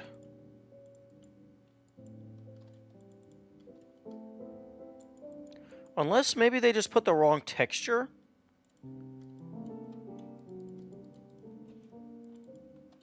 Because this looks like marble tiling. Like the kind of texture that you would see in the pool room.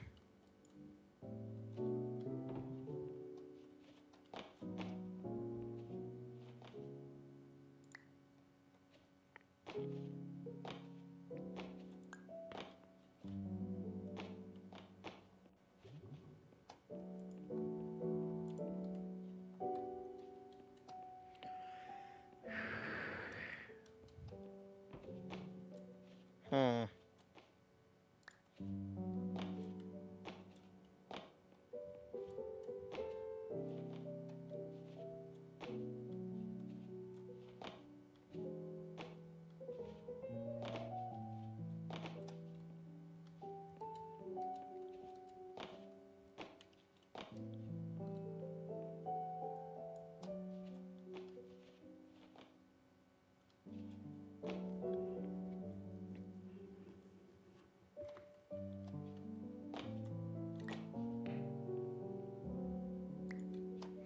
Okay, let's see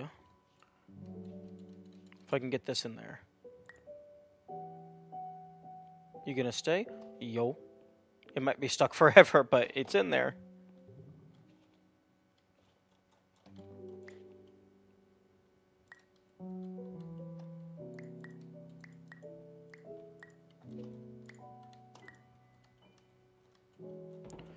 Okay, the collision in here is very wonky.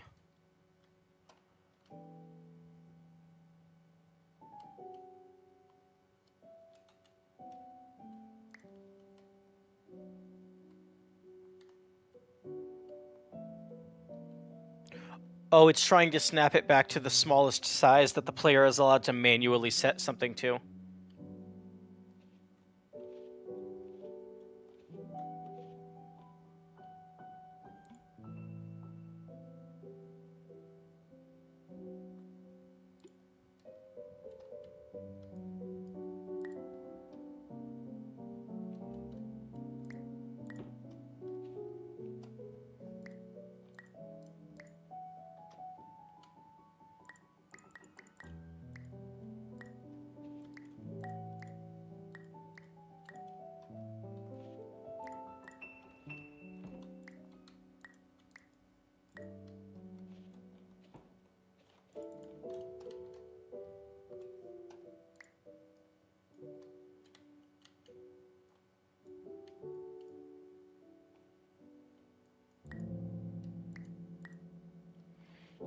Yeah, putting this in here might have been a mistake.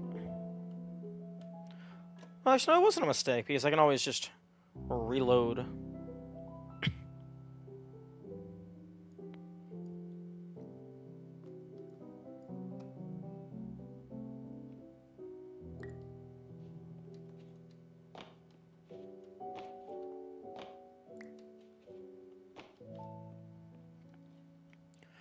Okay, yeah, I think if they were going to put something in the little slat of the bishop, it would have been this one, because this one is the odd one out. It's like, well, one, it's literally out of the game, and also it's on its side, so the geometry terrain is a lot more friendly.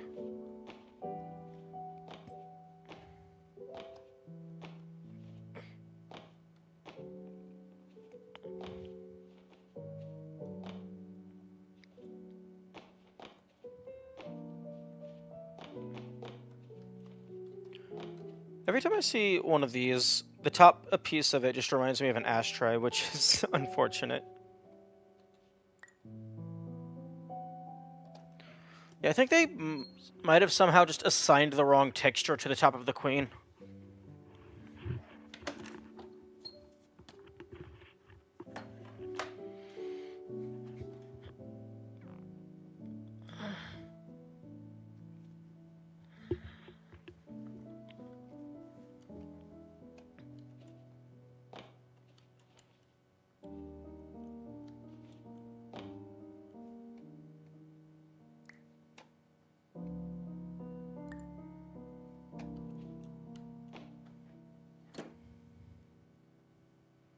Phone.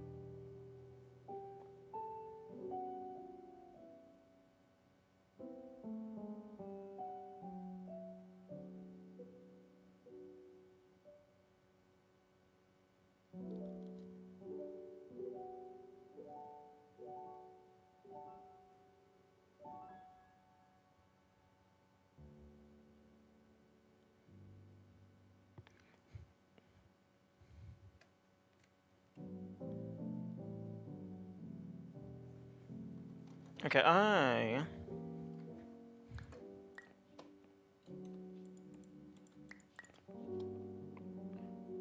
am going to go check out that poker chip.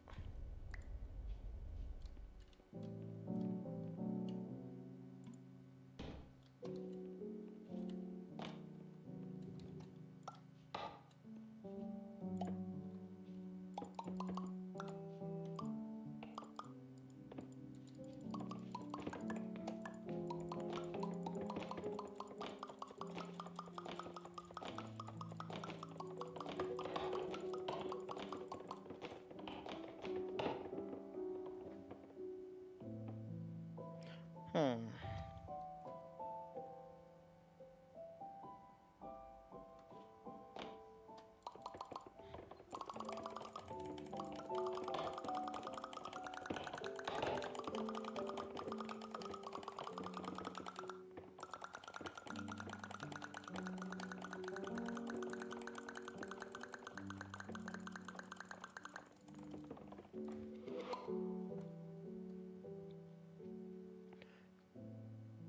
Queen, pawn, horse, king, rook, bishop.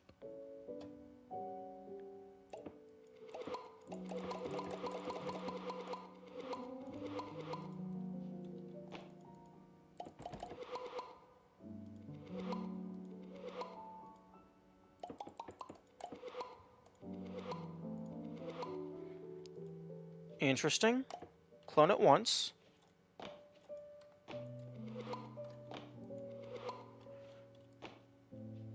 Interesting.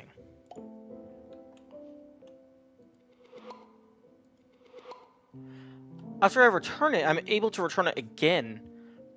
But then future clicks don't do anything. That's interesting.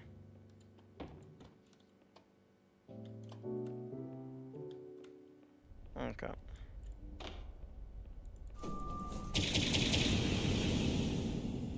So that's my cat. His name is Finn, and he's a good boy. And we only had a day or two left before finishing the game, and we needed to figure out what kind of posters to put in our elevators. so I decided to have a little bit of fun with it, and this is by far my favorite, of course. The Cardboard Lovers Association also makes a nice little nod to the Cardboard Dollhouse.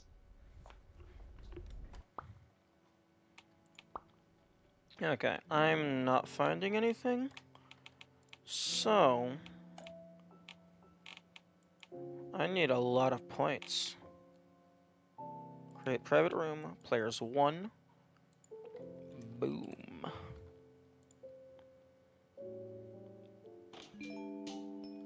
Welcome to Somna Sculpt Group Therapy.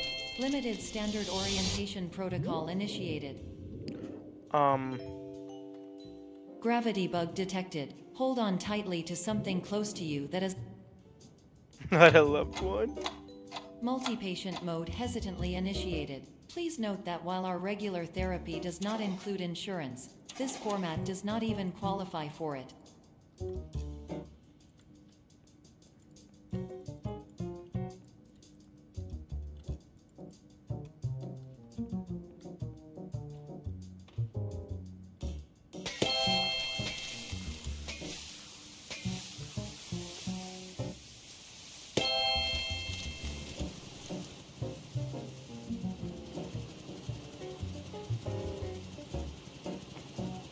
Oh, interesting.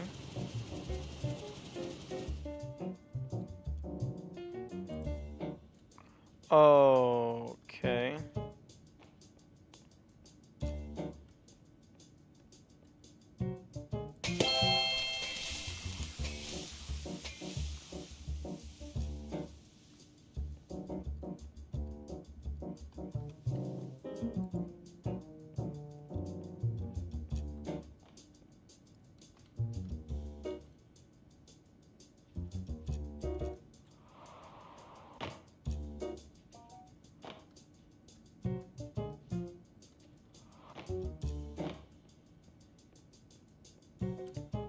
Uh, um, I'm sorry, what?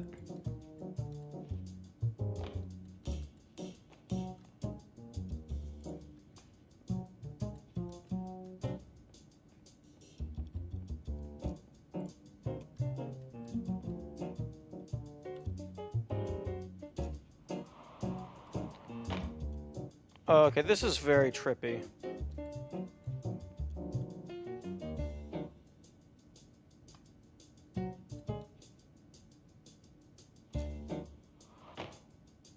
Oh.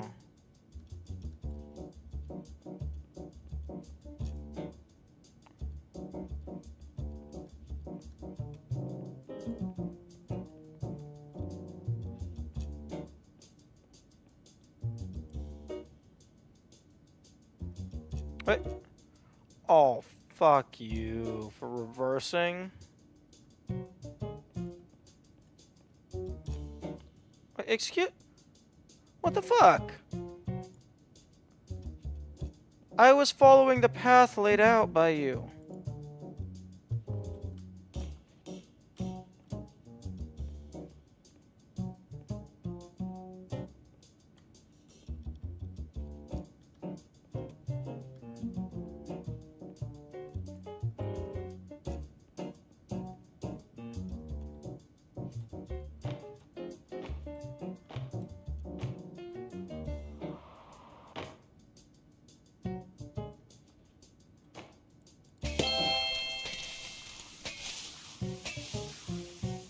Hmm.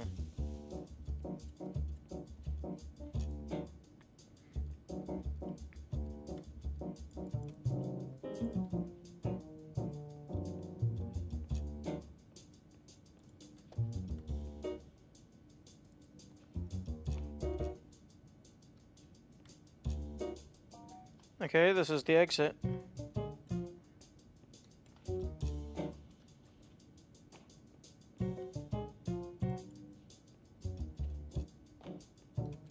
Did I do something wrong?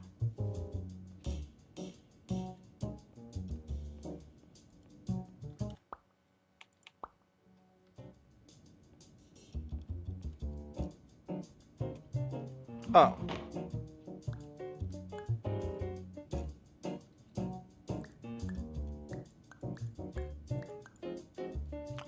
Ah.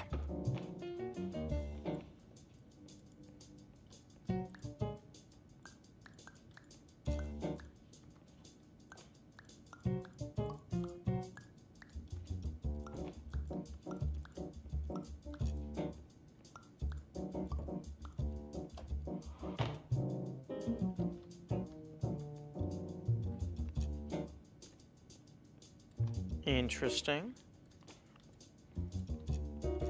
I wonder if any of the eggs are in the...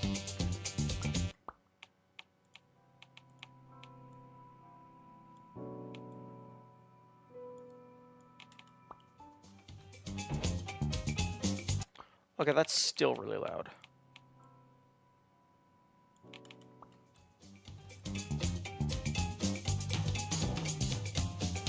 Well, how is that still so loud?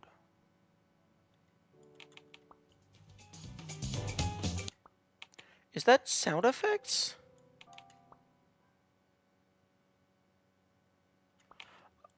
Okay, that should not be under sound effects. That should be under music.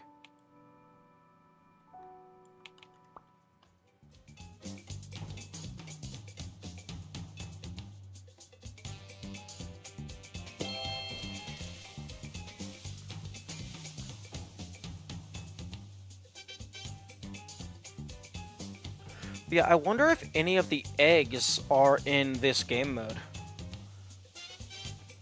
Assuming the maps are all static, that could definitely be the case. If they're not random... Avocado. If they're not random, that could very well be the case.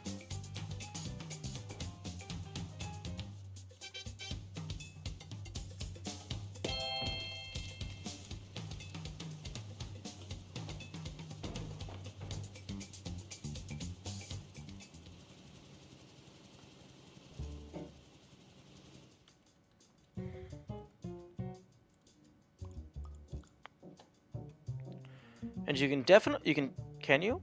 Yeah, you can take things back. Excuse me?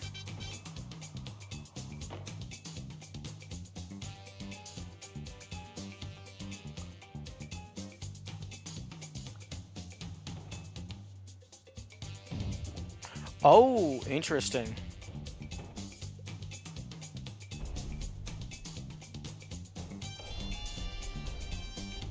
Come on, give me the physics.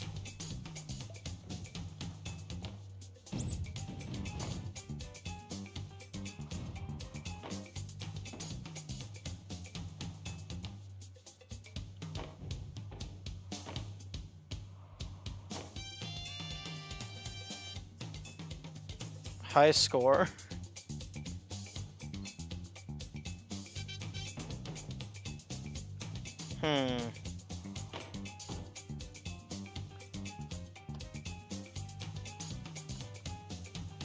I can grab this pawn.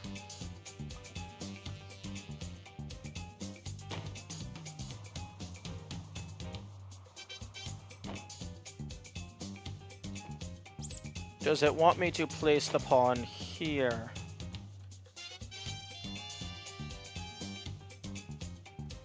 Go to the other side, maybe?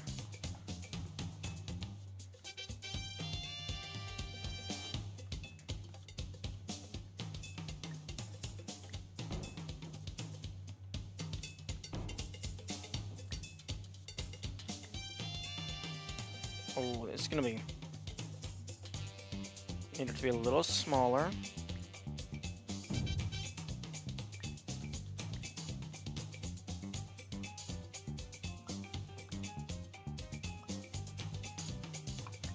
A little bit bigger.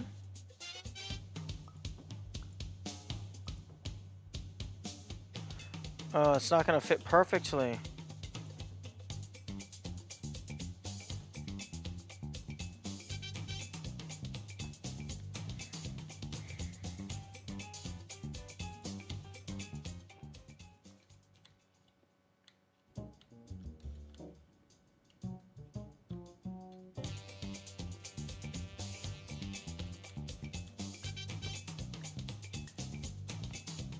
Hmm.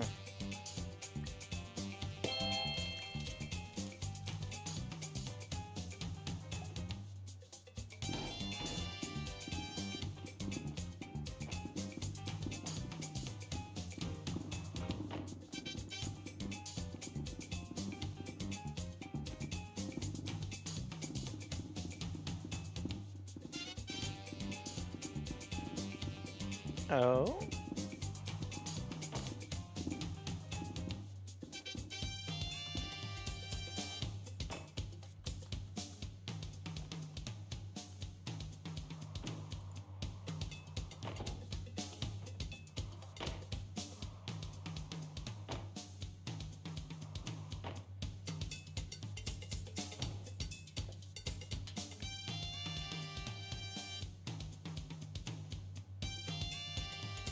Hmm. Okay, audio. I'm gonna turn both of these down to 15.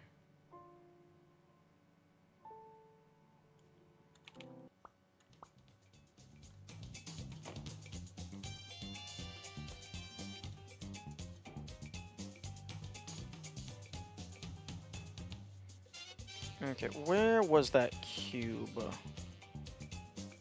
I want to take this with me. Fuck. Okay, so what happened is I moved my mouse left in order to look left. My mouse ran into my keyboard, which is at an angle, so it pushed down on left click, causing me to drop the item.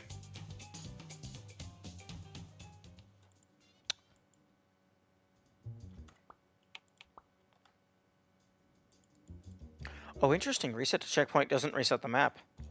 Although I suppose that makes sense, because this is intended to be multiplayer, and you don't want just anyone being able to reset the map.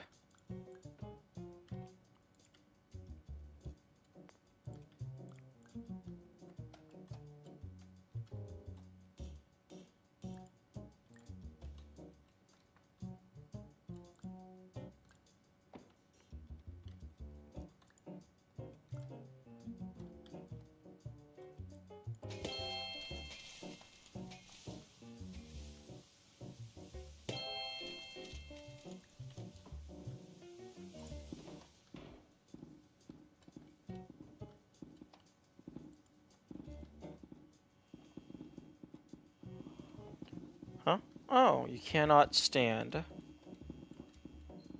Oh, it's not a real avocado. It's a cutout avocado.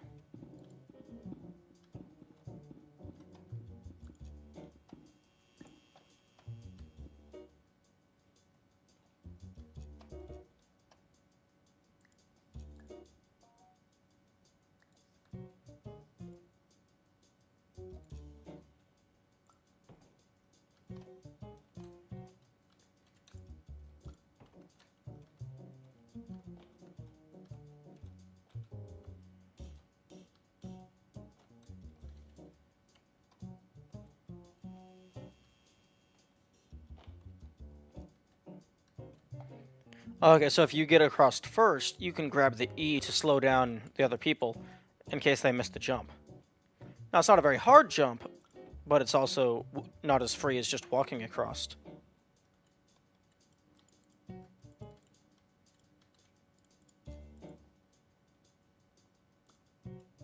Okay, now this is the exit, but what if I go to the top?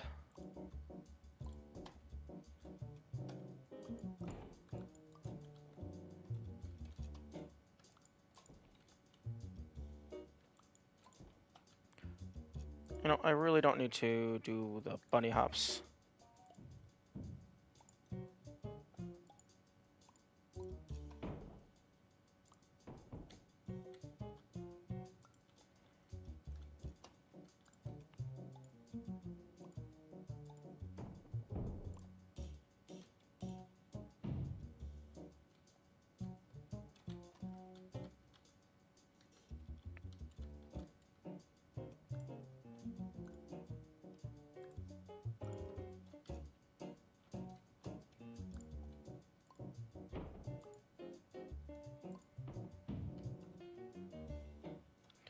Okay. And here we go, maybe?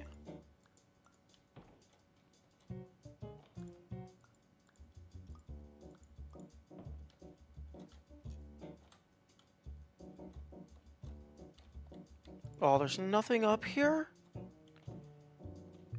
You're really gonna let me go all the way up here and not have anything for me?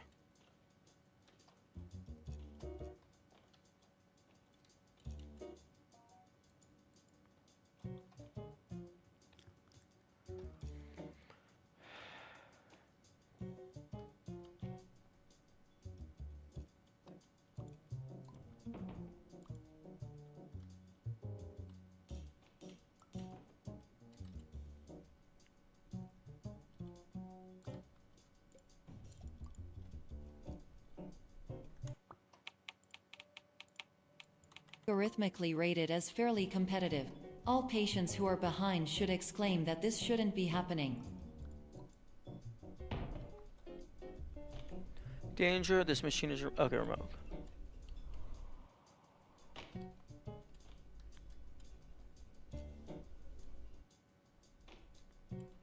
Okay, so I can go ahead and make big box.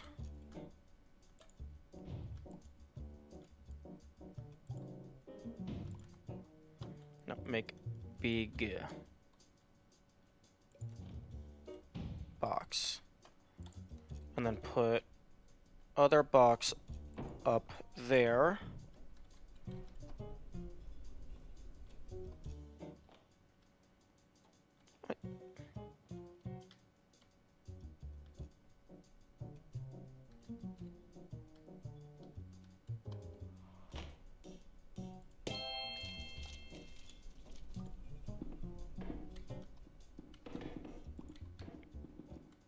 Okay, I remember this room, though I didn't explore it last time.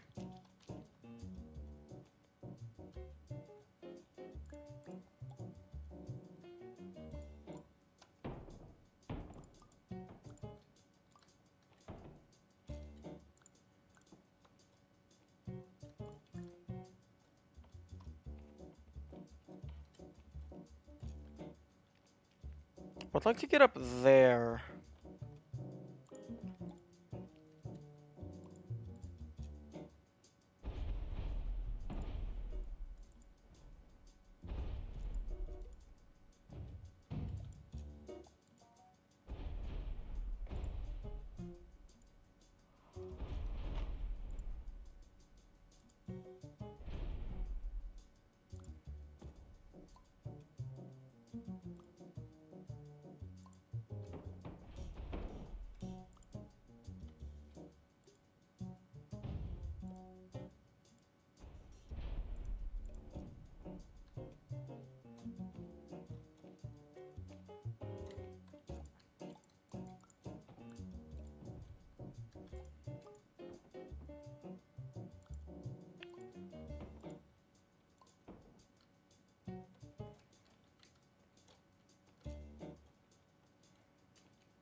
Luckily, they give me a bunch of cubes.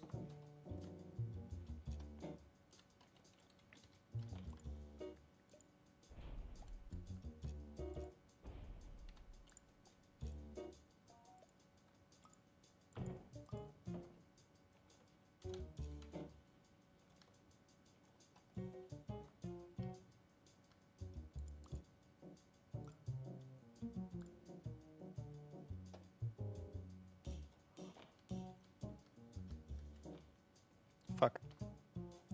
Okay, that's good. Oh, you can't go behind it?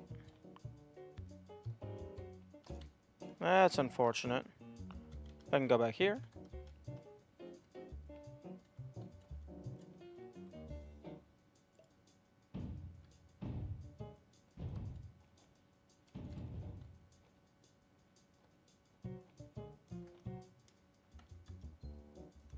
Oh, well, there's the exit, but there's a bunch of stuff behind it.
Hmm.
Come on.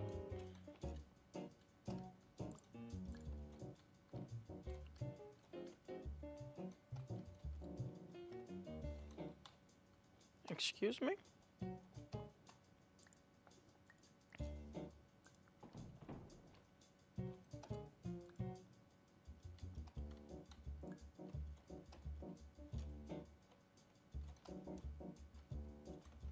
There's a ceiling here.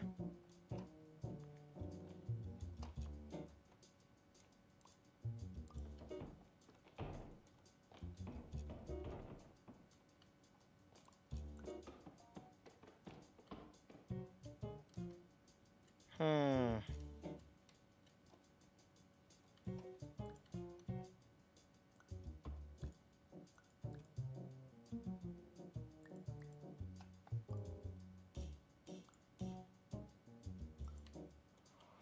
Okay, yep, that's definitely a ceiling.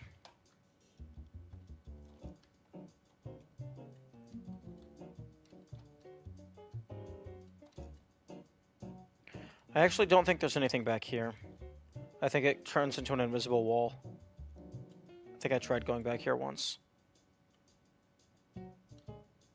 Yeah. Like, don't give me ominous looking nonsense back there and then just say, nah, you actually can't. Like, just give me a wall.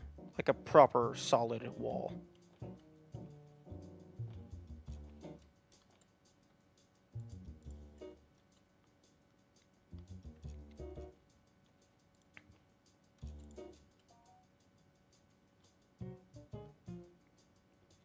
First patient, complete. Above average session complete. A recognition of your efforts will occur in the form of an extensive audit to determine malfeasance. Multi-patient mode irresponsibly initiated. These minimal, arena-like aesthetics are in no way reflective of the fiscal status of the Pierce Institute.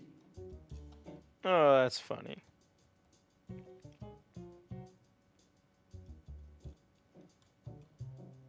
Oh, one of the avocados fell down.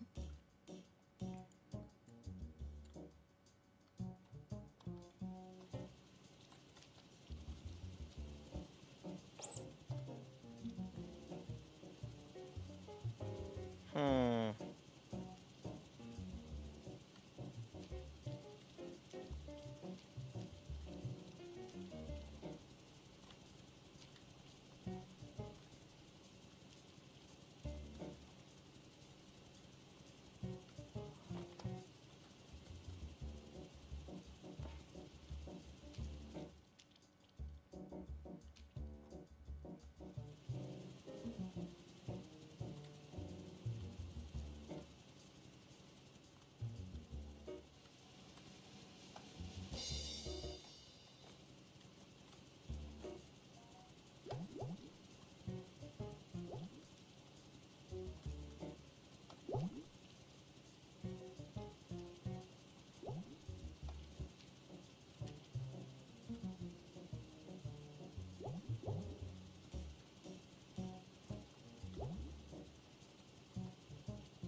Oh, interesting.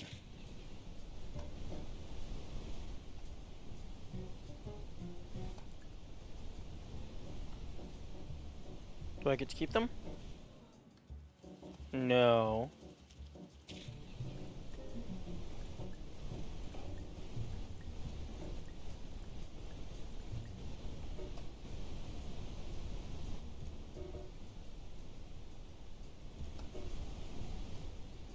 This is so cool. Unfortunately, it never made it into the actual game. Well, I guess this is the actual game. I mean, like, the story mode. Like, give me this. This would be very beneficial in therapy, I imagine, just letting people fly around.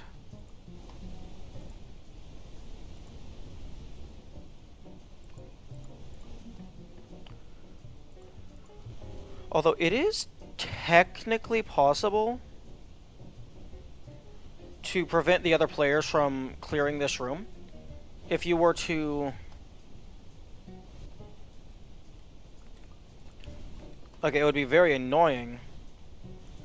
But if you were to go through the door and then grab it, and you were to, like, bring everything through, but, like, there's all the filing cabinets, there's all the blocks. They could have potentially brought an item from previously in the level.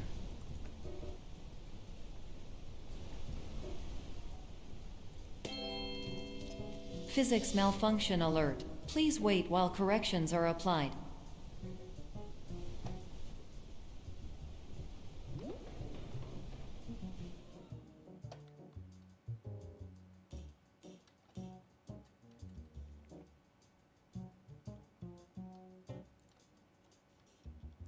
Oh, that's wild.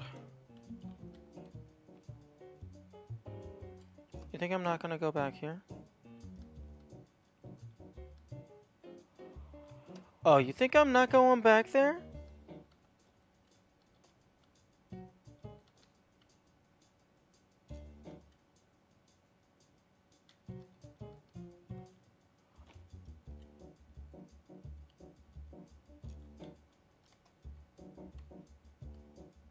Why give me this hallway if you don't want me to go back here? Oh,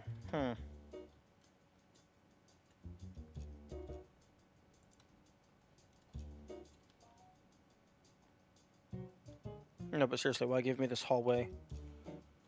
If it's not like a parkour secret.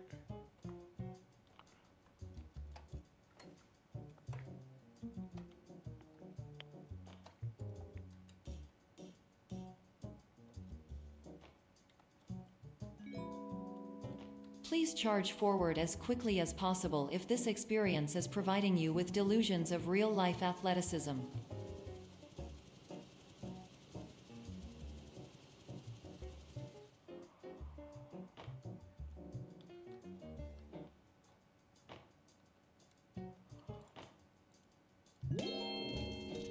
Make small activated. Wait, you make me small?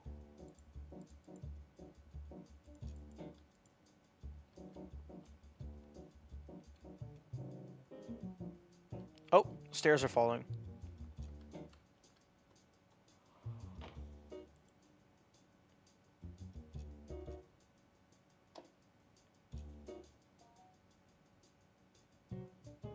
Or everything is just floating and bobbing.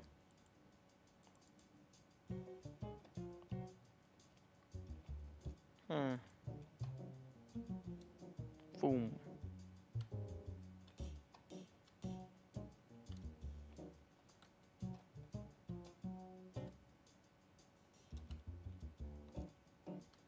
Oh, this is super trippy.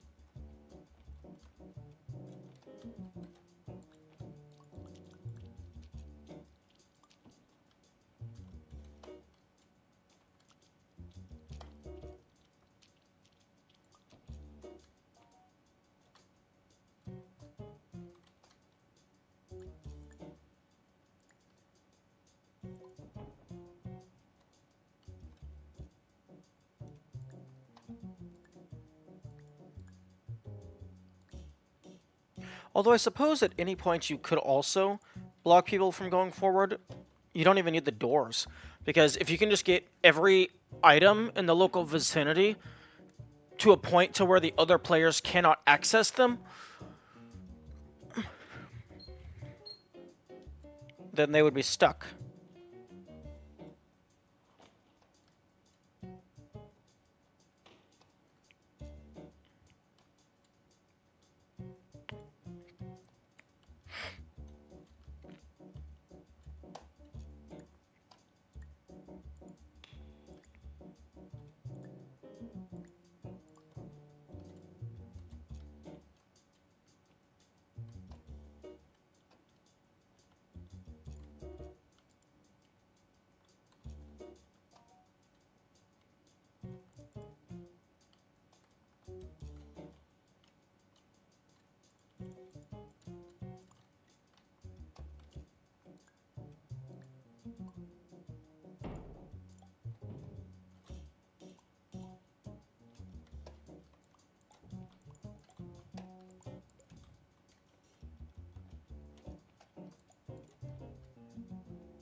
You didn't put a roof on here.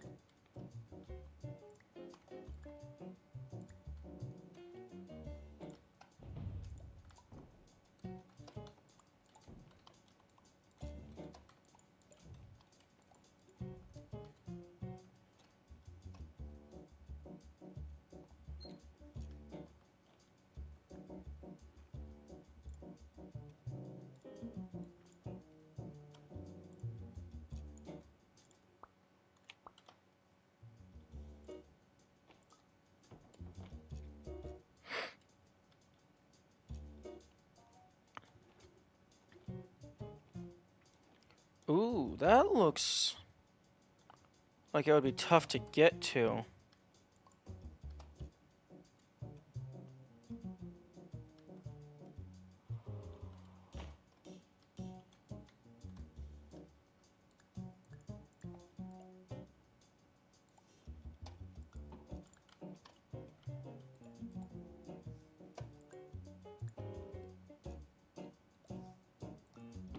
Oh, I suppose that's one way to do it.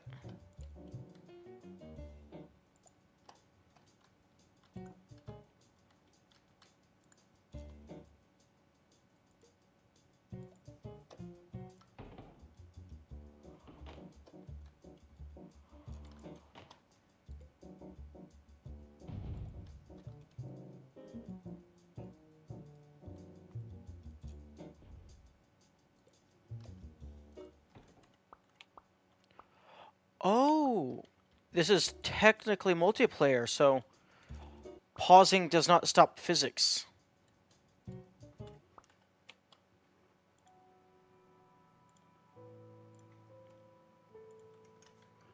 Okay, I guess I'll take a clip instead.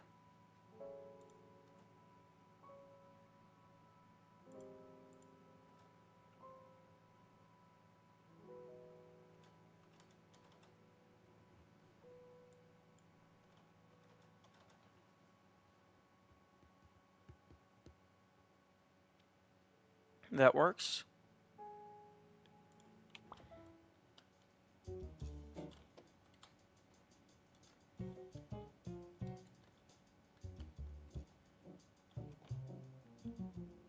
Huh?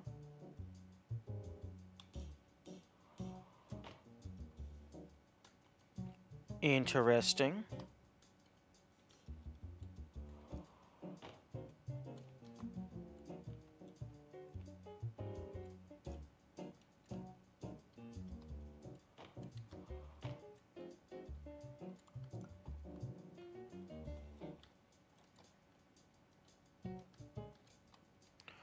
Oh, this is cool.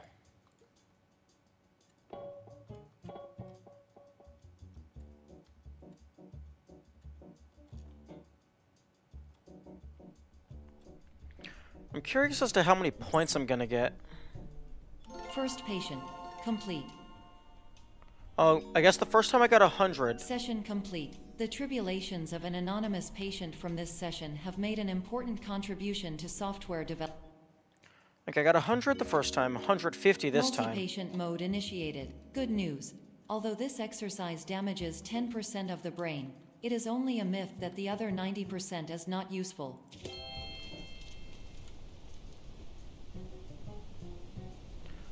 I wonder if it's based on my speed.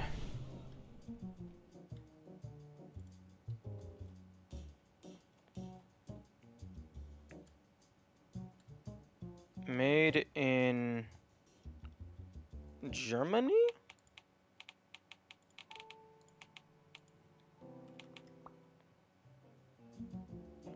Weighed in... Oh, no, wait. Oh, that... Well, that says made in Germany, but...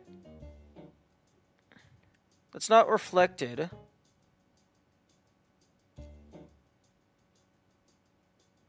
Oh, no, wait, it's upside down. It's like face down, and we're looking through it.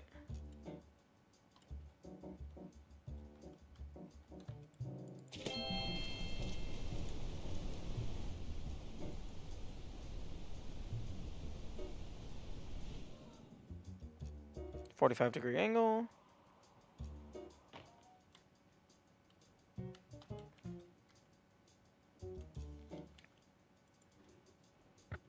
Wait a minute. The queen piece has a proper texture here.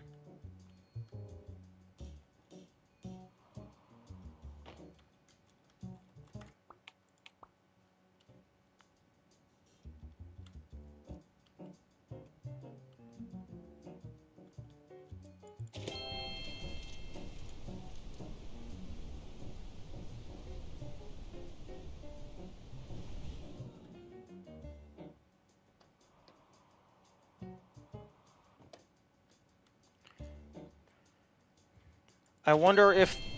No, because if they noticed that the error...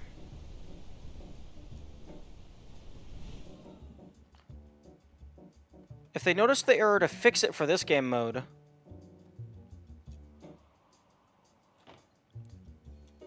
Then they...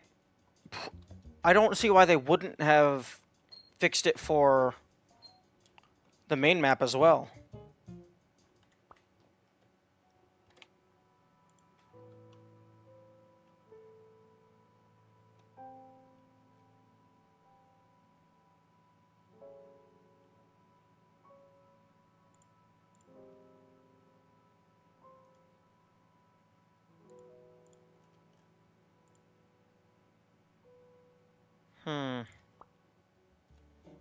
Very odd.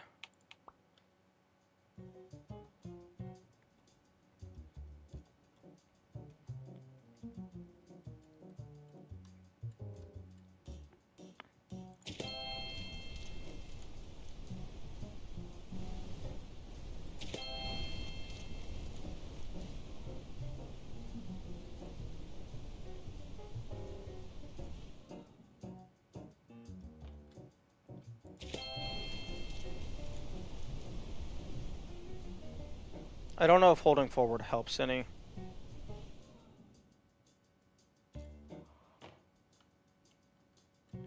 Anything behind the house? No?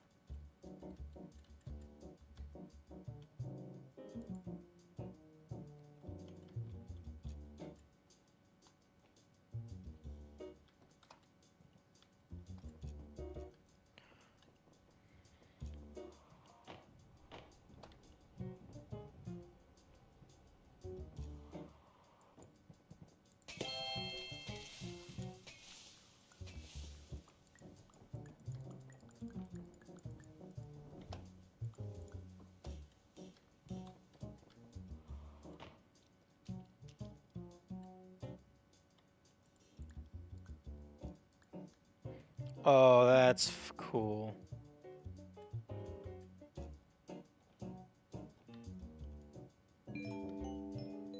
The progress of this session expresses the presence of heartfelt compassion among all incompetitive participants.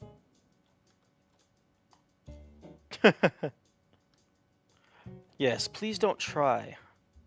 The fewer people who try, the easier it is for me to win. Although, I actually wouldn't want it to be easy to win. I would want it to be difficult to win.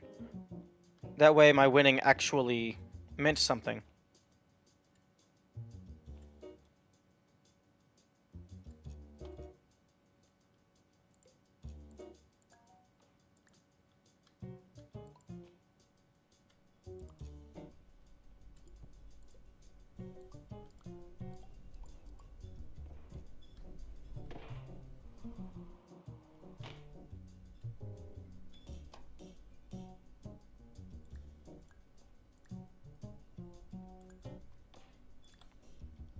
Yeah, I knew there had to be a way to get through without bringing something from a previous area.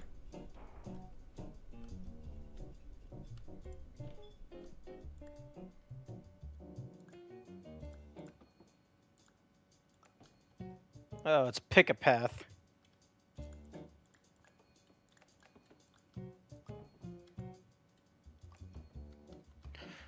Because this is considered multiplayer, as in physics still activates even if you're paused,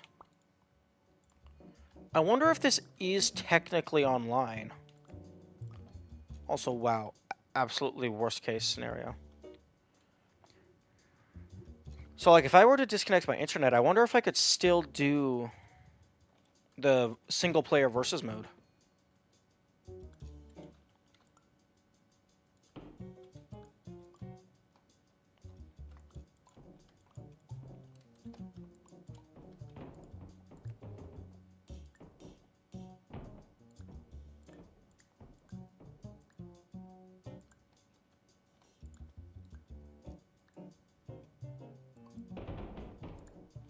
Wait, what am I doing?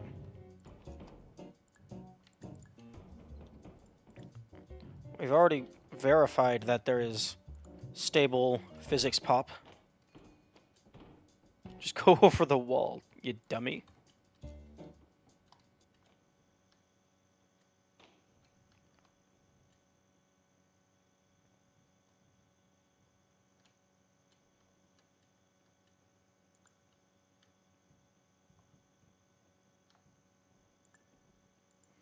The moon is on a crane. That's funny.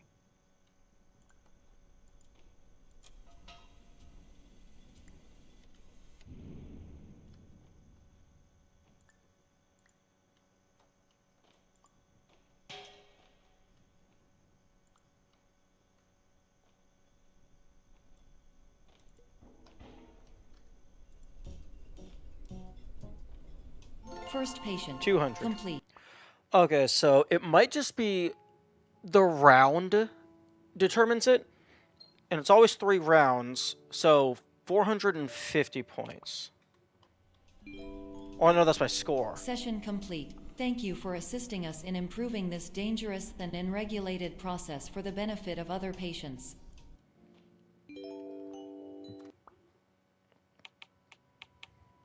Welcome to... Okay, so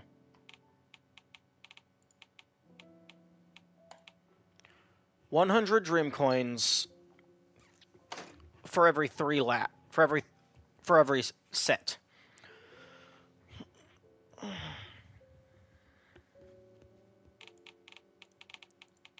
The thing that I care most about is the paper crown, which is 10,000 dream coins.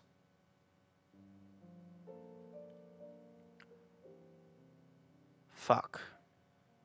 Yeah, this is definitely not something that you are intended to just grind out on your own.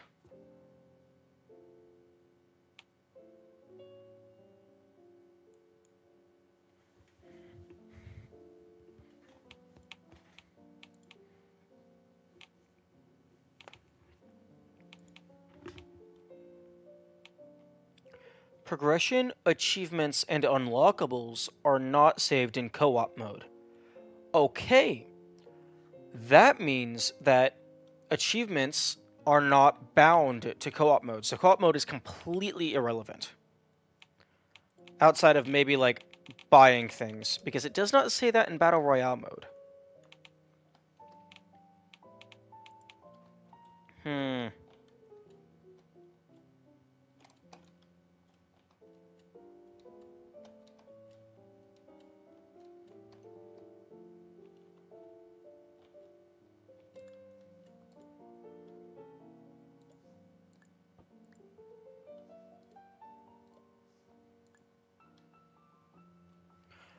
Oh, I wonder if it was giving me a consistent bop up because it's a cube. And also the cube was forced into orientating itself in the correct, like, default state. I can go ahead and test that in level 1.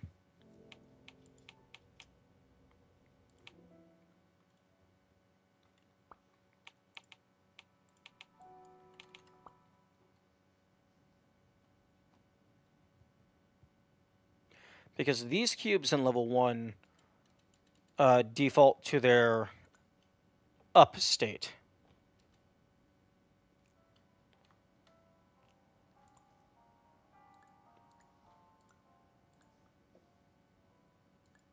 No, that might have just been a thing for co-op mode. A consistent physics launch so that you could actually use it. Or maybe in co-op mode you can actually look all the way down.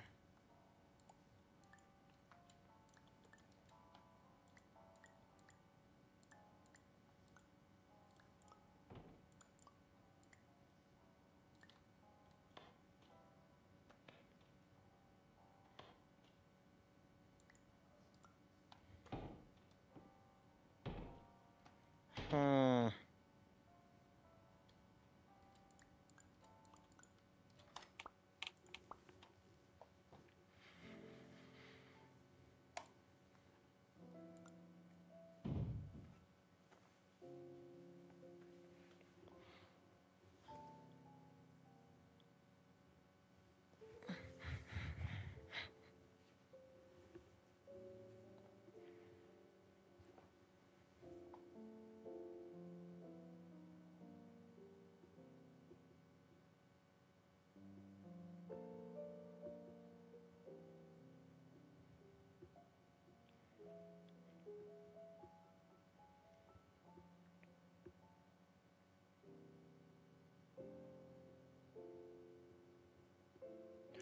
Okay. What to do?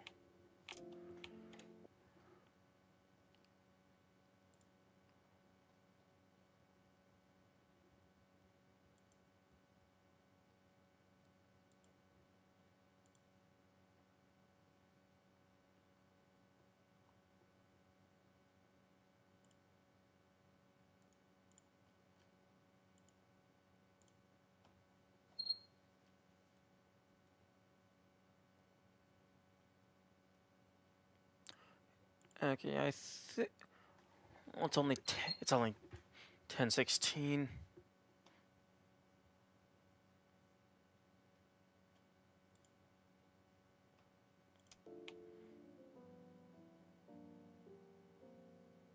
Hmm. I th Maybe I'll put Superliminal on the back burner because I cannot, for the life of me, figure out what it wants me to do with these two things.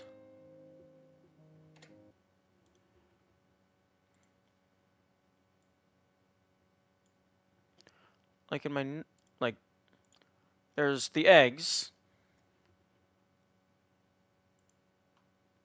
and then there's all these letters that I don't know what to do with.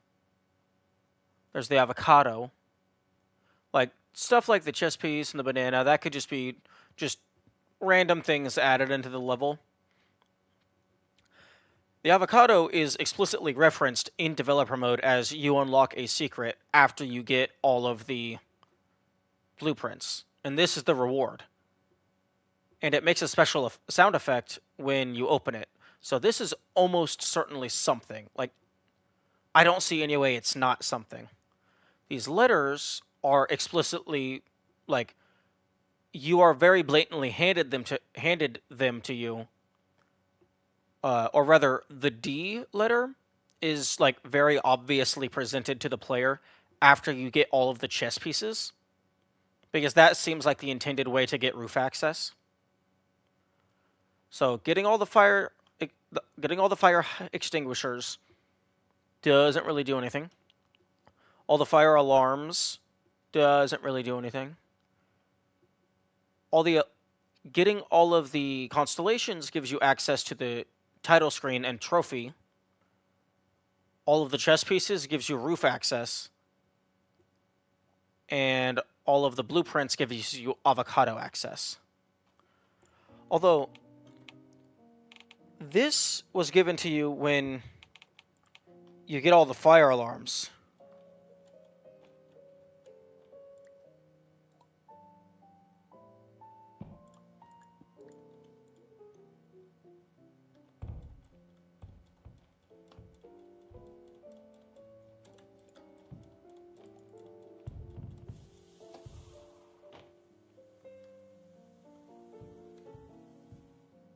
Hmm.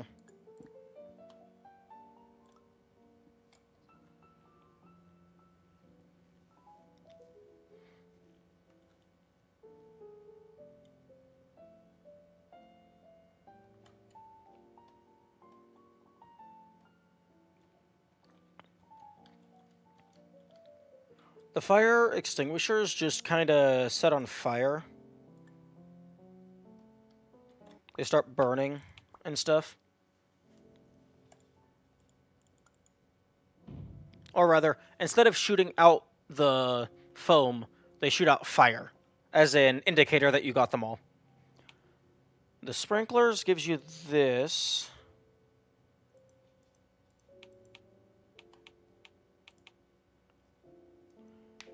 Constellations gives you this.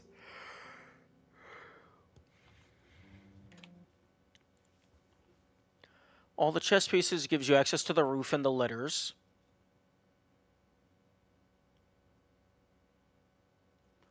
But I don't know what...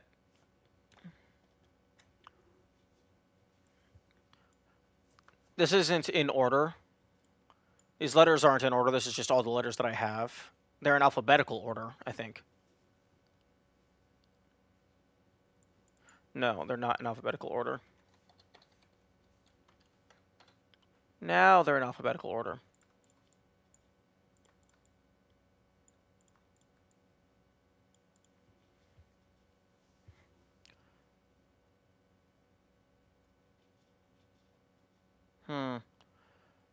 But yeah, I'm not making any more progress. I think it might be time to let something new into the fray. I can always come back to this game at a later date after I acquire more puzzle-solving skills.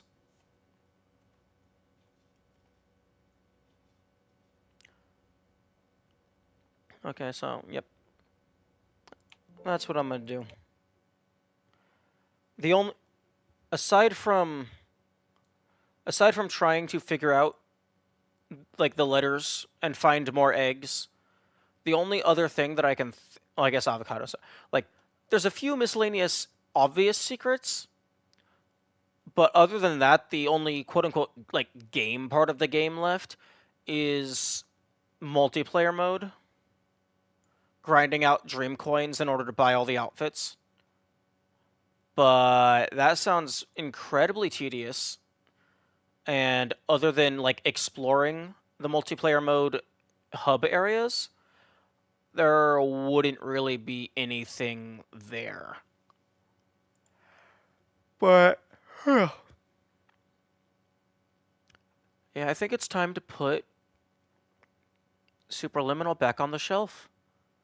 I unfortunately was not skilled enough to find all of the secrets, but